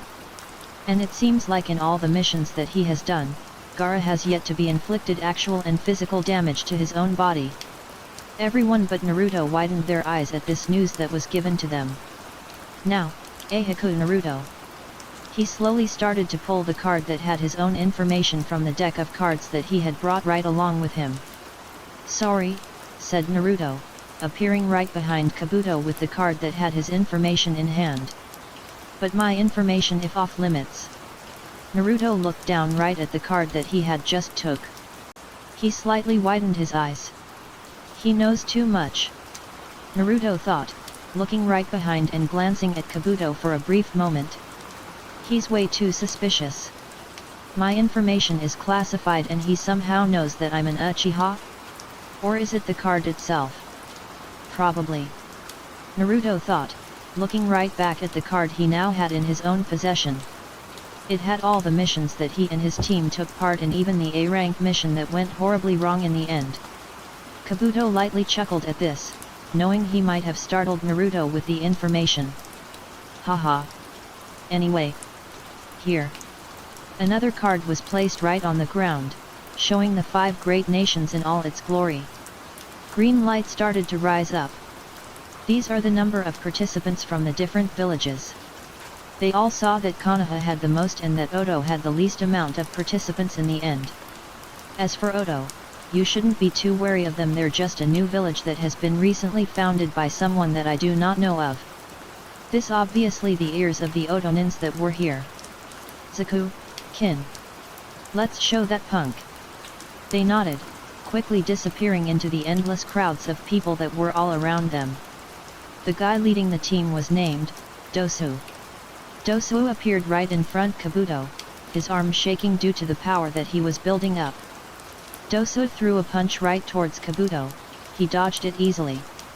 But his glasses cracked and soon were in total pieces. Kabuto widened his eyes, falling down towards the floor that everyone was currently standing right on top of. His body was currently aching. The 3 Otonins stood right in front of the fallen Kabuto. This is the power of Otagakuer. You weakling. The person who had said this was Zaku. They were about to deal much more damage but someone intervened. Body modifications, said Naruto, appearing right behind Zaku and eyeing the tiny holes that were on his palm. The 3 widened their eyes, backing away slightly to avoid confrontation. How the heck did you get there? Questioned Dozu, narrowing his free eye right at Naruto. He gazed at them with his bored and lazy eyes for a moment. He raised an eyebrow. You're asking something trivial. The answer is obvious.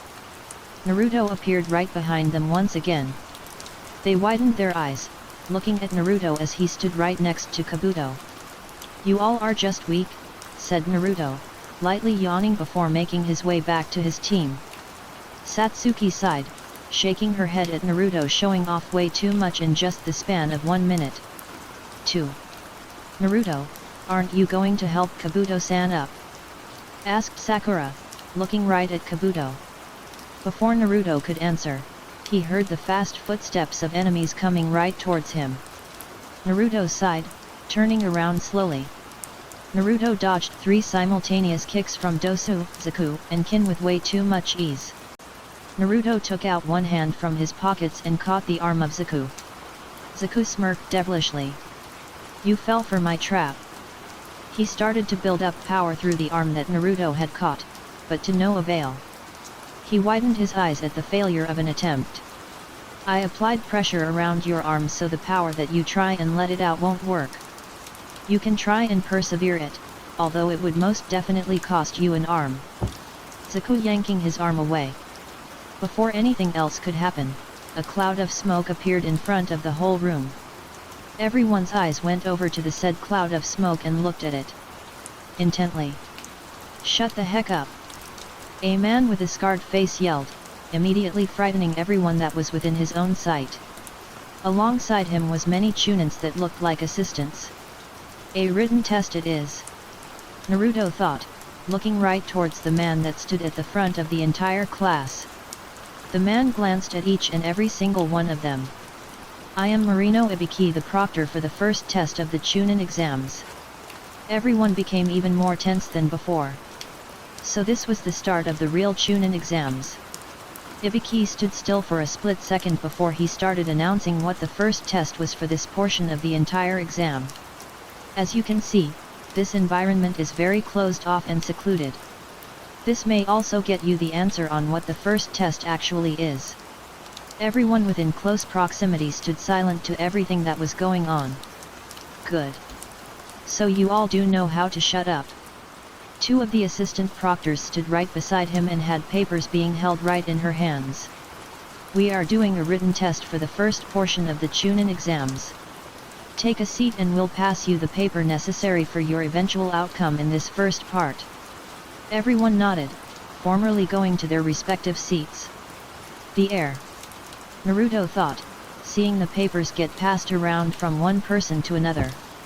If it's anything like the things that Naruto and the others had endured, there must be a hidden message of some sorts. Once the papers were passed around, Ibiki gained an satisfied nod to himself. They were listening better than he had originally thought they would. Now, I would like to discuss the ground rules for this test. He started using the chalkboard that was right up for display. Everyone looked very closely. You all start right off with 10 points in total. If you get questions wrong, you lose a point. Once you lose all your points, you are done. But here's the catch. The 10th question will only be asked later on. Passing this test will be determined through your group points. People started to widen their eyes at this rare bit of news that was just given to them. Ibiki looked right over to the side. These are the sentinels. If you get caught cheating, then you are out along with your other teammates. People widened their eyes at a drastic rate from this. 2 points will be taken if you get caught.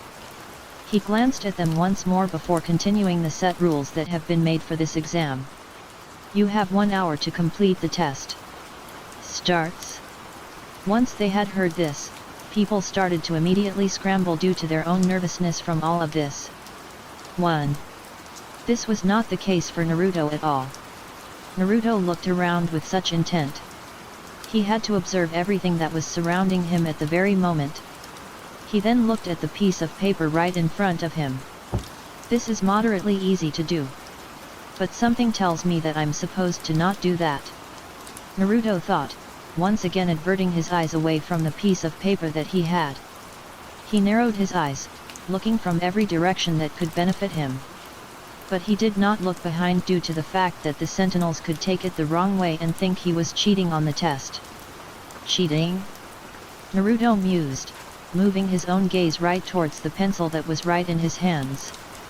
He lightly tapped the pencil on the piece of paper that everyone was assigned to do. Cheating. Cheating. Cheating. Naruto repeated this exact word in his mind multiple and endless amounts of time. He noticed that Ibiki didn't really empathize the understanding of cheating. But shouldn't he be doing that? It's obvious that people are going to cheat in the test.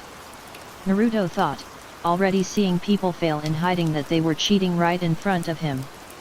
God, they were such idiots. Before Naruto could think anything else, his thoughts were interrupted by a sudden kunai flying right past him, a blink of a dang eye.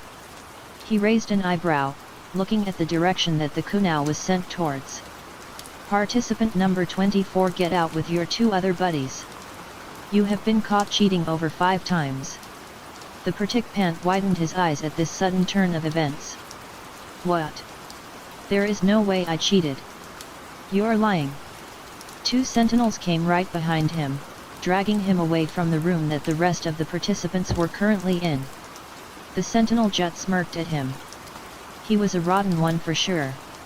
Do not underestimate our ability to observe others. Sorry, but you just failed to cut in. Naruto ignored this, knowing what he was saying was just the truth. Cheating. Naruto thought once more, thinking about the things that revolved right around the word itself. It seemed like many people were cheating in the test right now. Isn't cheating against the rules? No, wait. Naruto recalled back to the moments when Ibiki was explaining the written test and the validity of cheating in the said written test. Now that I think about it, Ibiki-san never said we couldn't cheat. He only said that we can't get caught cheating. Hence, we can cheat in the exam. Naruto thought, knowing what to exactly do in this type of situation. Hokage-sama and Kakashi-sensei had advised me to use contact lenses that are azure to cover up the scarlet crimson when I turn on my Sharingan. Naruto thought, thinking back on the time when they had recommended this to him. Though he wondered why Kakashi has never done this. In theory, people shouldn't be able to see me use my Sharingan while I cheat off of someone worthy. Naruto thought, glancing at a few people that sat right in front of him. He noticed something off about him. He seems to be cruising right along the test. While I can also do this, a lot of others cannot. Naruto thought as he gazed at the pencil that was moving without even stopping for even a split second. There. He should be a fine subject for me to experiment this on.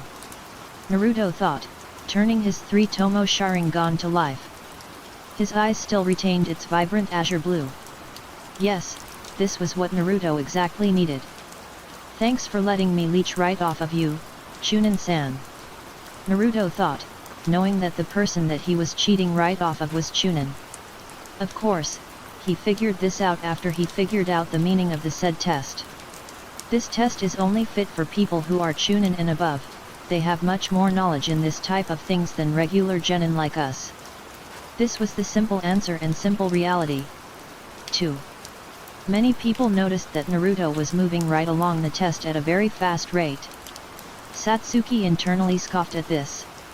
You figured it out.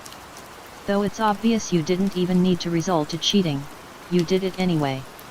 Satsuki thought, looking at the test that she was almost done with. What a troublesome guy. Shikamaru thought, answering the questions at such a phenomenal slow rate. God, Shikamaru was truly the embodiment of absolute laziness. 9. Alright, this should do it. Naruto thought, hearing many more participants and names get called out by the sentinels. Man, the sentinels certainly were ruthless to the genin individuals. Naruto turned off his Sharingan. If he was being honest, Naruto didn't really think the use of contacts would actually be this useful for him to use. But he was indeed wrong about that one. Naruto looked at the chalkboard right in front of him, seeing the rules that Ibiki had written right on the blackboard. This certainly was an exam that needed much intellect to survive. Alright. It is now time for us to move on to the final question, yelled Ibiki. The room immediately went very tense to the point where any normal person/kid would just suffocate to their own absolute death. Their eyes moved right towards Ibiki. This guy knew how to torture the minds of their opponents to the absolute T. But Naruto was definitely not your normal person that inhabited the earth. There are a few things that I want to say before we actually do the 10th question. Ibiki moved back and forth as he glanced at the students with his deadly and sharp eyes. First is, you can choose if you want to take this question or not. People widened their eye, wondering if Ibiki actually meant such a thing to them. Wait. What happens if we don't take the question? Asked one of the San siblings, Temari. It's simple, you fail alongside your team. People widened their eyes at such a thing. But Ibiki was here, living the dream with a smirk right on his own face. Then it would only make sense that people would take the question. Ibiki then gave out a devilish chuckle that escaped itself out of his own mouth. You see, if you were to take this question and get it wrong, you will be permanently banned from ever taking the Chunin exams ever again. Everyone widened their eyes even more to this. What? That's unbelievable. I've seen people fail and take the dang test multiple times. Ibiki slightly smirked at Kaiba. Well, I guess he lucked out and you didn't. I'm the proctor for the first portion this year, my rules are set in stone. This was what Ibiki had responded with. So, what will you say? Chicken out? Or will you be brave enough to answer the question? There was a little pause before the first person conceded. I chicken out, said the man, getting escorted out of the room alongside his own teammates. This also brought a massive change to the atmosphere all around them. I chicken out. I chicken out. I chicken out. I chicken out. This was all what Naruto had heard for the past few minutes of thinking. He did not even show the slightest bit of worry to the outside world. Ibiki noticed this. How about you? Will you chicken out? Ibiki asked Naruto. He raised eyebrow, just wondering if the proctor talking to a participant is against the rules of the exams. What's there to be worrying about? Failing, said Ibiki, responding to Naruto's question almost immediately after Naruto had asked the said question. Naruto shrugged, not caring about such a thing. There are more things that I can worry about than just me failing. The room was listening to this conversation with much intent. Oh? And that is letting an Ichiraku ramen coupon expire. Most of the class deadpanned at such an answer. Oh, this conversation took an unexpected turn of events. 18. I guess we differ in views on what we should worry about. Ibiki walked away and stood at the front of the classroom once more. He coughed once to catch their attention. It seems that Brat's words gave them a backbone.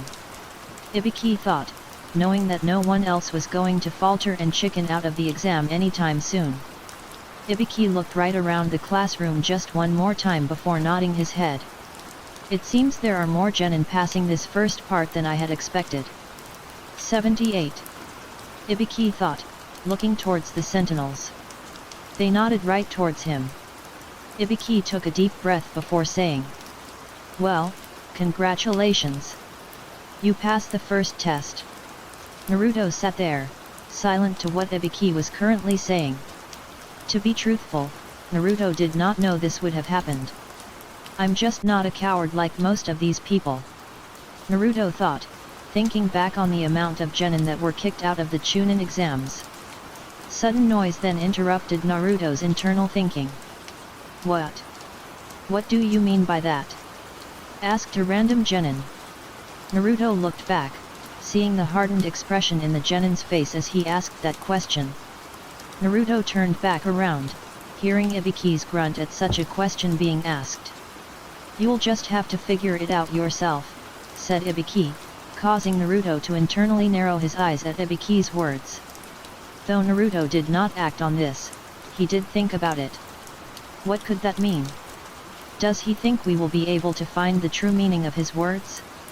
Or is he saying we should figure it out ourselves because he doesn't believe we can do that?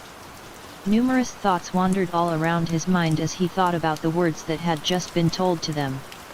God, he was being weird about it. I'm probably overthinking about this all. Naruto thought, looking down back towards the paper that had all the answers to the written exam embedded right onto it. But, some of you might be wondering that some people have been able to fly through the written test. A few people immediately then raised their hand up in the air. I see, my theory was correct. Naruto thought, now knowing that the thought of undercover Chunin being implanted into the written test was right all along. They are Chunin that have been implanted to help you all. In a way. Before anything else could be said, the window that was on their left was shattered in pieces. Ibiki sighed, knowing who this person was. An adult lady appeared right in front of them. She was wearing a light jacket right over her fishnet shirt. Some of the boys widened their eyes, noticing one thing about her. Breast. Big ones. Oh. Naruto looked back, noticing the amount of red faces that were appearing left and right. Naruto feared for their state after this. 9. Their performance in the second test will surely affect them due to the probability of them daydreaming. What a shame. Naruto thought, knowing a whole lot of them were going to fail. 1. But this shall benefit Naruto and the others, less competition will be useful in the end of the day. I am the proctor for the second test, Mitarashi Anko. She had a devilish grin plastered on her face. Oh, yeah, the second test will surely be much harder than written one that they just had. You're here early, said Ibiki, sighing as he looked at the broken and shattered pieces of glass on the floor right beside them all.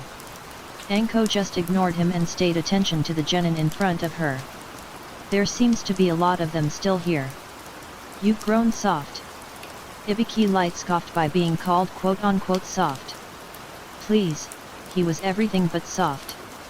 But don't worry, I'll cut the numbers in half. This made multiple people quietly gulp at such a statement being made by her. They all had to be wary of her presence. Good. Now, follow me. She jumped out of the window. Naruto stood right next to Satsuki and Sakura. They all had arrived at a huge forest on the outskirts of Konoha. Naruto heard stories about this particular place. Said to be a scary place. Anko looked back towards with her dangerous and deadly eyes. A puff of smoke appeared right on the palm of her hand. A stack of papers was the only thing that was left as the smoke dissipate. Naruto slightly narrowed his at the sight right in front of him. What is the purpose of those papers? Before I begin explaining the instructions of the second test, I would like for you all to sign this. She smiled gleefully, giving the stack of papers to the person closest. That person was Kabuto. You might be wondering why you have to sign a paper. Well, as you can see, these papers are consent forms. Naruto skimmed through the contents of the paper. He looked around and noticed the sudden change in the atmosphere. Everyone saw what it had said. Seems like people are afraid. Good, I can use that to my our advantage. Naruto thought, looking back to his team and saw that they too were tense. 3. This could serve a problem in the long run. Naruto thought, knowing that them slowly becoming more and more afraid could certainly pose a problem in the long run. Naruto then paid attention to Anko once more. I would rather not take responsibility for your inadequate abilities. These are so I can avoid taking the blame. Everyone was quiet, some seemingly scared of potentially dying in the forest right in front of them. Now, let me begin explaining. This is the forest of death. Anko pointed right towards the forest that they were all standing right in front of. You will soon learn why it has such a name, said Anko, slowly pulling out 2 items from the trench coat that she was currently wearing. There were 2 scrolls that were revealed. There is currently 26 teams in total that have passed the first test, the written test. One of the scrolls was black and the other was white. They held a lot of importance. 13 teams will have the Earth Scroll and the other half will have the Heavens Scroll. People started to slowly nod at the words that were rushing right out of Anko's mouth. The purpose of the second test is to collect the opposing scroll. If you have the Earth Scroll, you must attain the Heaven Scroll. Anko brought the 2 scrolls up to her face, giving them a cheeky grin in return. You know what that means? Yes, they do know what that means. You all will have to fight amongst yourselves to attain the rivaling scroll. Many of the genin participants/contestants gulped down the lump that was on their throat. You all have 5 days to complete this test, any later than that will lead to disqualification. The assistant sentinels or something of that sorts appeared right in front of them and had Earth and Heaven scrolls within their grasps. Wait. What about food? Yelled Koji, questioning what he was going to do if he had no food to eat during the said 5 days. Anko gave him pitying smile. You will have to hunt for the food that you need, said Anko, getting a silent gulp arise from Koji's throat. God, he should have had more chips to his disposal. Hunting for food is a necessity that you will need to survive in the future. If you see an opportunity to get food and save it for later, take it without a doubt. Many people nodded. All right. Now you will all randomly be given a scroll to your team. Make sure you protect it with your life. Naruto slightly widened his eyes at the last few words before returning back to his normal stoic state. Protect it with your life. Naruto thought as him and the other 2 got escorted to one of the many sides of the forest of death. One of the Chunin sentinels gave them their designated scroll. Earth Scroll. Naruto thought, snatching the scroll that was given to them. He looked towards Satsuki and Sakura. There is a very high chance that we will be one of the groups that are going to be targeted. They nodded, knowing what Naruto was saying was absolutely true. Makes sense. Agreed. Our team will be one of the teams that be blocking the paths to many of the teams on becoming Chunin. And we will stay that way. Naruto thought, turning back around and facing the gate in front of them. Get ready. We know. We know. Naruto nodded, readying himself for the heck that was about to unfold. The three genin waited for the second test to start. This was going to take some time to finish. They all suddenly heard the booming voice of Anko from afar. Get ready. Naruto had his feet firmly placed right on the ground. Set. He could feel Satsuki and Sakura tensely get ready right behind him. Go. Anko yelled, giving them the okay to run. They all saw the gate right in front of them open almost immediately after. Naruto looked back at the two and nodded. Let's go. The three rushed right into the forest of death. God, this is such a drag, said Shikamaru, following right behind his other teammates. He heard a scoff from the only female in the team that he was in. Everything is a drag to you. Shikamaru sighed at Ino's remark. Troublesome blondes. He thought, shaking his head right after. Why did he have to be stuck to the most unskillful team that could have been made in the entire academy? 1. What do you think we should do? Ino asked, looking around with her body subconsciously clenching due to her being afraid of the unknown that was right that she was currently in right now. Koji had an immediate suggestion. We should get food. Supplies. Things. While this was actually a pretty good idea to do at the current situation that they were all currently stuck in, it seems someone disagree. It's too troublesome for me to do that. Ino gritted her teeth, wanting to punch Shikamaru in his laziness. Can't you see that we're in a life and death situation? We should do his suggestion and find supplies and food. Shikamaru sighed, knowing that the majority vote had won and that he had lost. Fine. But before that, Shikamaru pointed towards the side, we should avoid the people that are coming, they are quite loud. Yosh! I can't wait to fight some people! Shouted Lee, feeling the adrenaline from within his body rise up and course all throughout his body. I agree. But I do prefer if we handle this efficiently. Lee and Tenten nodded, knowing that was still the best course of action that will benefit them in the long run. I won't fight you, Naruto-san, Satsuki-san. Thought Lee, feeling a wide grin break out. 3. Kaiba, Shino, and Hinata stood all around each other. As of right now, they were forming a plan that they shall take to secure an easy scroll for themselves. Should we lay a trap? Asked Kaiba, putting 2 fingers right on his chin to think about a possible plan that they could actually take. Shino and Hinata were silent for a moment or two. That would be the most logical way to do things. I think so too. But what if the team that come by notices the trap and destroys it? It could be a risky thing to do. But then again, everything that you are doing in the forest of death is indeed risky. What do you propose that we should do? Asked Kaiba, not knowing how to make an efficient trap for incoming enemies. Would a simple ambush work? Definitely not. Haha. I think we should use Shino-kun's bugs, said Hinata, stammering/stuttering as she made this suggestion to them. Kaiba and Shino nodded at Hinata, thinking that it was pretty good plan. It truly was. Who is going to hold the scroll?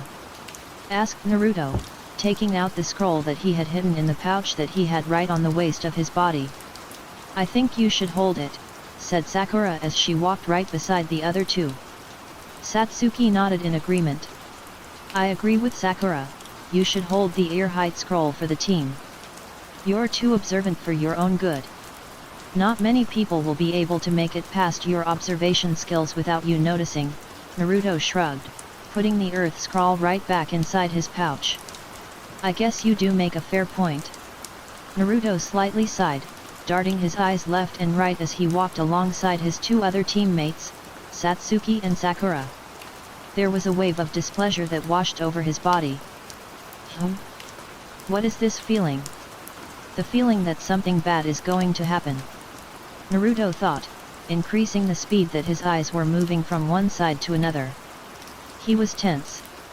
Why? It was obvious now, he should have known much earlier ago. Their assailants were here. Satsuki, Sakura, called out Naruto, abruptly stopping in their tracks. The two also abruptly stopped in their tracks. He gritted his teeth for a moment or two. Someone is here. A sudden gigantic rush of power surged through all around them. Crap, who could this person be? Naruto stayed silent, looking all around them. He caught movement within the trees.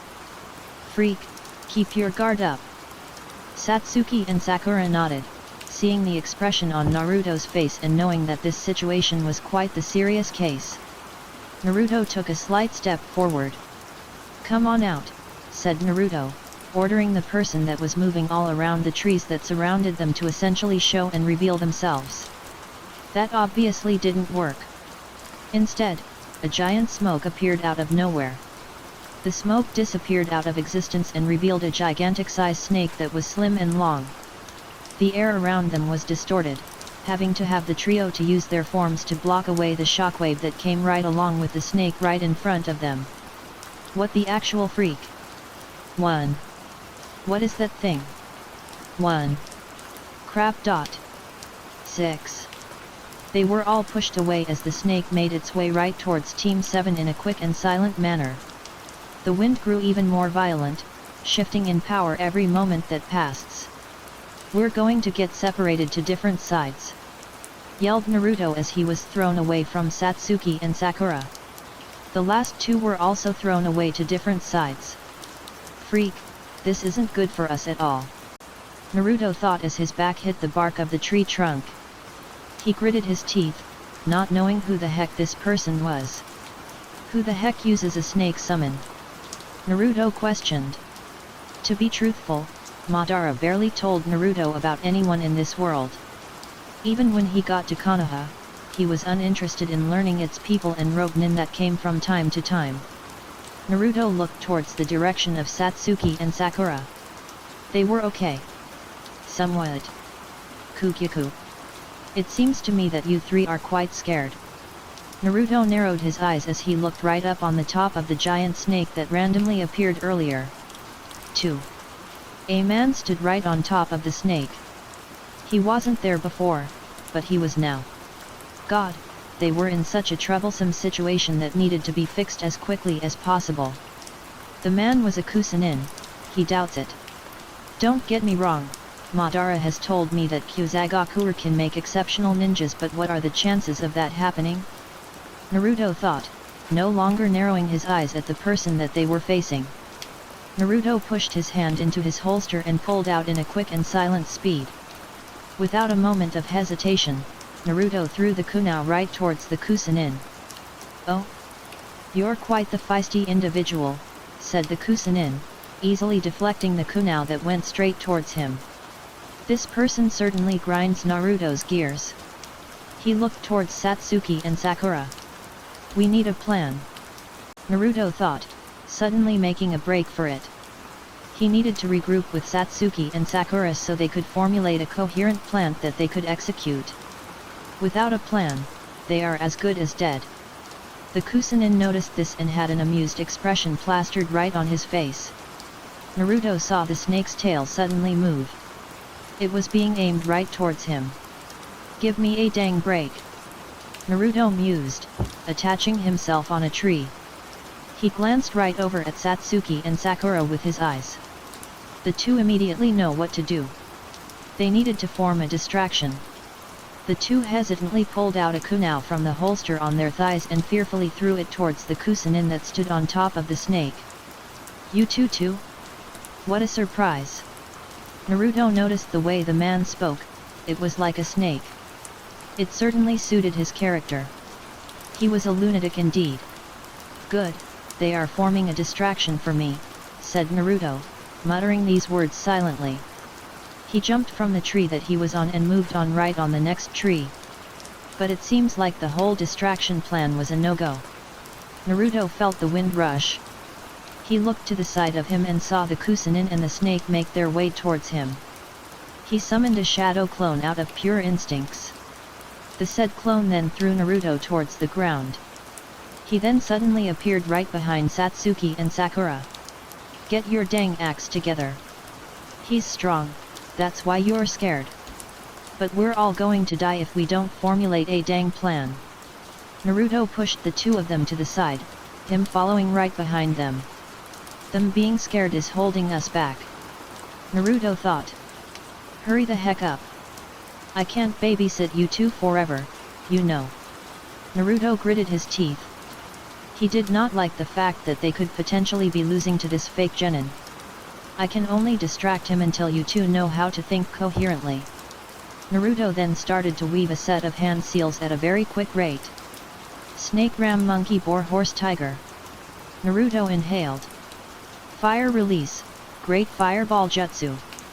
Naruto then exhaled to let out a huge fireball that homed itself right towards the Kusanin in question. But the snake had another plan and used its tail to block the said fireball. Kukiku. You really are amusing. I might take you instead. Naruto scoffed, summoning dozens of shadow clones all around them. Take him instead? Weirdo. 1. You annoy me. They all did the same fire jutsu once more. Snake ram monkey boar horse tiger. The clones in himself inhaled. Fire release, great fireball jutsu. His clones in him then exhaled to let out another fireball. This all happened while the Kusanin was looking at him with interest. Oh? You're not even winded at all after summoning so many shadow clones. Smoke appeared all around as the tail of the snake once again blocked all the fireballs that came his way. Once the smoke cleared, the Kusanin slightly narrowed his eyes as he saw that Naruto was no longer there. The Kusanin then felt a sharp and immediate pain rise from his cheek. You managed to get through and cut me with a puny kunai. Naruto narrowed, noticing on how the skin of the Kusanin was peeling right off. The Kusanin brought his hand on his face and slowly peeling his skin. Naruto saw the pure pale skin that the Kusanin had. It was indeed a very weird sight to see. Seriously, someone peeling off their skin and revealing that it was just a facade? Kukiku. I didn't think you were this powerful. But you must be strong if you and Satsuki over there tied for Rookie of the Year. Naruto narrowed his eyes at those words. Where did he learn that information? He's a Kusanin. Wait, is he even a Kusanin? Naruto thought, readying himself for an upcoming battle that could take quite some time. This guy was quite the dangerous fellow. The man right in front of him had pure ash-white skin that rivaled the color of snow. Quite funny actually. Naruto hates snow and Naruto hates the man that he was currently battling. My name is Orochimaru. You interest me, Naruto-kun. He narrowed his eyes at the name Orochimaru. Where did he know that name before? Zero Orochimaru. The old man once mentioned him before, but did not delve deep into the topic at all. Naruto thought as he got into his stance once more.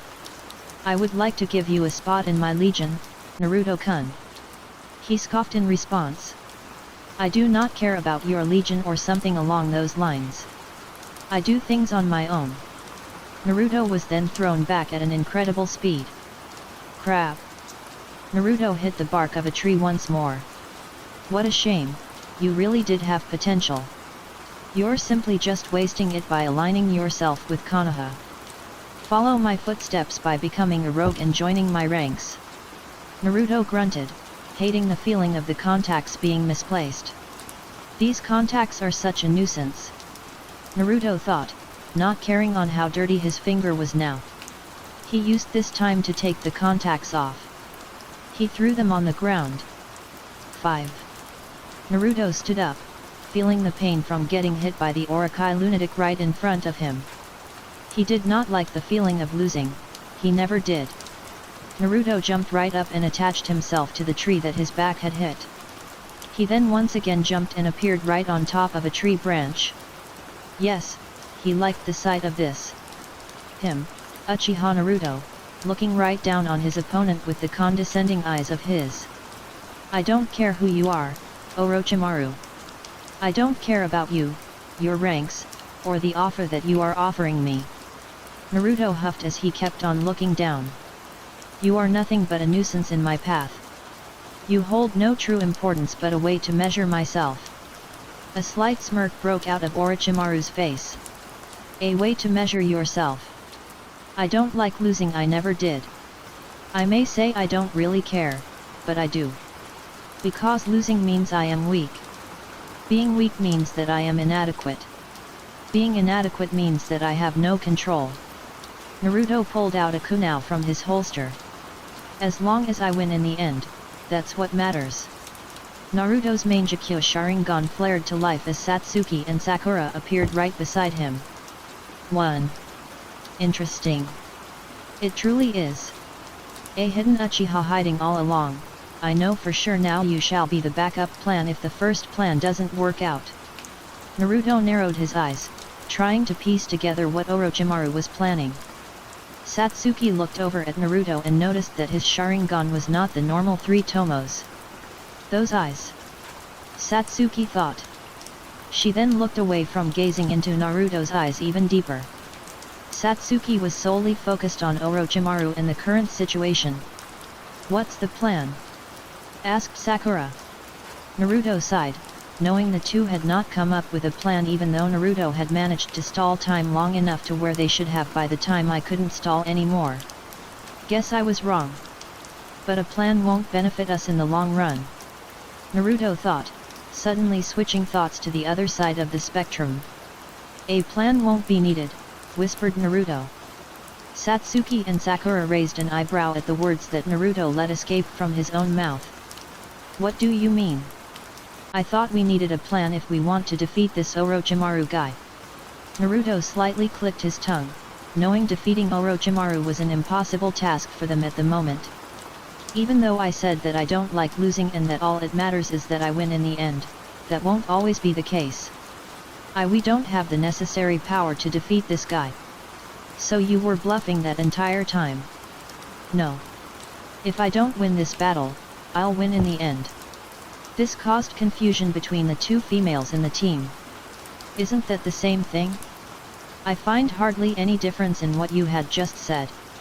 Naruto glanced at Sakura for a moment before turning his attention back to the attentive snake. You misinterpret what I am saying, Satsuki, Sakura. What I mean is that, while I may lose the battle here, I'll win the war in the end. That's all that matters. Naruto's tone was apathetic, emotionless. It caused a shiver down their spines. Then why are we attempting to fight the snake? Asked Satsuki, glancing at Orochimaru for a brief moment or two. Naruto looked at Satsuki before giving her an honest answer. Because we have no choice. He's smart, I know that for a fact. How do you know? Isn't it obvious? No. Before anything else could be said, a snake's tail was slammed right on the bottom of the tree. Orochimaru was trying to tip over the tree that they were currently standing on. They jumped away, moving right towards the next tree that was in their sight. You might be wondering on how Naruto knew that Orochimaru was smart even though he had very little information on who and what kind of person Orochimaru was.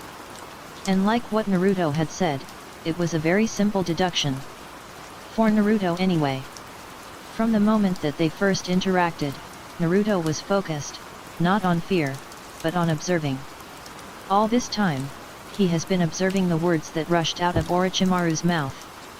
The first thing he knew that led to this conclusion was on how he got into the Chunin exams. Naruto knew it took great skill to infiltrate and disguise themselves as a random genin from another village. This also meant that he knew the ins and outs of the village. Surely it was obvious due to the reason Orochimaru was a former Konoha shinobi. No, but that was not it. There was something much more than that. Danzo and Orochimaru are on cahoots. Naruto thought, dodging another swipe of the snake's tail. You might be wondering how he got to this conclusion. Another simple deduction. Danzo monitors a lot of things. Not to mention that he was one of the reasons that Atake massacred the Uchiha clan.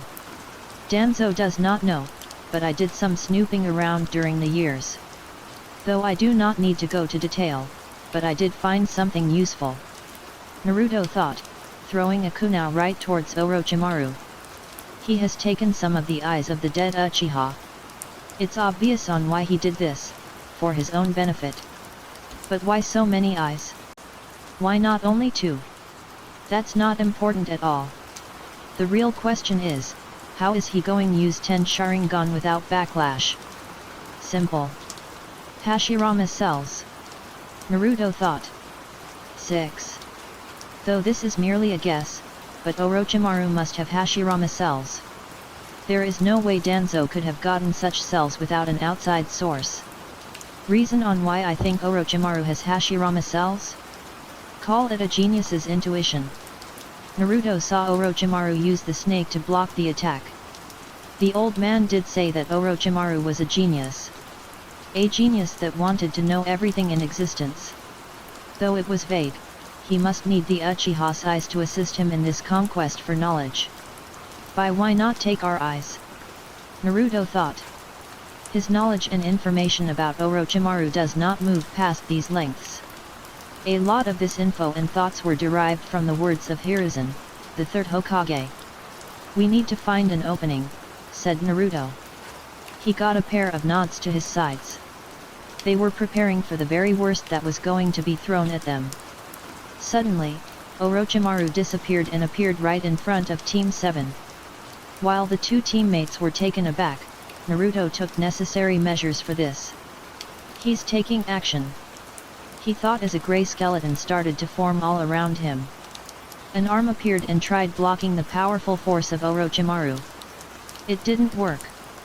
Naruto was launched back at a fast rate. Satsuki and Sakura appeared right behind him and pulled out a kunai from his holster. But before they could create contact, Orochimaru disappeared. Just like how predicted. Satsuki and Sakura thought in unison. They immediately turned around with their prediction in mind. Orochimaru appeared right behind them. You almost had me there. Orochimaru had a mysterious voice that illuminated everywhere. He disappeared before they made contact. Satsuki clicked her tongue with such annoyance. 1. Naruto continued to observe as he dusted himself off. God, this was such a pain to do. Even though Danzo and him are in cahoots, it doesn't mean Orochimaru will tattletale that I am an Uchiha to Danzo. It's quite clear that he won't. Naruto thought, slowly approaching Satsuki and Sakura from behind. Orochimaru was playing around with them. Just from this encounter and the information that I have gathered, it seems like Orochimaru is the type of person who would selfishly not inform his acquaintances of things that will benefit him in the long run. Naruto was standing right beside the other 2. From this alone, we can deduce that he won't say a thing about my heritage to Danzo. I'll exploit this as long as I want to. But I could be wrong about Orochimaru and that he will tell Danzo about this. If that happens, then Naruto was officially done. Naruto saw the giant snake that stood standby suddenly approach them all at a fast rate. He began to think at a fast rate. It is safe to assume that the snake summon won't be able to crack the Susanoo easily. That is unless Orochimaru interferes, which is a very likely manner. Naruto looked over at Satsuki and Sakura. We have to destroy that snake before we face Orochimaru. But it won't be easy since he will most likely attempt to disrupt our goal to destroy the snake. They nodded, understanding what Naruto was currently telling them. From the way that old man talked about Orochimaru, it is safe to assume that he used to regard Orochimaru very highly. It then means that Orochimaru is smart and that he is a person that shouldn't be messed without caution. Naruto observed all around them. They started to run right towards the snake summon that Orochimaru had summoned minutes before. But unfortunately for Orochimaru, I exist in this world. Naruto jumped and the other 2 followed right behind. Some may say that was a very arrogant sentence and that he shouldn't be inflating his own ego so very easily. But it seems Naruto disagrees. 1. As long as I continue to exist, everyone is merely second best. It may sound arrogant for me to say this, but it is merely true. A lot of things that I have done was purely for the purpose of my own benefit. Naruto thought, seeing the movements of Orochimaru. 4. He reacted quickly by pulling Sakura. Satsuki was just barely able to dodge due to her Sharingan. For example, I exploited Satsuki's desire to kill her brother and used that to my advantage. I helped her because, in the near future, she will be very useful for my cause. Naruto channeled chakra towards his feet. 9. Some may say it's cruel, but it is needed. Like what I said before, as long as I win in the end, nothing else matters. But it seems like I have grown an emotional attachment to Satsuki that I can't help but be quite fond of. Naruto wanted to sigh at his own weakness. I knew the pervy sage was watching me when I fought those thugs on that day. I used that to my advantage and got him to introduce himself to me. However, I didn't expect him to bring me to Konoha. Jiraiya bringing him to Konoha was definitely not part of the plan. Naruto attached himself right on the scales of the snake. But it seems like it helped in the long run. Being in Konoha means that I could observe them. By observing them, I found out things and stuck my nose into trouble. Naruto mused, amused at his own thinking. Naruto, Satsuki, and Sakura pulled out a kunai from their own holster and used it to stab the snake. While it did very little damage, it was still enough for them to stop the snake for a brief moment or two. And that moment or two was all that they needed. Naruto summoned multiple shadow clones from behind. The said clones then launched all of Team 7 at the top of the snake. By sticking my nose into trouble, I was able to find more secrets about Konoha.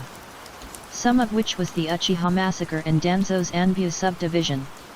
Naruto started to weave multiple hand seals. 1. Bird. That was all that was needed to perform the jutsu. Wind release, air bullets. Naruto let out multiple bullets that was created by air. The said air bullets made their way right towards the snake summoned. Naruto made the air bullets very powerful due to the output of chakra that he poured into the jutsu itself. Danzo is very smart and cunning. But the thing is, the smart the individual, the better of a pawn they are. I don't care about root or its own goals. Naruto saw the air bullets pierce through the snake with relative ease. For now, I'll let Danzo think he has the upper hand. But when the time comes, I'll show him that everything up until that point was purely in easy mode. A grey aura appeared right around his body. 3. One arm grew. The said arm then smashed the snake into utter pieces. He doesn't know it yet, but I am out of his league. Naruto thought, landing right on top of a tree branch. He slightly groaned, turning off his Mangekyo Sharingan and reverting it back to normal 3 Tomo stage. He may have lived many times more than me, but I will accomplish many more things than him. Naruto held his guard up as he looked around. He knew it. His Mangekyo Sharingan was very unneeded. Like what I said before, people may perceive me and my ways cruel. But I don't care. If it benefits me in the end, I'll sacrifice someone like Danzo for my own gain. Plus, his life is nearly at the end. Naruto saw more movement on the trees. And as usual, I'll Orochimaru my pawn as well. Do I see Satsuki as my pawn? Somewhat. Not really. I more perceive her as my partner in crime. Though I won't hesitate to use her. Naruto and company just barely managed to dodge Orochimaru's attack. Sakura is holding us back. It's fine. It doesn't matter because I'll make it work. Naruto and the other two heard Orochimaru do a very cynical laugh to them. Kukiku. You seem to be having trouble keeping up with me. Naruto and Sakura were suddenly pushed back. Sakura had her eyes widen from this development. I'll end this on a high note. Orochimaru's neck slithered all around like a snake. Naruto and Sakura were too far away to make it in time. Satsuki was too slow and had fallen prey to Orochimaru's final attack. He had bit her shoulder. 1. Isn't that considered pedophilia? Naruto questioned. Satsuki screamed in pain. Orochimaru retreated his neck as he saw the 3 swirling tomos that appeared on shoulder. 14. This is my little gift for you. Soon enough, you will seek me for the power that you need to defeat the person you hate the most. Oh, so he does have a plan. Satsuki fell unconscious. Orochimaru looked at Naruto and Sakura. If this one fails, I'll use you. Orochimaru disappeared, seemingly pleased at the development that had just unfolded right in front of his own eyes. Naruto appeared right beside the unconscious Satsuki and picked her up. He lightly sighed. It seems like we'll have to get the opposing scrolls ourselves. We'll have to monitor Satsuki's health during this time. I have no intention on letting her die. I'll be counting on you.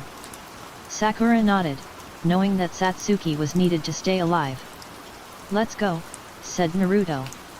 Naruto and Sakura decided that the spot that they were currently residing in was the best for now. He looked around for any suspicious movement. There was none. For now, that is. Naruto internally sighed, knowing that they were in a predicament as of right now. But, he now has many more resources that he can use for future purposes. Naruto brushed Satsuki's hair to see what was on her shoulder. He gestured for Sakura to come and observe right along with him. What's that? Asked Sakura, observing the 3 tomos that were on her shoulder. Naruto stayed silent for a moment before shrugging his shoulders together. I do not know. But it seems like this mark is crucial for Orochimaru's plan for the future. Sakura nodded, knowing that Naruto was indeed correct about that. Naruto was delighted. Orochimaru was making it way too easy for Naruto at this point. He had said that Satsuki would going to eventually search him for the necessary power to kill Itachi. Naruto thought he could use this to his own advantage. If Satsuki does decide to turn rogue and lead the village, then she'll have a direct connection to Orochimaru. Then that means I'll have an indirect connection to him. I'll be honest, I thought I'd have to do something much more complex, but this works for me. Naruto had many more plans. But for this plan to even work, I need Satsuki to actually turn rogue. Naruto averted his gaze from Satsuki and looked all around the forest of death that they were currently in. But it seems like Orochimaru is 100% sure that she will turn rogue. I'll have to have faith in that belief that he currently holds. Naruto thought, tuning back into the real world. We need to keep on moving. People are going to be finishing soon, we've been here for about a day now. Agreed. Naruto was about to pick up Satsuki, but was interrupted by a shockwave aimed right at them. He managed to calmly avoid the attack, all the while carrying Satsuki. Sakura managed to dodge on their own. Zaku, said Naruto, apathetically looking right towards the 3 Otonin right in front of him. Zaku had a smug expression right on his face. Oh? He seems to think he is strong. Naruto stood and faced the 3 enemy nins that were out for their heads. We have come to kill Uchiha Satsuki. Naruto took a step forward. They were joking, right? There was no way they thought they were going to march in without any consequences. Maybe I could use them as pawns also. Naruto thought, taking another step forward towards the Dozu, Zaku, and Kin. He pulled out a kunai from his holster. Come at me if you would like. Zaku's smug expression turned into an angered one. You think you can defeat all 3 of us? Don't kid with us! Yelled Zaku, obviously displeased at Naruto's response. Sorry, but I don't think I would lose to a bunch of no-name ninjas. Naruto's apathetic expression that was on his face never left for even a slight moment or two. You're confident in your abilities? So are we. Dosu, Zaku, and Kin jumped into the air, preparing for an attack right towards Naruto. But it seems he had no intention of faltering whatsoever. Naruto observed their every movement. I see, so that's how you want to play it. I can do that also. Naruto summoned a shadow clone right beside him. In an instant, Naruto was in the air. His dangerous and expressionless eyes looked at the 3 Otonin. They were looking into the eyes of a devil. Naruto started to weave hand seals at a very phenomenal and fast rate. They widened their eyes at the speed that Naruto actually managed to pull. Snake ram monkey boar horse tiger. Naruto inhaled. He was going to do the Uchiha signature jutsu once more without a moment of hesitation. Fire release, Great Fireball Jutsu. Naruto exhaled as a large fireball honed itself right towards the three troubling Otonins that didn't know when to stop. The three jumped away just in time before they actually got hit by such an attack. An explosion occurred all around them. Pieces of debris that was once part of the ground shattered and flew all around them with such ferocity. "You're fast," said Naruto. "But not fast enough." More fireballs were shot right towards them at a quick speed. Naruto's clones did their own respective fireball jutsus that guaranteed them to be knocked away. "Aghh!" They yelled in pain. They weren't fast enough. They will never be fast enough. Naruto's shadow clones dispersed into a cloud of smoke. The impact of the fireballs created even more flying debris. Dosu, Zaku, and Kin winced in pain. "This guy is freaking crazy!" yelled Kin. Naruto looked back. He nodded at Sakura, seeing as she was doing a good job taking care of Satsuki. As the smoke that was once illuminating their surroundings disappeared, Naruto appeared from the smoke, walking right towards them. "I'll win this one-sided massacre because..." Naruto paused before appearing right behind them. "Plus, all I ever do is win. All I ever do is win," said Naruto, appearing right behind them all. 2. They all widened their eyes, suddenly feeling the fear that had just been induced to a ridiculous degree. Naruto's words rang right inside of their heads. Win. All he ever does is win. Naruto has proved time after time that he is exceptional. No, he has proved that he was undisputed in everything that he does. His accelerated learning that many envy and wish to have was something truly terrifying about Naruto. He has experienced exceptional growth at such an early age. Some may say that he is gifted only due to his genetics. Maybe. Maybe not. They most certainly don't know him. All they can ever do is simply assume of his nature. Naruto jumped up, maneuvering his leg right towards Dosu's face. He widened his eyes, jumping away to avoid such a devastating blow to his face. Dosu gritted his teeth at his own fearful actions. Resonating echo drill. Naruto stopped abruptly in his tracks, feeling the piercing sound waves overwhelming his ears. His apathetic face turned into slight disdain. Dosu was generating sound with his resonating echo speaker. "How does it feel now? You're too arrogant. This is payback," yelled Dosu, feeling the confidence once again brim to the surface of his own conscience. Naruto clicked his own tongue. "Arrogance? I like calling it confidence." Naruto shot right towards Dosu, persevering his way through the piercing sound waves of his jutsu. Just before Naruto could make contact, a shockwave could be heard from beside them. Decapitating airwave. Dosu widened his open eye to a considerable degree. What was wrong with this lunatic? He glared at Zaku for a quick moment or two. "What the heck was that? You could have injured me," Dosu yelled, glancing at the cracked and disarrayed groan right in front of them. Zaku just scowled with displeasure. "It's fine. It's a small price to pay if you got hurt. As long as we take this blonde and black down, then it's fine if you get hurt." Dosu continued to glare at Zaku with such hatred. "Then, how about this? You be the pawn. Then I'll take you out right along with him," yelled Dosu, obviously brimming with hatred for Zaku's own decisions. Before he could retort back, Naruto made his presence known once again.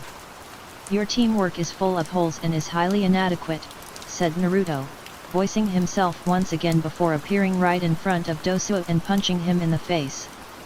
He staggered back, losing his precious balance and falling down on the ground. Zaku and Kin moved back.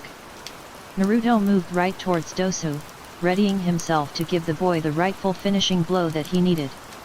But it seems the road of life has other plans than that. Naruto jumped up into the air, making him avoid evading such a devastating array of kunai. "You're dead now," yelled Zaku, preparing himself to unleash his jutsu.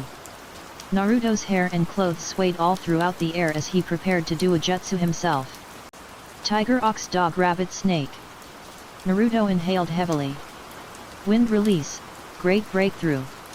Naruto then exhaled to let out a tremendous amount of wind from his mouth.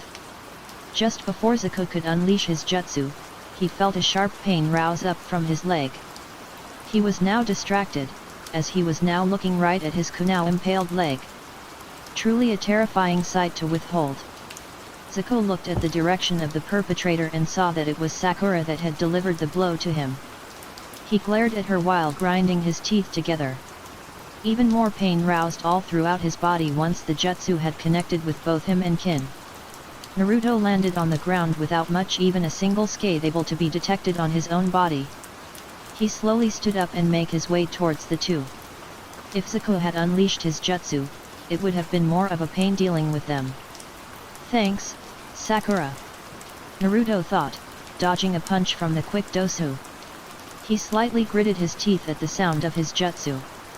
His resonating echo drill is quite the annoying jutsu. He can't let himself risk the consequences of getting hit. I'll try avoiding hitting his gauntlet. Naruto thought. God, this was much more of a pain than he had expected. Am I getting weaker? Or are people just catching up to my level as a genin? Naruto thought, knowing that the latter was definitely the only reasonable explanation that he could have. 6. He jumped right over Dosu and prepared to kick his head. Dosu reacted to this and placed his gauntlet right over his head. But it seems he anticipated the wrong move. You're easy to read, said Naruto in a monotonous way. He kicked up the foot that he was going to at first. Naruto then used his other leg and kicked Dosu in his face. He reacted with a painful yelp.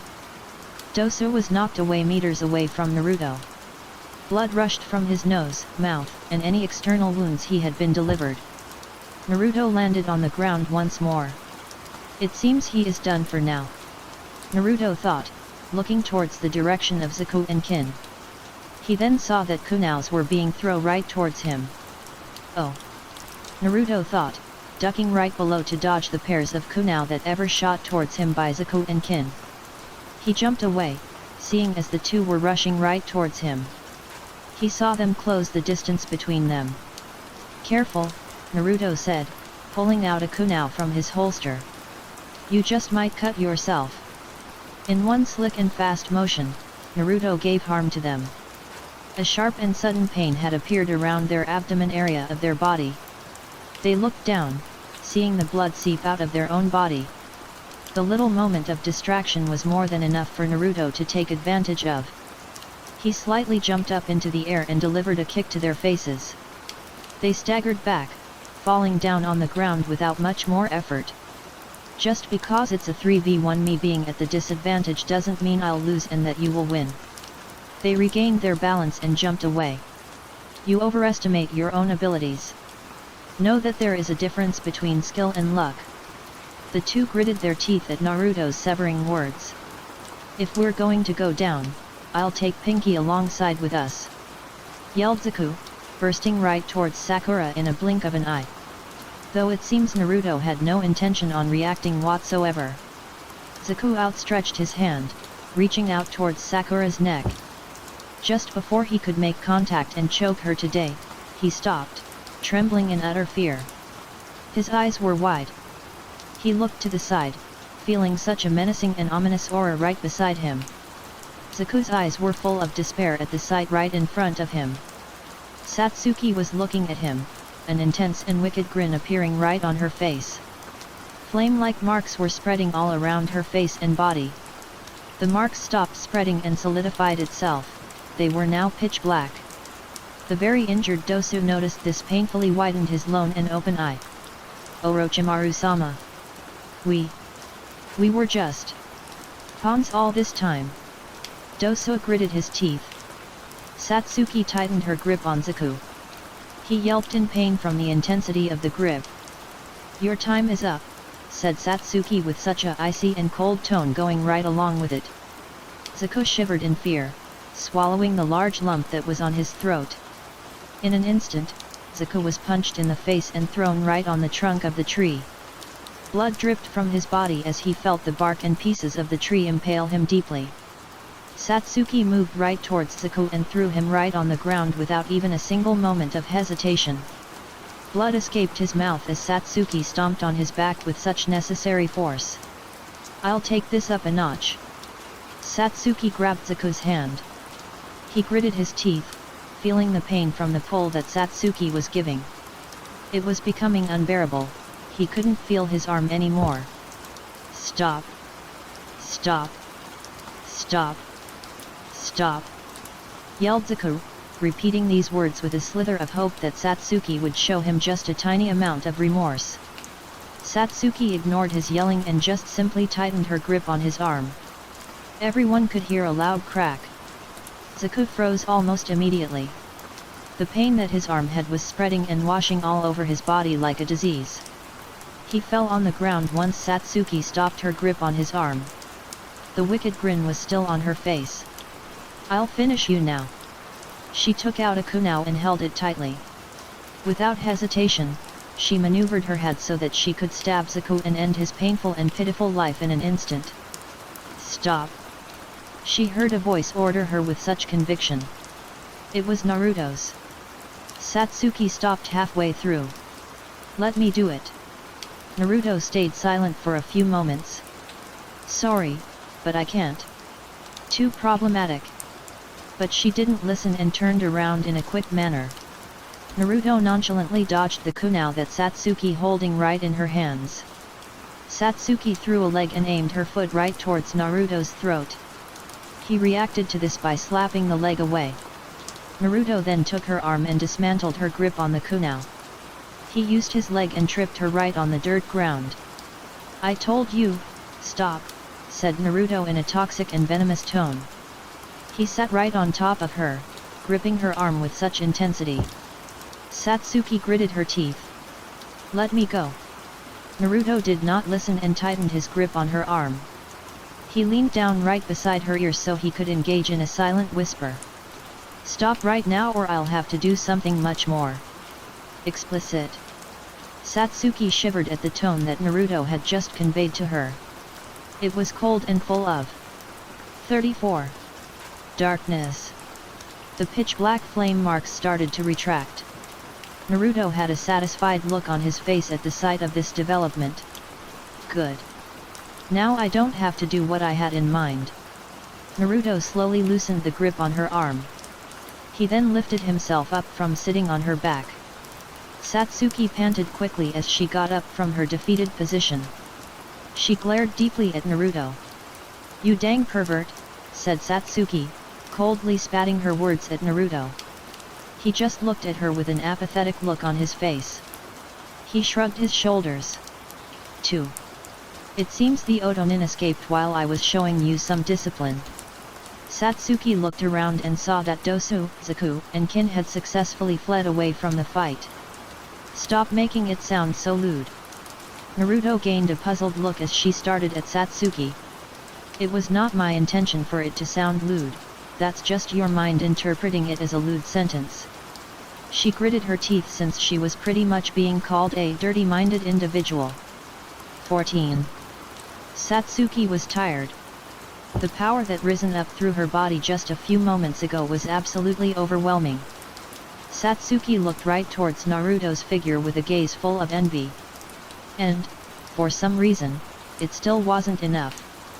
"I felt the gap between our levels in power close in, but it still was not enough." Satsuki thought, looking where Naruto was staring at. Naruto was staring at some bushes. There were people hiding right behind there. Naruto thought, walking away from the sight of the bushes. He stopped right in front of Satsuki. He sighed before turning around and crouching downwards. She raised an eyebrow. Naruto looked back at the confused Satsuki that was sitting right behind him. "I'll give you a piggyback ride. Get on." She widened her eyes, vigorously shaking her head at him. "Why the heck would I do that?" Naruto shrugged. He gestured for her to get on his back. She still refused the very kind offer of a very kind person. Do it. Unless you can walk properly, then I have no problem with you walking on your own, but that's not the case as of right now. Satsuki huffed in annoyance. She did not want to do this at all. But desperate times come with desperate measures as well. Satsuki sighed right after and just barely managed to get on Naruto's back. Oh, Naruto was correct about her not being able to move. Of course he was. He was always correct. This is embarrassing, said Satsuki, scowling at the predicament that she was currently in. Naruto shrugged, not giving a care about what the two looked right at the moment. This is much more efficient than having your unreliably fall every few seconds. He felt a sudden sharp pain rouse up from his very own body. Just get moving. Naruto looked over at Sakura. She nodded, having an amused look on her face. You two seem close. She smiled lightly at them. Satsuki was internally screaming her mind, heart, and body out just from hearing those words. I would prefer to ignore her existence altogether, but it seems she wanted me to associate with her. He got another bash on his head. Satsuki did not take his words lightly. You're injured. Great, thanks. They all started to move forward. But on a serious note, Satsuki will useful for me to use in the future. Naruto thought, carrying her on his back as they moved onwards. It seems the world has much more in store for them. 7. Time to continue our search for the Heaven Scroll. Naruto thought, jumping through the trees all the while carrying the cliché damsel in distress right on his back. They had abruptly stopped as they peered right below them all. They raised an eyebrow at the sight right in front of them. Kaiba's team is having quite the trouble trying to defeat a bunch of pests, Satsuki said, scoffing with a hint of delight in her voice. Naruto raised an eyebrow. You're feeling amusement seeing them struggle defeating them. Not very kind. Naruto shook his head at Satsuki. She just shrugged, not caring what Naruto had just told her. What are you going to do about it? Throw you off the tree. She widened her eyes. Just before she was about to respond, Naruto and Sakura had jumped right down towards the ground below. It seems they had to help Kaiba's team with this problem. It seems you need a bit of help here, said Naruto, announcing their arrival just before the Kaiba, Shino, and Hinata decided to scram right off. What the heck are you doing here? Asked Kaiba, gritting his teeth as he dodged an array of attacks from the assailant that was currently targeting him. We were passing by and decided to help, replied Naruto. He got a few narrowed eyes in return, but they did not question it any further than they wanted. You're here to help? We'll gladly take it. Surprisingly, it was not Kaiba whom had said these words, but it was actually Shino who had responded to Naruto's reply. Sakura threw a kunai right towards the assailant that was targeting Kaiba. The said assailant reacted quickly by jumping back. He gritted his teeth at her. You dang bench! He yelled. The guy was about to charge towards the blossoms, but forgot that Naruto and Satsuki were still ever so present in the battle. A tremendous amount of heat washed over him. He widened his eyes looking right towards the source of the overwhelming heat. Crap! He thought, seeing a pair of fireballs come right his way. Fear overtook his body as the fireball connected with his body. An explosion occurred. You know doing that was unnecessary for you to do, it's quite straining for your body. Naruto heard Satsuki scoff at his words in a venomous manner. I'm not the same little girl that you always had to help. I'm actually older than you. Doesn't that make it worse? You're older than me but you act like a brat. If they were in any normal situation, Naruto would have felt pain at that exact moment. But he was in luck. You're lucky that we're in battle, said Satsuki. Naruto ignored her and pushed onwards. Sakura followed right beside them as he carried Satsuki to the next target. Now, how about you be a good little girl and let me handle the fight? You're too tired. Satsuki seriously wanted to kill Naruto in every fiber of his being. 1. TCH. Fine. I'm only doing this so I can save up energy to kill you later. Naruto ignored those words and approached the next assailant. You're so heavy, said Naruto, muttering his own words to himself as he outstretched his arm to power up his fist to the brim. The target managed to dodge in time before Naruto could make contact, though. That won't be enough. He got cut off mid-sentence due to a sudden stab from his back. The assailant fell on the ground, staggering in unreal pain. He looked back. Sakura stood right behind him with her kunai all bloodied. He widened his eyes, feeling his consciousness slowly start to disappear once he got kicked in the face by Naruto. They now looked right towards the direction of the third and last assailant of the Genin team. Oh? It seems you all did it yourself, commented Naruto, glancing at Kaiba, Shino, and Hinata without any fear linked whatsoever. Now, what kind of scroll did this team have? What kind of scroll do you have? Asked Naruto, looking right towards Kaiba before turning his body around to where his back was now facing Kaiba and the rest. We have Earth Scroll. How about you? We also have Earth Scroll. Naruto sighed right after. Satsuki held onto Naruto tightly as he looked at the items that the three genin were carrying with them. Sadly, it seems there is no Heaven Scroll. Naruto pulled out an Earth Scroll and showed it to them. The tracker team, Team 8, nodded their heads at the sight right in front of them. We'll be using this for negotiation. Do you mind? Asked Naruto, holding out the Earth Scroll towards the team. Sure, it won't trouble us in the future since we already have an Earth Scroll. Naruto nodded alongside the other two kunoichi of Konohagakure. Well, we'll be seeing you later, said Sakura. They started to walk away from the battlefield that they had participated in.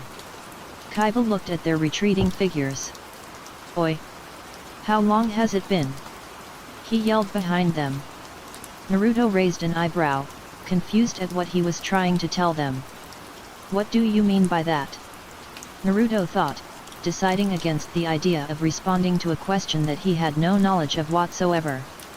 So he decided to ignore it altogether. Team 8 also started to retreat away from the battlefield. That was pretty clever, said Sakura, commenting on the plan that Naruto had just done right before their eyes. He just shrugged at Sakura as a response.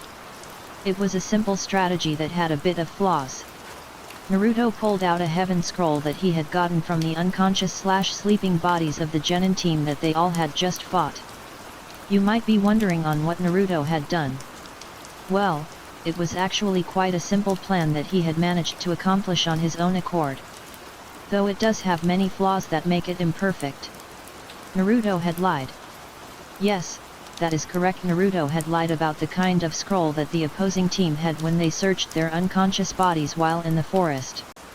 They actually had an Heaven Scroll instead of an Earth Scroll. Naruto knew that if they were to tell them the truth, the whole thing would have been a fight to the death between clashes.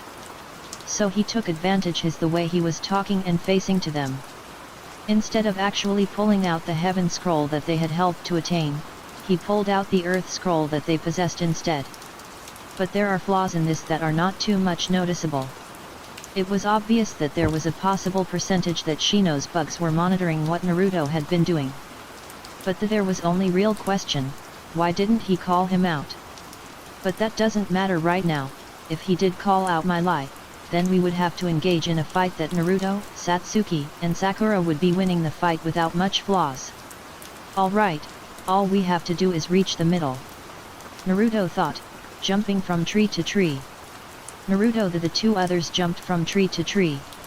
Out of the 5 days that they were all given, they were able to complete it within 2 to 3 days. Though Naruto did feel slight unsatisfied knowing that they could have done exponentially better if Orochimaru hadn't appeared right before them. If Naruto could estimate an exact time, it would have been possible for them to clear the Forest of Death in just a few hours if they put their mind to it. The people I'm facing, they're getting stronger by the day. Me on the other hand, it feels like I'm stagnant in growth. Naruto thought. He noticed this as he fought in the Chunin exams. While I am still stronger than them by a considerable extent, they are catching up like a wildfire. Team 7 launched themselves off of the tree that they were currently on. I'm weak. I'm stagnant. I'm incompetent. I need power. Naruto internally wanted to punch a tree just right about now. Why was he feeling this way? He never felt such a level of incompetence ever in his life.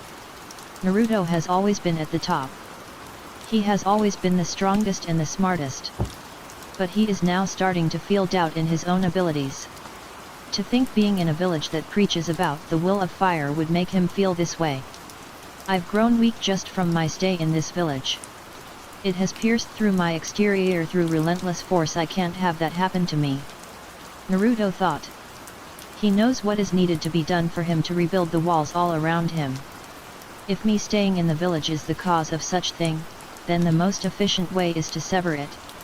Naruto thought with the apathetic face of his. But it'll take time for him to sever it. He knows this quite thoroughly. This is due to the reason that Naruto still has unfinished business that needs to be attended in the near future. I just need 2 years for it to happen. Naruto and the other two continued to jump from tree to tree with such ease and elegance. It was only a matter of time before they reached their destination. 1. Trust no one. You only need yourself. Naruto thought as he told himself this. 5. They had reached the tower without much trouble along the way. Naruto was actually quite surprised that no one had tried ambushing them when they were going to the tower.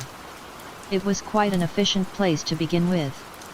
People who go to the tower are people that usually have the 2 scrolls within their own grasp. The ambushers just have to wait at the near end of the tower for their victims. But them actually getting the scrolls from their victims is a whole different story. If they are incompetent, then they won't get it from them, unless if the opposing team is also weak as well. The ambushers just have to pray that the team that they are trying to ambush are not strong. A simple flaw in a plan like that is very dangerous and could risk the possibility of getting to the next phase of the Chunin exams. Though Naruto didn't really care about them. The less competition, the better. They wailed inside the lengthy tower and saw writings on the wall right in front of them. There was a sudden moment of silence before they started to speak up. If heaven does not exist, enrich your knowledge, prepare for the chance. If earth does not exist, run the fields in search of an advantage. Open the series of heaven and earth, and the perilous way shall be redressed. Sakura was the one that had addressed this to them. There was another moment of silence. It's telling us to open the scrolls, I think, said Sakura, suggesting that they should open the scrolls. The two nodded, knowing that was indeed an option for them to take. I agree with Sakura, said Satsuki. Same here, replied Naruto. He handed Satsuki the heaven scroll that they had within their grasp. The two readied themselves for the worst. Remember, stay on guard just in case we made a blunder. The other two nodded at the words that Naruto had delivered to them. Naruto and Satsui stood frozen for a moment or two before they threw the scrolls on the ground. It landed just a few meters away from them. Ready yourselves. The three pulled out a kunai from their holster just as smoke started to seep out of the scrolls right in front of them all. There was suspense that loomed all throughout the air. The three held their kunai very tightly. If they made an error in their theory, then they most certainly had to ready themselves for the worst-case scenario. Their eyes watched as a lone silhouette appeared in the abundance of smoke covering their view. The figure started to move right towards them in utter silence. Iruka-sensei. He appeared from the disappearing smoke. Iruka gave them a soft smile as he stood right in front of them in all his glory. Why are you here? Asked Sakura. Well, I was tasked to be the messenger for you guys, said Iruka. There was a moment of silence before Iruka continued to explain what was currently happening. You three managed to complete and survive the second test with just about 3 days left remaining. They nodded, now knowing the amount of time that they had spent inside of the forest. We could have done it much earlier if that dang snake didn't interfere. Thought Satsuki, internally souring up just from thinking of such a possibility of them completing in just a few hours. Say, How many other teams have made it here? Asked Naruto, curious on the information that they could possibly attain just from this simple question. You'd be surprised, only one other team has made it. Naruto and Satsuki instantly knew what team it was, although they didn't actually speak up on their thoughts. If we were to have opened the scrolls while we were still outside, what would have happened to us? Asked Sakura, wondering what the consequence of doing such an action. Iruka just lets out a slight chuckle in response. I'll let you three imagine it's better that way.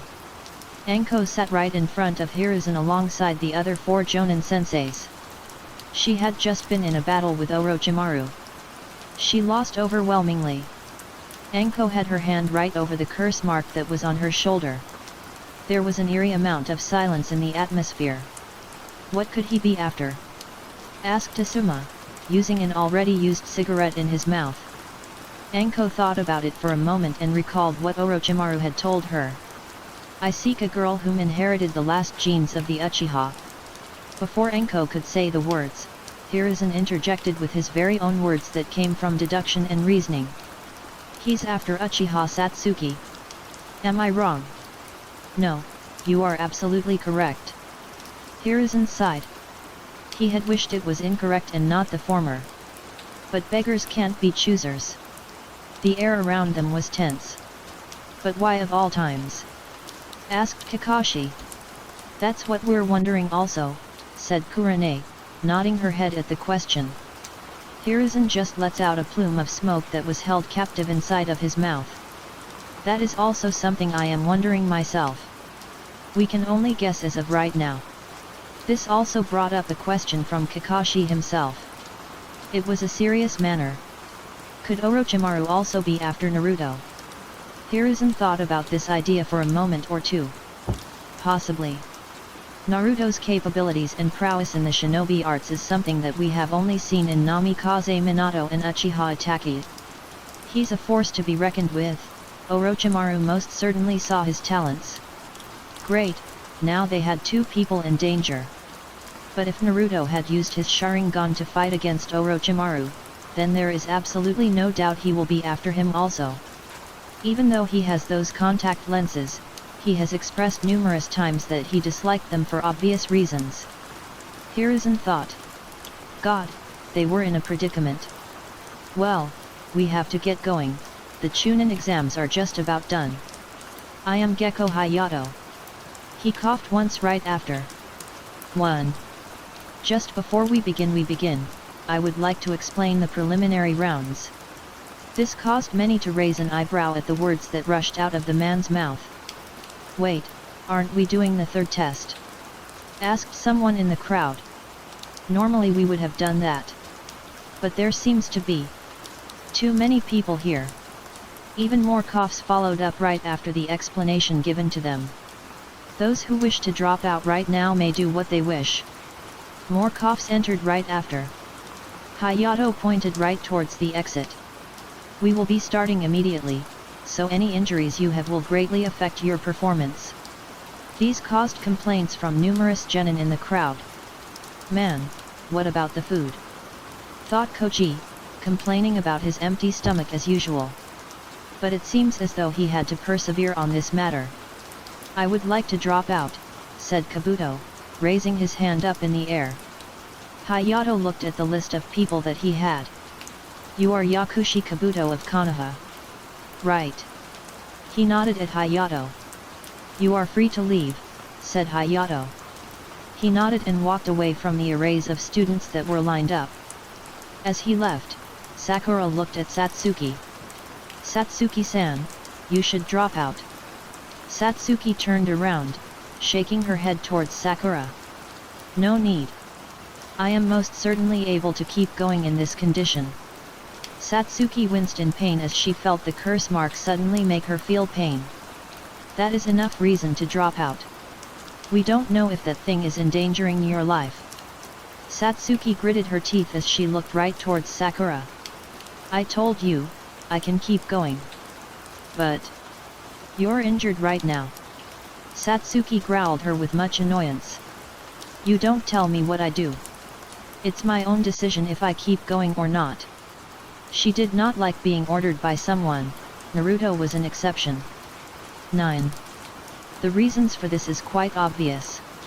Sakura looked at Naruto, hoping for him to back her up. Naruto raised an eyebrow at Sakura in confusion. I think we should just let do what she wants to do. If she somehow gets seriously injured because of that mark, then it'll be her fault for being so stubborn. But Naruto knew better than this. This reason was just a front for his true reasoning. If I see her fight, then that mark will surely do something. I want to know the ins and outs of the mark that Orochimaru gave her. Her fighting will be my ticket to that knowledge. Naruto thought as he observed the two others. What she does and wants to do is something we can't decide. You can keep on trying to tell her to drop out, but it'll most definitely not work at all. And that was a good thing on Naruto's end. Sakura soon gave up on telling Satsuki to give up. Satsuki looked at Naruto. Thanks. He just shrugged in response. In the end, Naruto will gain valuable information that he can't ever forget in the future.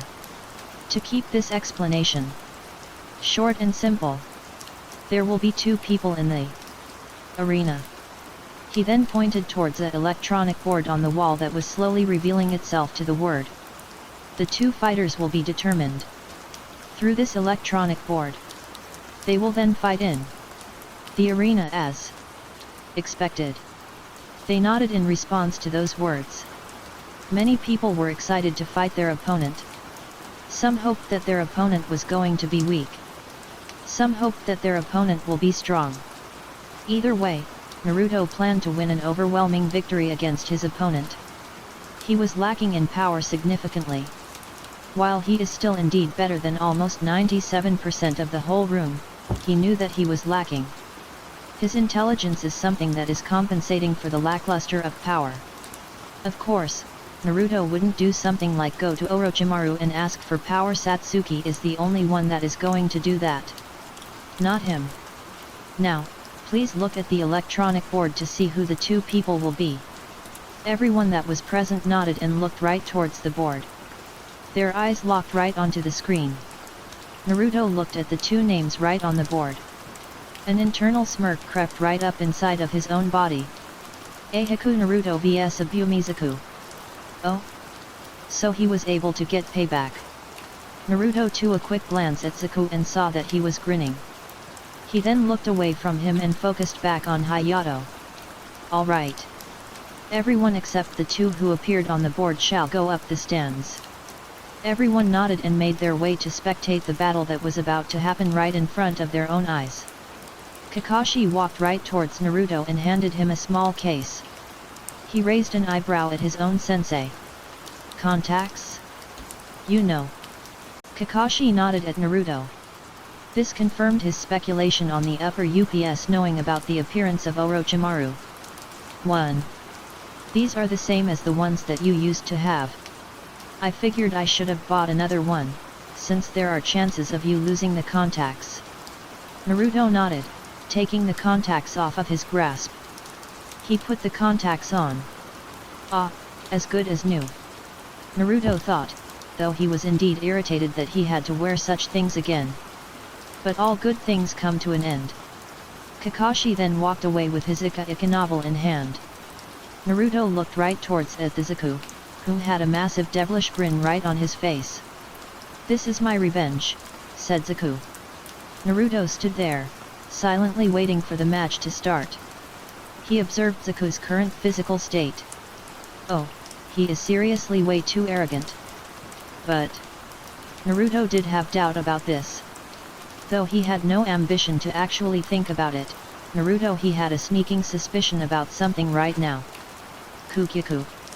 I wonder if he is worthy of being a backup vessel. Orochimaru thought, analyzing Naruto's actions to the absolute T. He knew that he was indeed much more powerful than Satsuki. But if his potential is too great, then I'll have to wipe him out of existence. Thought the slippery snake. But there is a chance that he could use Naruto as a potential pawn in the end. 3. Hayato looked between the two contestants. I'll wipe off that apathetic face of yours. Zaku readied himself to fight the monstrous being named Naruto. At the stands, predictions were made on who would win the fight. "Who do you think will win?" asked Kakashi. He was directing this question towards the two girls on the team. "Naruto will definitely win," Satsuki and Sakura said in unison. Kakashi chuckled at their immediate, rapid, and simultaneous response to his question.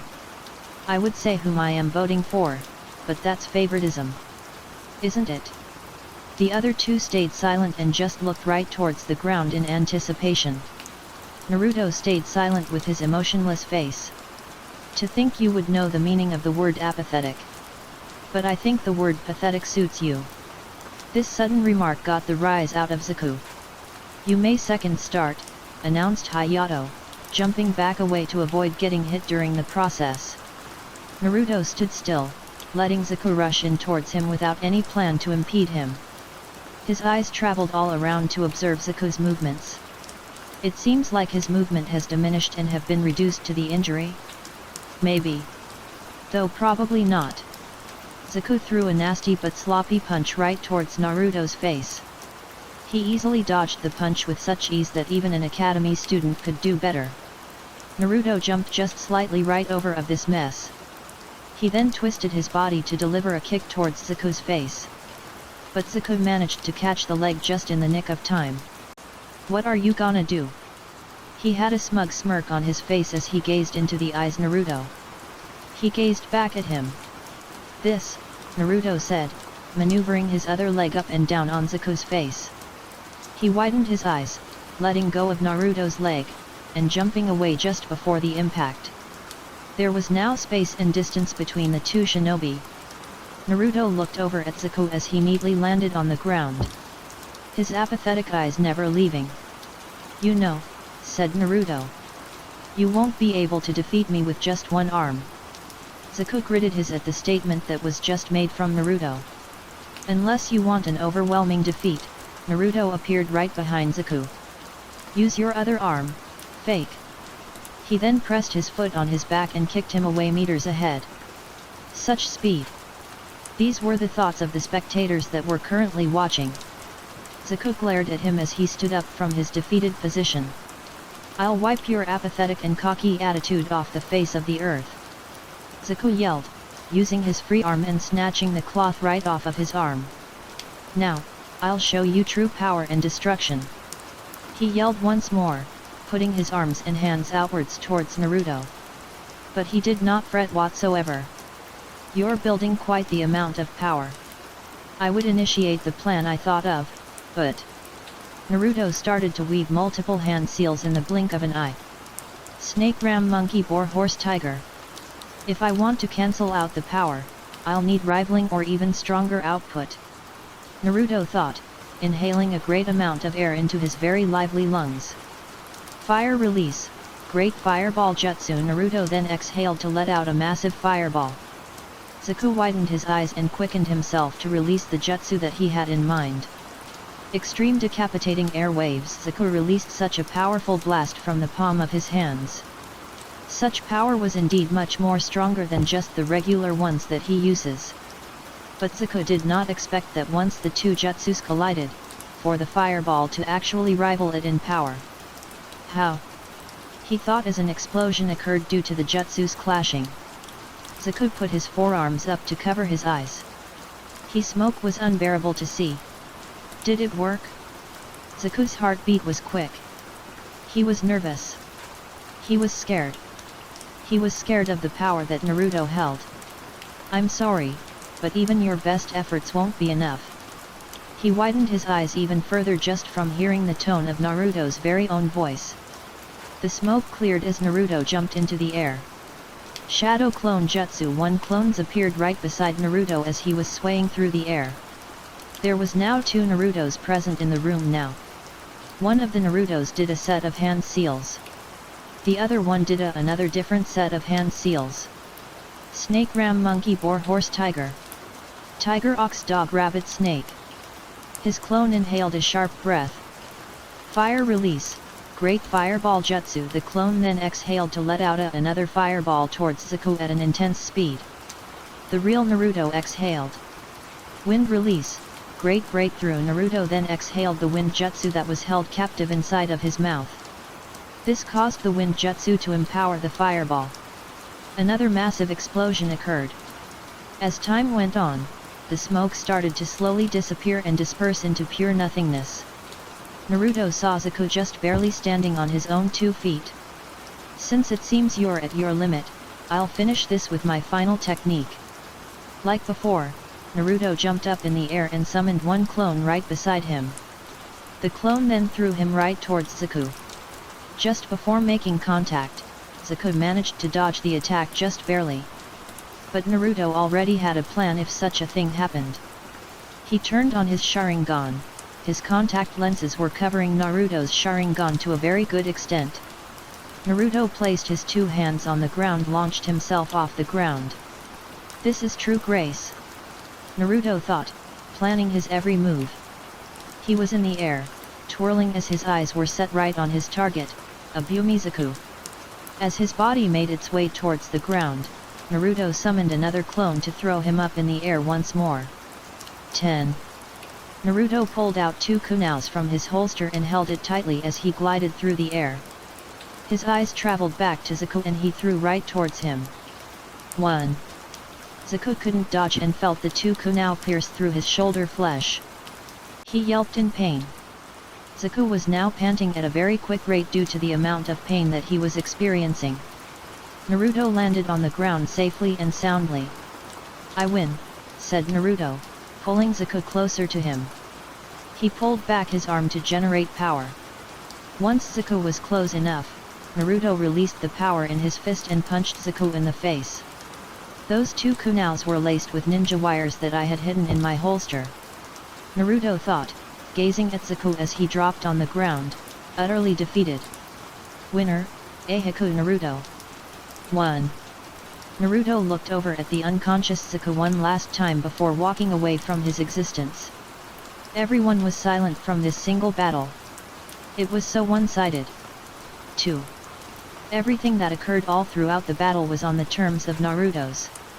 He pushed his hands into his pockets and walked right onto the spectating area. Naruto stopped and stood right beside Satsuki in utter silence. His apathetic face glanced over at the medics attending over at the bruised and battered Zaku. Satsuki sighed at Naruto's attitude. You know, Naruto. It would have been better if you had finished the battle quicker. Naruto shrugged at Satsuki's words with absolutely no enthusiasm indicated. 2. I guess. But... oh? It seems like Naruto had a reason for doing so. Spill it, ordered Satsuki, gazing at Naruto. He sighed, knowing that Satsuki won't stop berating him if he didn't tell her why he didn't finish the fight quicker. As you know, his team was targeting us in the Forest of Death. Satsuki nodded. It seems like Naruto was talking quite loudly to the point where other people were attentively listening to their conversation. While our team did overwhelmingly defeat them without much effort, they still had lots of confidence in themselves. Them defeating their team was not much of a surprise. At first, I wasn't going to go through this plan, but I conveniently got paired up with Zaku for the first round. This caught the attention of many around them, including Orochimaru. And that plan was... Naruto sighed at Satsuki's assertiveness. To destroy their morale. People slightly widened their eyes at the words that Naruto had said. Why would Naruto want to destroy another team's morale? As long as they have confidence in their abilities, they'll continue to target us under orders from a certain person. So by showing a difference between our strength to theirs, it'll show them how hopeless they are, though he wasn't done talking. Thus making them lose their morale during the process of it all. Even though it was a pain to have to do such a thing, it was a necessary step in the process. There was a moment of silence. You're crazy, said Satsuki, shaking her head at Naruto's unorthodox way of solving things. Though it seems Naruto doesn't care all that much at all. Thanks for the compliment. That was not a complete never mind. Everyone waited for the next matchup to be decided. Though while Naruto could indeed observe what could happen, he was not interested in doing such a thing. For the people who wield strong power or high intelligence, these preliminary rounds should be considered a piece of cake. But people who wield both are the most dominant. After quite some time, Naruto saw a familiar name grace the electronic board. Uchiha Satsuki vs Akadu Yorawi. Naruto looked over at Satsuki, whom had a slight smirk appear right on her face. Oh, it seems she is liking this outcome quite too well for her standards. Good. This will be a good time for me to observe that mark that is on her shoulder. Naruto thought as Satsuki walked down the stairs to the arena. His eyes darted from Satsuki to the guy, Yorawi. Naruto. He heard someone call out his name. Naruto turned towards the person whom that had called him out. It was Kakashi. I would like to ask for a favor. He leaned in towards Naruto's ear and started to whisper what he wanted Naruto to actually do. After a few more moments, Naruto nodded his head. I guess that can be arranged. Though I don't get why you need me to do this. Kakashi just smiled. She trusts you more than anyone else. I think you doing it would be much more ideal. Naruto sighed, but nodded his head towards the favor/request that Kakashi had just made.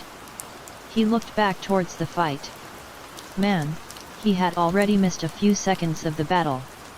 Naruto narrowed his eyes at the battle that was currently occurring. It seems Satsuki is not fighting a full strength. She's avoiding using chakra at all cost. Naruto thought, internally noting this bit of information inside of his head. This probably means that curse mark thingy responds and reacts to her chakra. Naruto thought as he saw Satsuki dodge an attack from Yorawi.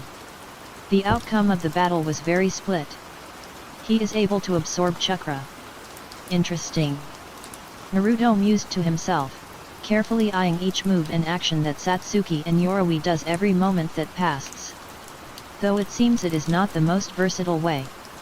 Having to actually create contact with your opponent can prove rather difficult to some degree. This was especially true if your opponent is faster than the user of the technique. But it seems to be working in his favor. Naruto thought as he looked at Satsuki's weak form. God, this was actually quite humiliating for Satsuki herself. Should I try and give her motivation? I should.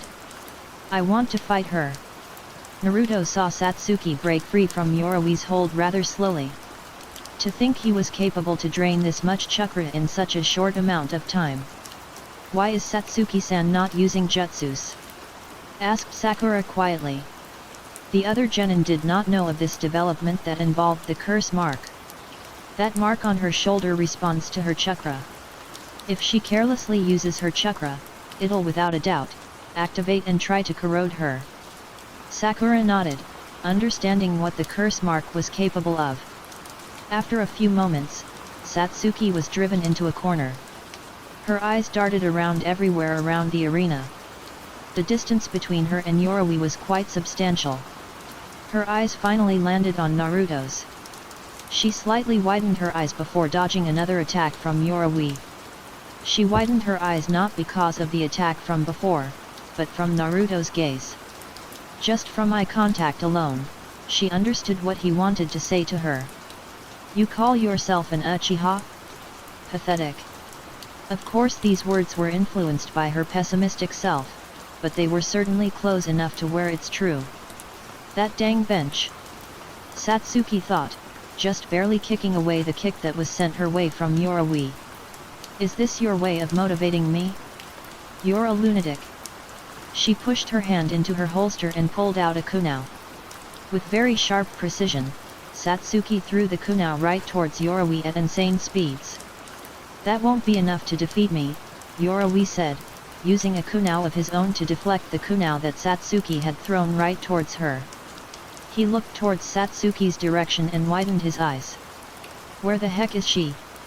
Yorawi thought, tensing up a considerable amount before feeling a sharp and sudden pain breach his abdomen. His eyes widened further as he was knocked away. Satsuki wasn't done and jumped in the air all the while going through a set of hand seals. Snake ram monkey boar horse tiger. As she inhaled in the air around her, she widened her eyes. The curse mark was activating and trying to corrode her. Satsuki gritted her teeth at this development. I got too carried away and tried using chakra, she thought as the flickering flames started to cover her face. Naruto noticed this and internally sighed at Satsuki. Though he would have just done some motivational speech to Satsuki, there was simply just too much people here. It would just be repulsive to the point he would rather die than do such a thing. A speech to motivate her is not something I would do at all, Naruto thought, gazing at Satsuki as she struggled to break free from the shackles of the curse mark. There was a simple problem about Satsuki that Naruto knew of. She is too reliant on me, it's a codependency type thing. She has an excessive reliance on me that is holding her back. Even though other people haven't noticed this, I have. Naruto thought as he continued to gaze at Satsuki. This is partly the reason why I need her to go to Orochimaru. Not only is she holding herself back just from being too reliant on me, but I am affected by this.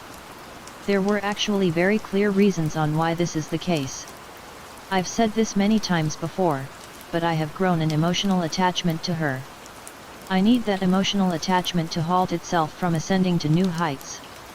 Naruto thought as Satsuki started to slowly overcome the curse mark's influence. 15. I won't let that attachment to ever rise again. Until I am ready, of course.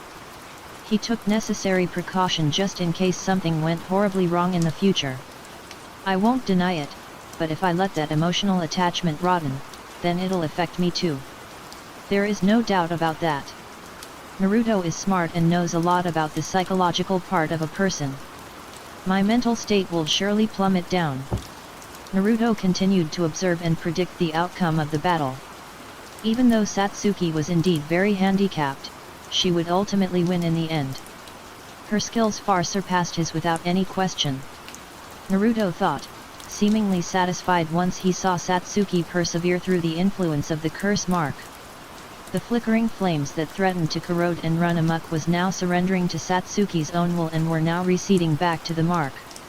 She then exhaled the built-up chakra from within and sets out a large fireball towards Yoruichi. Once she landed back down, Satsuki felt pain arise from the mark once more. With just a slither amount of chakra left, she maneuvered her way around the abundance of smoke that littered all throughout the arena that her and Yoruichi were currently fighting in. Yoruichi was on alert. The amount of smoke that was covering the arena was indeed quite a huge problem for him. A bead of sweat slowly slithered down his face. Where is she? Here? No. There? No. Where? Yoruichi thought. This was proving to be rather difficult by a very large extent. Naruto was actually amused by this. Even though I can't see it, I just know that Satsuki is trying to break him down mentally. Naruto thought, seeing the smoke clear out slightly. She was making Yoruichi way too over-paranoid. Yoruichi suddenly felt a sharp pain enter and course through his face. He widened his eyes as he got knocked away by Satsuki's punch to the face. Yoruichi fell down a few meters away from her. But it seems like Satsuki was far from down. As Yoruichi moved to get up, a kunai was sent towards his eyes. He widened them and just barely dodged the kunai, it left a slight cut on his cheek. He panted as he jumped up immediately. You seem to be getting tired. He dodged a punch to the left. Yoruichi then dodged another punch from Satsuki. He caught sight of the arm and tried to get hold of it to drain the chakra once more. You're done, thought Yoruichi, reaching out towards her arm in order to have his plans become reality. But it seems Satsuki came prepared and pulled out another kunai with her other hand.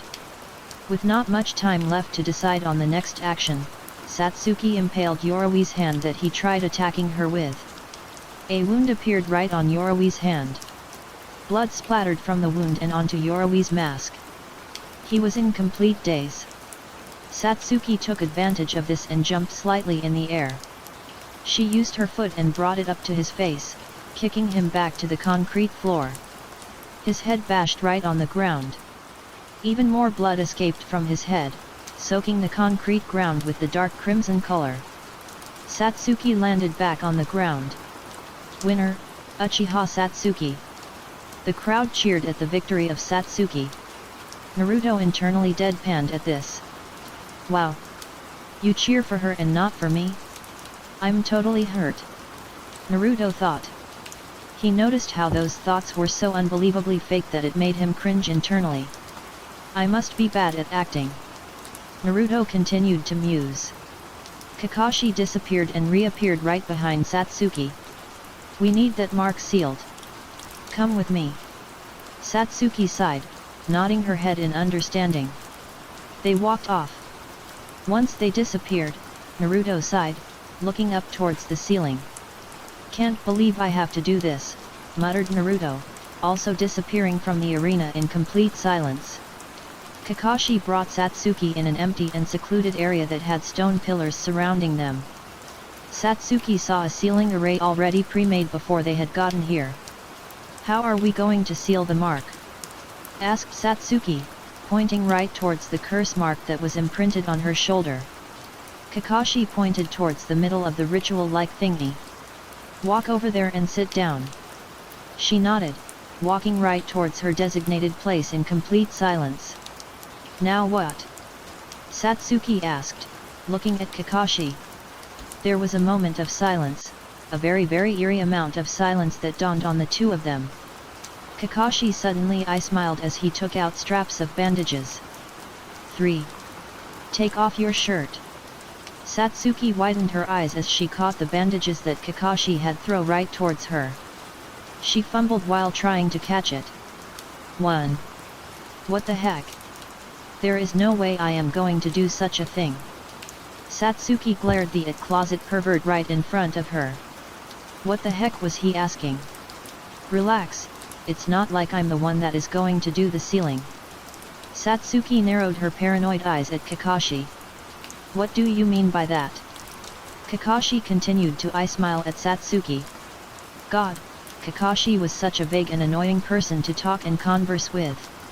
Someone else is going to do the sealing. Day. Satsuki could suddenly hear footsteps approach their location. It kept on getting louder and louder by the second. Why do I have to do this again? Asked Naruto as he lazily walked and got closer to them. Satsuki widened her eyes in realization on what was about to happen. No. There is no way I am letting him do anything. Naruto looked at Kakashi. See? Can I go now? Kakashi chuckled as he shook his head at him. Ah, Naruto. There is no way I am letting you do that. You're going to do this for me since she obviously doesn't trust me to do anything. Kakashi disappeared in a swirl of leaves. Naruto just sighed, looking right over at Satsuki. You heard sensei, take off your shirt and put on the bandages. Satsuki scowled with displeasure shown on her face. No way. Naruto raised an eyebrow at those defying and retaliating words. He was getting nowhere with this kind of wording with her. But he was too tired/lazy to do something much more forceful. Just do it, Satsuki. I promise that I won't peek for even a second. TCH. Fine. But remember, if you look, I'll kill you in the worst possible way. Naruto nodded, understanding what Satsuki was currently telling him to do. Yeah. Just go on with it. I'll look away. Naruto turned around, no longer having his eyes linger on Satsuki. After a few moments, Naruto heard Satsuki wrap the bandages around her body. You can turn now, said Satsuki embarrassingly. He then turned around slowly. Oh. Now I get why the boys are all so attracted to Satsuki. Naruto thought as he walked right behind the seated Satsuki. He pulled out a kunai and created a small gash on his finger. Hurry up, idiot. I'm starting to wonder if you are actually enjoying looking at me. Satsuki glared at the floor that she was currently seated on. Believe me, I'm not. Naruto started to quicken his pace. Once Naruto was finished, he looked right over at Satsuki's displeased and displeasured face. You ready? This is going to hurt you, maybe even make you pass out. God, Those words sounded so lewd. Satsuki nodded vigorously, obviously wanting to have this end and done with. 6. Just do it, ordered Satsuki, gritting her teeth in anger at the predicament that she was currently in. Naruto nodded at those words and started weave a set of hand seals. Hare snake horse ram bird tiger hare snake horse ram bird tiger hare snake horse ram bird dog rat. Evil sealing method. Once Naruto finished the hand seals, he maneuvered his hand to where his palm would just barely hover right over Satsuki's curse mark. He saw Satsuki tense up her body. "Ach!" She yelled in pain. The blood on the ground started to move in an orderly fashion. Once the blood had finally reached the curse mark on her shoulder, it solidified and wrapped itself around the mark. There.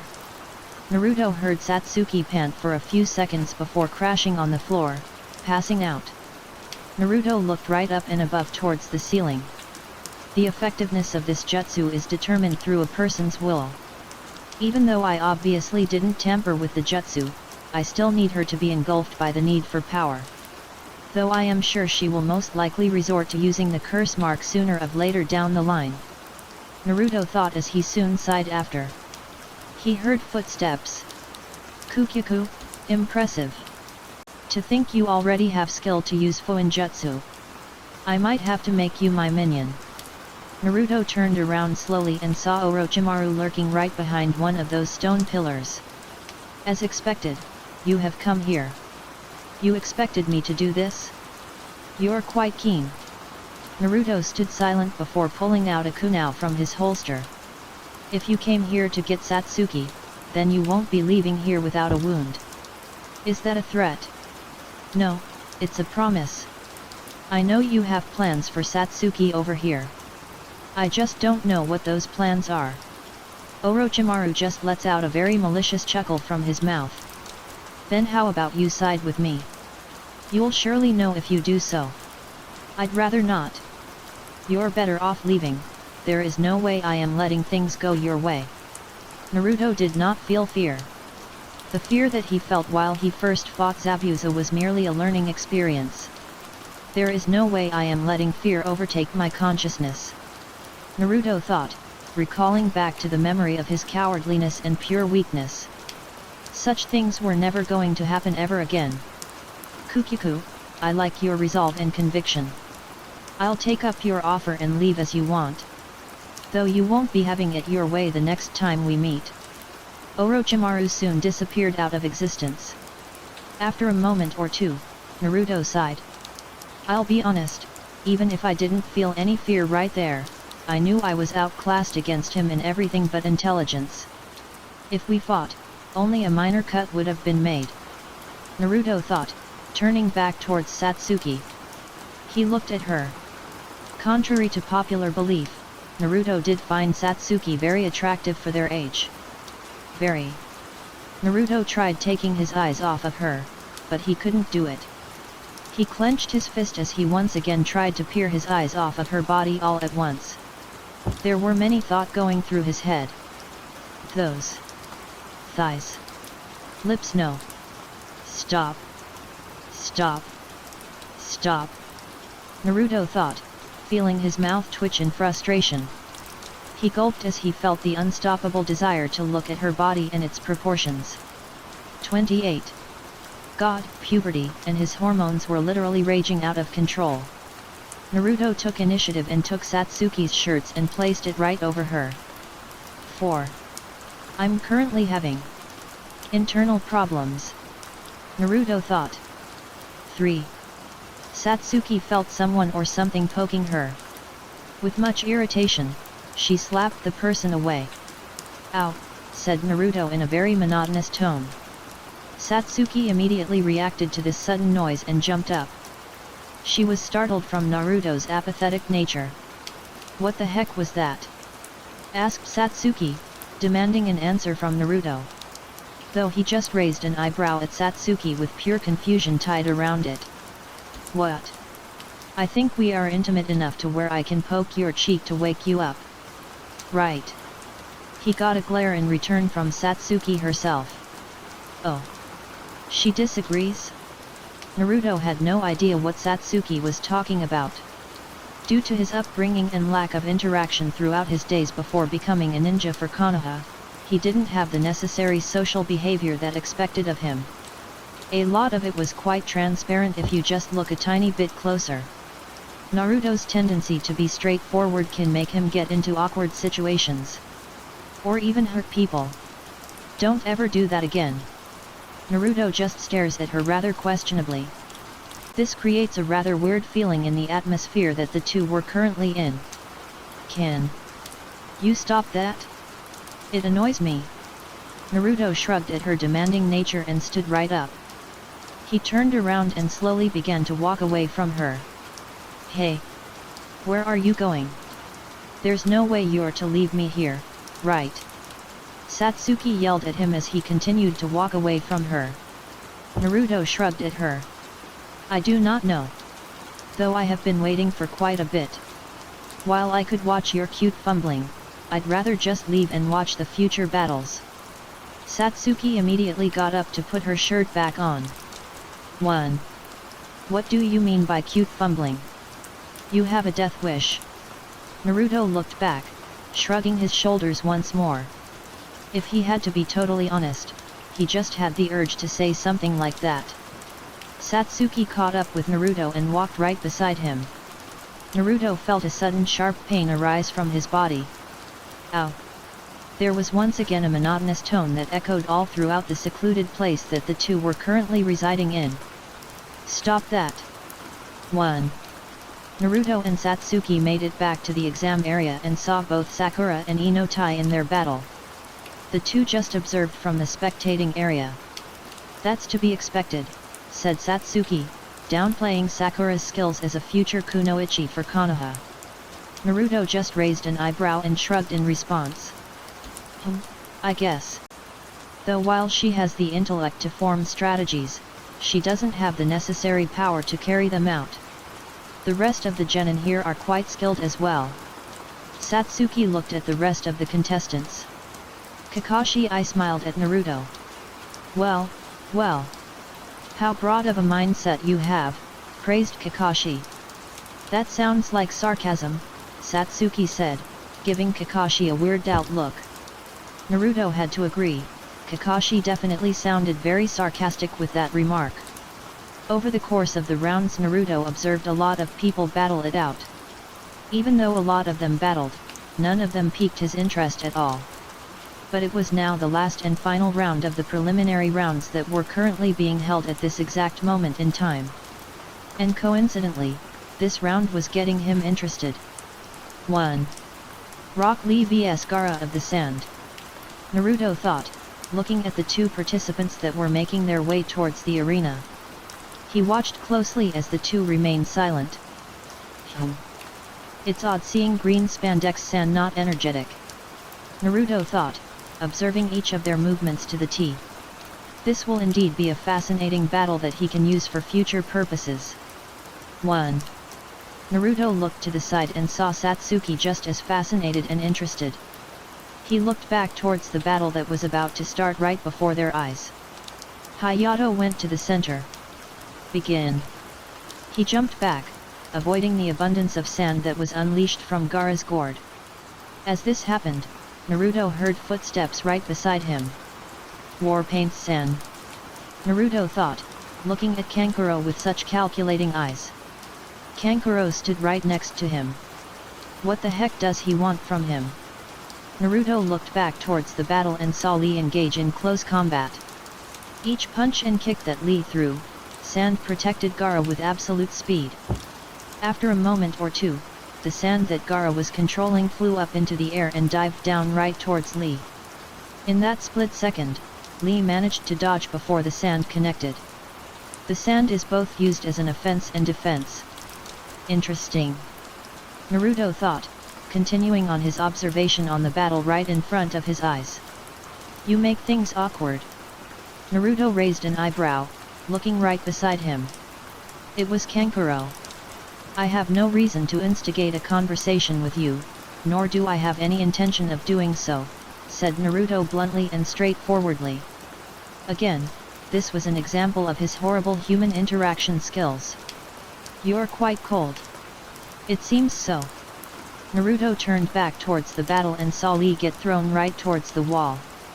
"Your brother is strong," said Naruto, continuing the conversation that he before had no intention continuing. Kankuro raised an eyebrow at him. "I thought you said you had no intention of continuing or forming a conversation with me." Naruto raised an eyebrow slightly as he looked at the battle. "I just took pity on you." A vein popped and appeared on Kankuro's forehead. 3. "I'll kill you for saying that." Though he did not speak these words, he merely just thought about it. Naruto saw Lee repeatedly dodge the severing sand that was controlled by Gaara. Sand. Is it possible? Naruto thought, trailing his thoughts away from the battle for a moment or two before shaking his head. "No. I'll think about it later," he mused, putting his focus back towards the battle that was happening right in front of him at this current moment in time. His eyes moved from one place to another with thorough inspection. Naruto saw Lee relentlessly dodging the sand that hurtled their way towards him. Though as he moved, Naruto saw something quite interesting. "Are those weights?" Naruto thought as he saw a slight bulge on both of Lee's legs.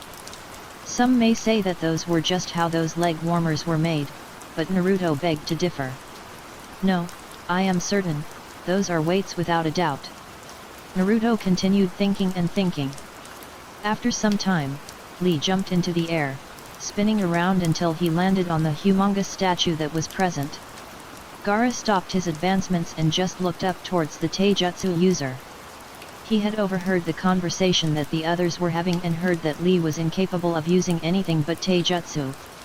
Naruto was truly fascinated by this sight right in front of him. Guy Lee's sensei has just permitted Lee to do something. And it seems like it was necessary for Lee to win. I see. My guess was correct after all. Naruto mused, seeing Lee take off the weights from his location on the statue. He then lifted it, hovering it over the statue. There were many doubts about those weights. From a basic point of view, those weights looked to be about just around 10 or so pounds. But Naruto had a sneaking suspicion. There is no way that those weights only weigh 10 or so pounds. Guy Sensei wouldn't have empathized its value if that was the case. It seems like those weights will be crucial if Lee wants to win. Naruto deduced, denying the possibility of those weights weighing 10 pounds. As the weights fell and crashed on the floor, a huge explosion was created by the weights. This caused many to widen their eyes a considerable amount from this. Naruto was quite amazed at Lee's strength. There was no doubt about it. He's definitely in the top 7 when it comes to who is the strongest genin in the Chunin exams. Anyone who says otherwise is just completely and utterly wrong. Naruto looked at Satsuki for a moment. He's stronger than Satsuki, that's for sure. Naruto looked back towards Lee and Gaara. In just a split second, Lee disappeared in a blink of an eye. Naruto slightly widened his eyes before he made it return back to its normal, apathetic gaze. He's fast, even faster than me. This will certainly raise him up again. He's stronger than me. Naruto couldn't help but feel excited with this conclusion. The only way I can beat him is if I can reach speeds that exceed that of Lee's. There was no doubt about it, Lee has moved up to the top 3 strongest genin in the Chunin exams. Naruto saw Lee gain even more speed as he ran around Gaara. It was hard to say who was stronger between Gaara and Lee. Though it was clear that Gaara was very weak to Lee's unfathomable speed. Those two. They're in the top spots for the strongest genin here. Naruto looked up towards the ceiling. It's all about match-up. If I get matched up with Gaara, I'll think I would win since I am much more versatile when it comes to fighting an opponent like him. But someone like Lee, I'll lose if I don't get proper training. Naruto thought, now knowing what he had to do from here on out. 2. His eyes calculated each move that was made. Gaara was getting overwhelming amounts of damage done to him every split second. But there was one thing Naruto was wondering about. There must be a huge consequence for going at such insane speeds. Naruto thought, looking at the battle right in front of him. After another few moments, Naruto saw Lee take Gaara up to the air with him via a series of kicks. A few moments ago, he let those bandages dangle around. He then ran around Gaara at increasingly high speeds. Naruto thought. He then slightly raised an eyebrow as he saw a slight opening in the attack that Lee had just done a moment ago. His feet are strained. Gaara took advantage of that split-second advantage. Naruto's mind was overflowing with thoughts about the battle that has truly fascinated and piqued his interest to the limits. I see. Naruto thought. The bandages that Lee let dangle was being used at this current moment. He let the bandages roll all around Gaara, wrapping him tightly as they descended downwards in a quick speed. Lee and Gaara spun rapidly as their bodies hurled towards the floor. The two hit the floor and created a large explosion that was full of debris and rubble. Though it may seem Lee has secured his victory, Gaara was just barely one step ahead. Lee was just a few meters away from the crater that was formed. As the smoke cleared, Gaara's body was there laying on the floor. 1. But it truly wasn't over just yet. There was no way someone like Gaara would be out just from that powerful move that Lee has just done. And Naruto knew exactly what Gaara had done in that exact moment. Substitution. Naruto thought, seeing the crumbling sand that had took Gaara's place. Lee widened his eyes, feeling the pain from his legs as he tried to stand up. Gaara then appeared just a few meters right behind him and slammed him towards the wall with his sand. There was absolutely no hesitation that could be seen from Gaara. He has the intent to kill. Naruto thought as he gazed at Gaara, who had such a crazed and devilish grin peering from his face. He truly has gone mad. Lee had just barely dodged the next attack that was made by Gaara. He gritted his teeth, feeling the pain that was rising from his body. This certainly was troubling him to a very large extent. Lee panted, dodging another barrage of attacks courtesy of Gaara. Pain whelmed all over Lee's body. Though it seems he has no intention of yielding or giving up towards Gaara. Naruto observed the current state that Lee was in. His chances of winning were slim, but he can turn it around. I won't give up, thought Lee, feeling the fatigue reach from deep within. He has one more trick up his sleeve that will most certainly turn the table around in a matter of seconds. I want to fight them Neji, Satsuki, and Naruto. He let himself grind his teeth together with such friction and determination coursing all throughout his own body.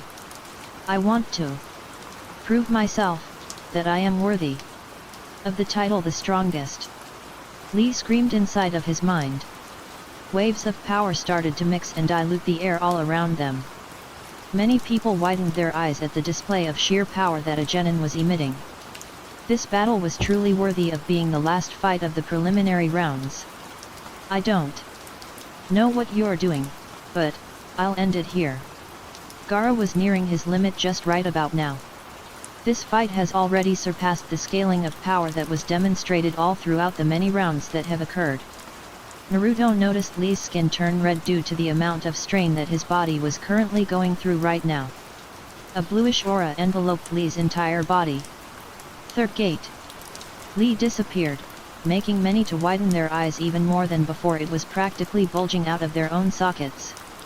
Lee's speed ruptured the ground that everyone stood on, creating many tides of debris due to said speed. Everyone could feel the power of the gates oozing off. Guy. You taught. Kakashi was basically speechless. Guy nodded at Kakashi's unfinished sentence. He already knew what Kakashi was going to say. Lee appeared right in front of Gaara, kicking him in the face with such force. Gaara widened his eyes at the sudden hit. His body was flung to the air. Fourth gate, thought Lee, disappearing once again and reappearing right behind Gaara. He felt another massive spike of pain to his abdomen area. He was flung away once again. Sand that Gaara had aimed right towards Lee did not have any significance to him and merely brushed it off by dodging it. Lee appeared all around Gaara. Lee felt even more pain but just shrugged it off like it was absolutely nothing. This level of power that Lee was demonstrating, it was unbelievable and uncomprehending. Gaara was being treated like a dang rag doll. Every second that passed, Gaara was flung from left to right. His sand was too slow to even act as a defense anymore, it was futile. All Gaara was feeling was pain. And only pain. 2. Fifth gate. Thought Lee, hovering just about 10 meters above Gaara. He was about to unleash his finishing move to take Gaara out of the competition. Lee appeared right in front of the falling Gaara and kicked him right towards the ground. Numerous thoughts filled everyone's head as they observed what the outcome of the battle was going to be. Another explosion occurred from the impact that Gaara had on the tiled floor. Lee also fell on the ground just a few meters away from Gaara's location.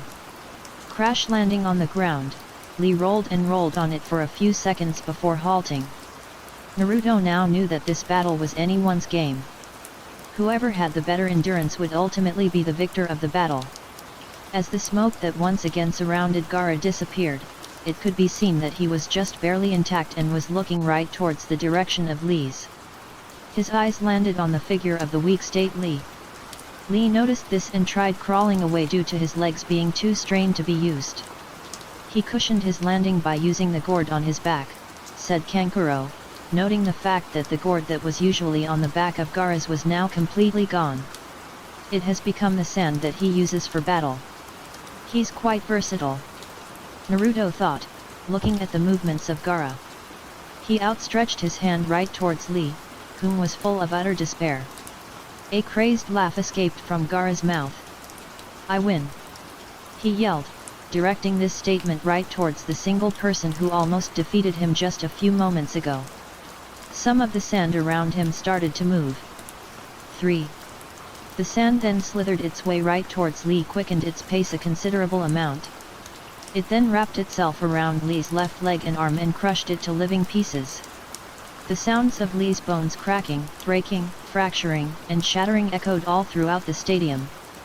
Die. The sand then started to slowly engulf Lee's figure. But he soon widened his eyes as someone interfered with this exchange and cancelled the move out. "I can't have you continue with such unyouthful acts," said Guy, directing his serious gaze towards Gaara. The redhead soon gritted his teeth as he put his hand on his head. There was a slight pause. "Why? Why save someone that is beyond broken?" he questioned, giving a glare right towards Guy. There also another moment of silence that happened. "Because he's one of my 3 prized students, whom I care for," responded Guy. Gaara just stayed silent, letting the sand engulf him and returning him back to a normal state. Though there was a few noticeable bruises. He limped and passed Guy and Lee, as the medics were coming right to their aid. Gaara looked at Lee for a second, thinking on how he failed to kill and make him shed blood.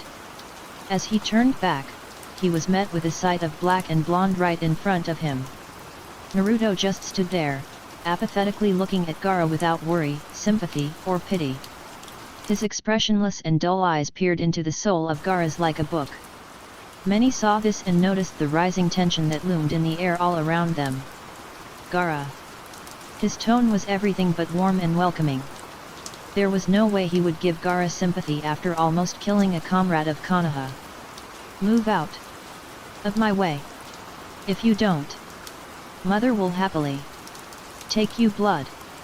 But Naruto just stood there, unfazed by the threat that was made and directed towards him.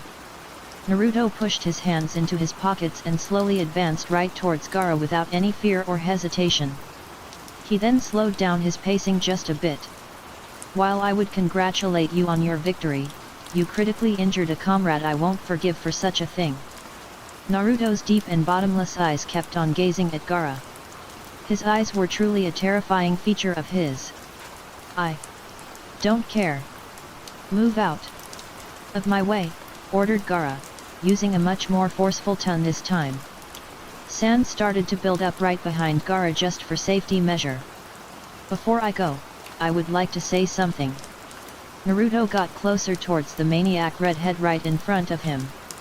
"There is no doubt that we will be fighting each other for our first round," said Naruto, activating his 3 Tomo Sharingan that was kept hidden by his contact lenses.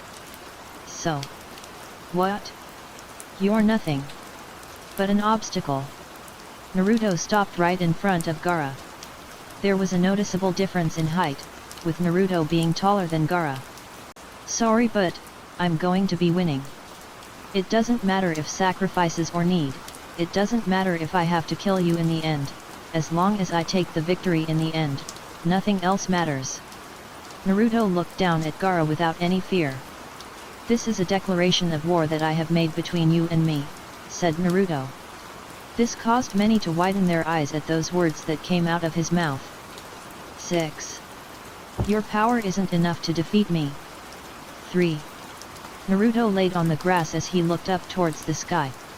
It's the day after the exam and he had no idea on what to do. Kakashi had proposed that he trained both him and Satsuki simultaneously. Obviously Naruto declined that proposal.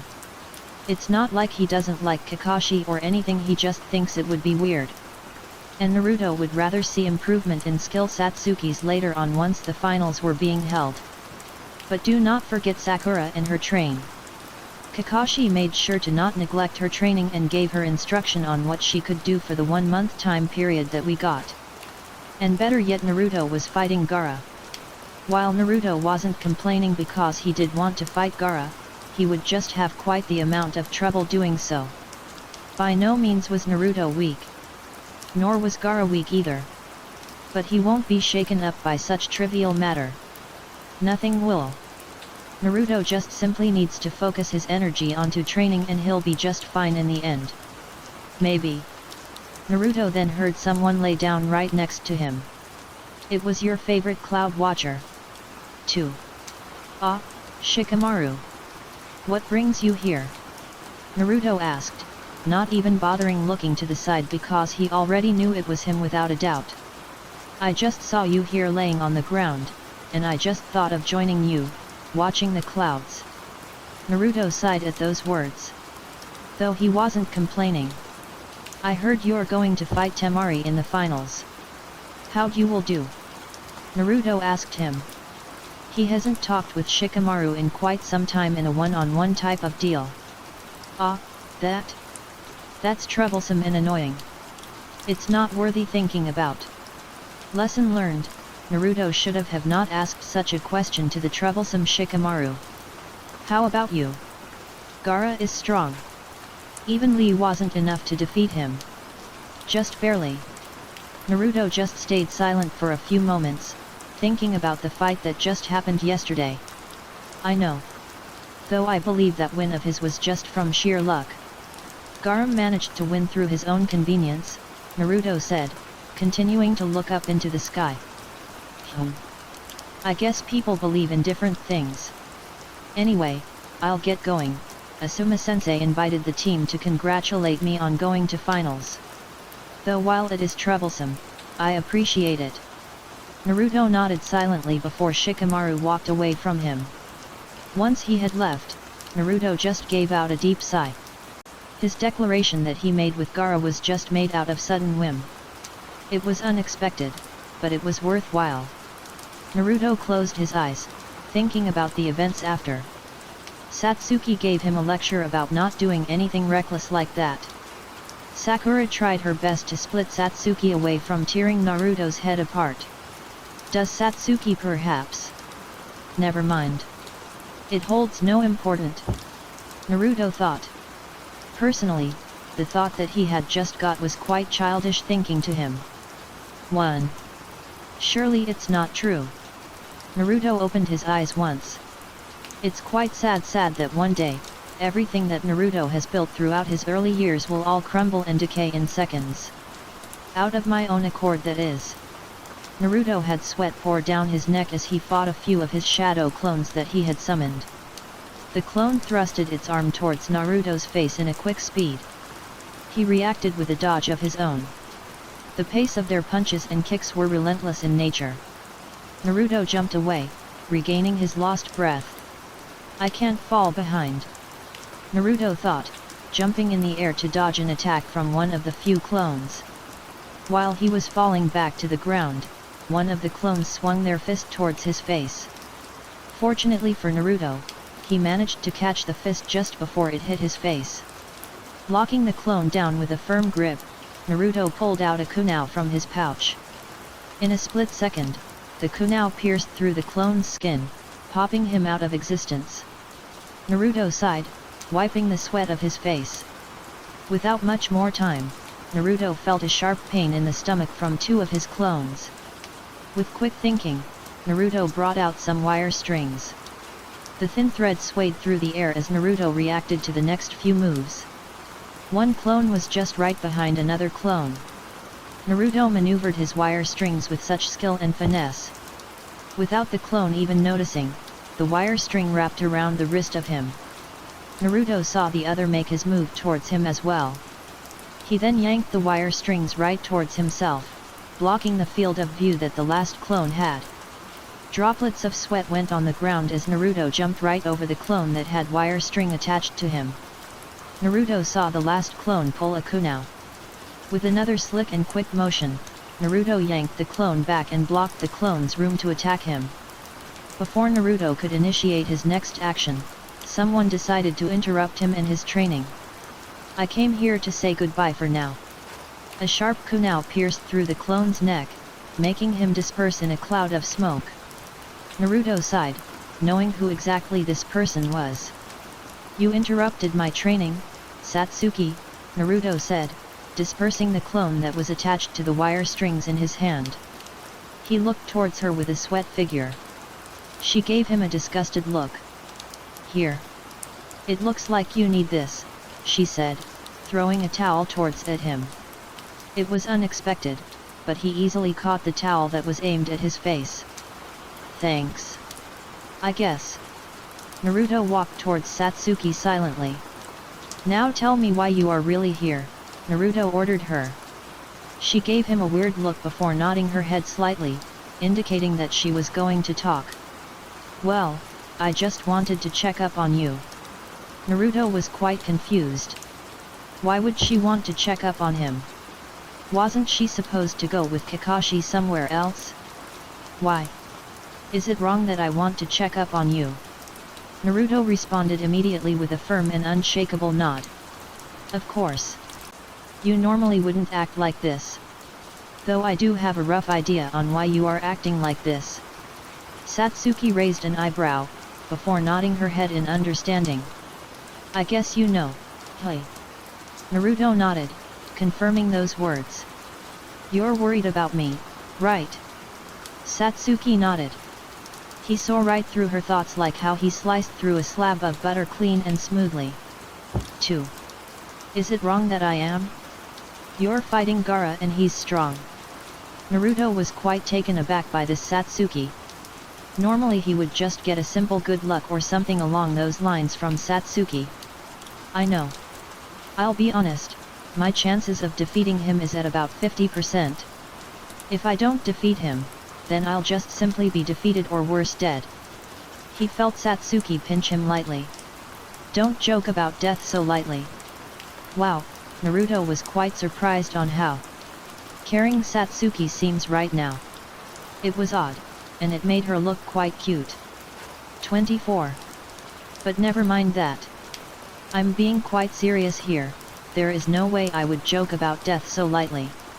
Satsuki stayed silent, but soon nodded her head at that statement that Naruto had just made. "Just be careful. I'd rather not fight a dead person." Naruto raised an eyebrow at her for a quick second before relaxing it back to its regular state. "If I were dead, I wouldn't be able to fight you." She realized this mistake on her part. Clicking her tongue, Satsuki walked away from Naruto in silent. 1. Good luck on your training. What is with people approaching me these days? Naruto asked the person right in front of him. His tone was boring and lazy, a mixture of both. 1. He had long white hair that had a wild look to it. He got a huge grin in return from the old man right in front of him. "I heard you were fighting a strong opponent." Naruto nodded, knowing that the words of Jiraiya was indeed correct. He had a slight idea on what he was about to do. "And so I thought of training you for the whole month." Jiraiya declared with such pride oozing off of him. Naruto slightly deadpanned at this. "I'll pass on that," Naruto said, surprising the old sage that offered to train him the whole month. His eyes widened in surprise as he pointed at Naruto with his index finger. "Ha! This is a one-in-a-lifetime opportunity. You shouldn't pass this up," he yelled, bewildered by Naruto's response to his offer which, in theory, would be quite irresistible. "But what I am currently doing is passing that offer up. Am I wrong?" Jiraiya gave him a weird look before humming at Naruto with suspicion. "Even though I'd like for you to reconsider, you probably won't, and I would be wasting my time trying to do so." Naruto nodded at him as he sat at his table. 2. Good. It seems you get the picture. Now, go away. I want to sleep. I have an early day tomorrow. Jiraiya sighed at Naruto's mature antics and nodded his head. "God, this kid is such a handful," said Jiraiya, muttering these words under his breath so Naruto wouldn't be able to hear. He left the house with a sour face. Naruto looked at the door for a moment or two before giving an amused grunt out of his body. He had heard what Jiraiya had muttered under his breath.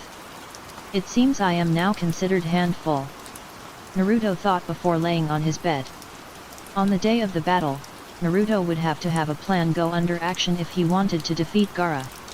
Even if he defeats Gaara just barely, it'll be a win for Uchiha Uzumaki Namikaze Naruto. No, not a plan. But to be more precise, to just get stronger to the point where Naruto would get a victory on his side.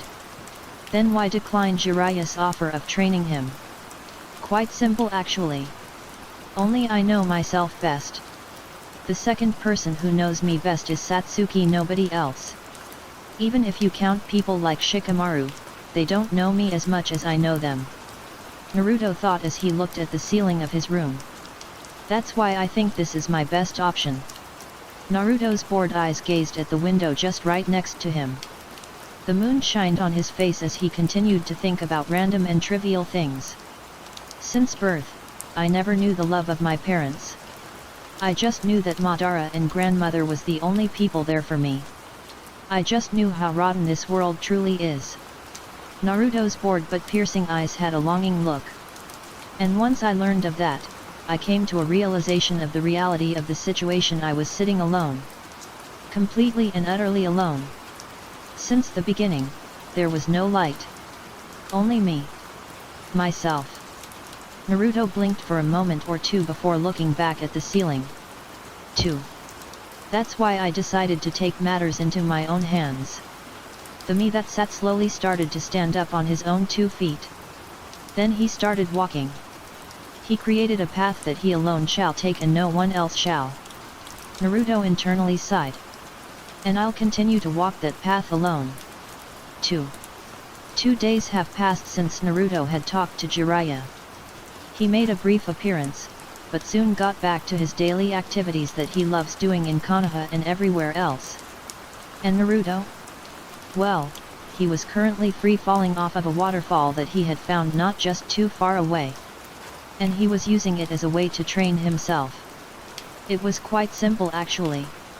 He just threw himself forward to initiate the free falling that he wanted and intended to do. Then he would just wait until he was almost at the bottom before summoning a shadow clone. Then that shadow clone would throw him up into the air and back up to the top of the waterfall. Then he'll just simply repeat the process over and over again. Quite simple, right? As Naruto continued to fall down the waterfall in a free fall, he summoned a shadow clone that appeared just a few seconds before he met the water. The shadow clone threw him up the air and right back up at the top of the waterfall. Once he was at the top, he sighed and sat down in silence. He had been going at this for an hour now. And at this rate, he was kind of reconsidering taking the offer that Jiraiya had gave him. 1. No. No. No. Naruto thought, sighing at his own reconsideration that he had just displayed just now.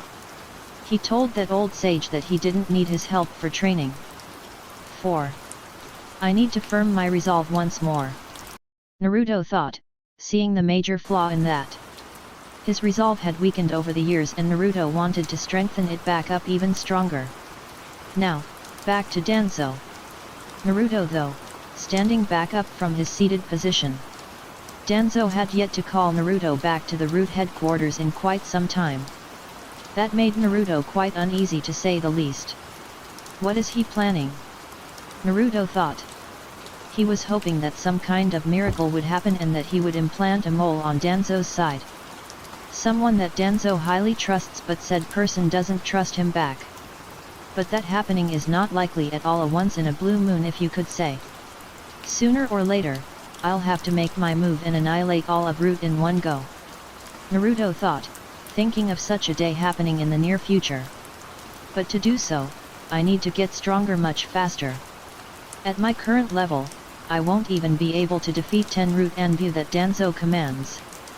He sighed as he stood at the edge of the waterfall. Once these Chunin exams are over, I'll need to up my training my tenfolds. The current me is not enough to complete this short-term goal. Naruto's hair swayed through the air as he jumped right off of the waterfall. This short-term goal is merely a stepping stone. And the steps that are leading to the end of the said stone are just simple battles of wit. Naruto was repeating the process once more. That's right. These events leading up to Root's destruction and annihilation are merely a test of our wit and intelligence. While I do admit, I may have lost a few of them like the day the Uchiha massacre happened, but I won't let it outdo me. Naruto summoned a shadow clone. Because while he and I might be exchanging wins here and there, that's all minor. What truly matters is who between the two of us will win the war. Naruto's shadow clone grabbed hold of him. And I'll be the one that wins it. The clone threw him back up towards the top of the waterfall. Ouch, Naruto said as he walked out of the water that engulfed his entire body from head to toe. He sighed as he looked back from his current position. It was the waterfall that he was using to train. Just a minute or two ago, Naruto had failed his calculations and didn't summon a shadow clone in time, thus making him hit the water. Quite a sad sight to see. 1. Naruto looked back, making his back face the deep water right behind him. He crashed down on a tree. Vigorously shaking his head and making the water scatter around, Naruto spotted a branch that had fallen off a tree nearby. Picking the branch off of the ground, Naruto looked towards the side. There was mud that got wet from the water, making it to where Naruto could draw out his own thoughts. I could say I have a plan for Gaara, but I really don't. On the other hand, I could plan out my day for the next few weeks or so. Naruto thought, sticking the stick inside of the mud. He started to drag the stick through mud, drawing out his thoughts on the wet mud. Naruto knew that most of the days during next few weeks will consist of him training. But even though he will be training non-stop for the next few weeks, he'll have to take breaks as well. If he tries and go further than his limit, then his body will break down. And in the worst case scenario, he'll die due to pure exhaustion. That's why Naruto will be needing breaks from time to time. If he feels like his body is going to kill him, he'll simply just take break. Though the amount of breaks he takes will be needed to be kept to the minimum. Any more than what's needed will certainly cost him in the long run. Naruto had drawn a large rectangle that he'll plan out his day. The thing that's important is what are the days that he will take breaks? If he were to simply just let the waters flow and decide to take a break when he wants a break will not suffice. The water that was still dangling off of Naruto fell on the wet mud. Naruto carefully decided what he wanted to do. 2 days of rest in both Tuesday and Thursday seemed quite ideal, but is 2 days of rest really that worth it? Probably. Probably not. That's why Naruto wiped off the previous planning and started a new one. His expressionless and bored face stared at his final decision that he had just made. Naruto sighed at himself. He decided that he would take a necessary break every Wednesday. And the chances of him changing that will be considered slim to none.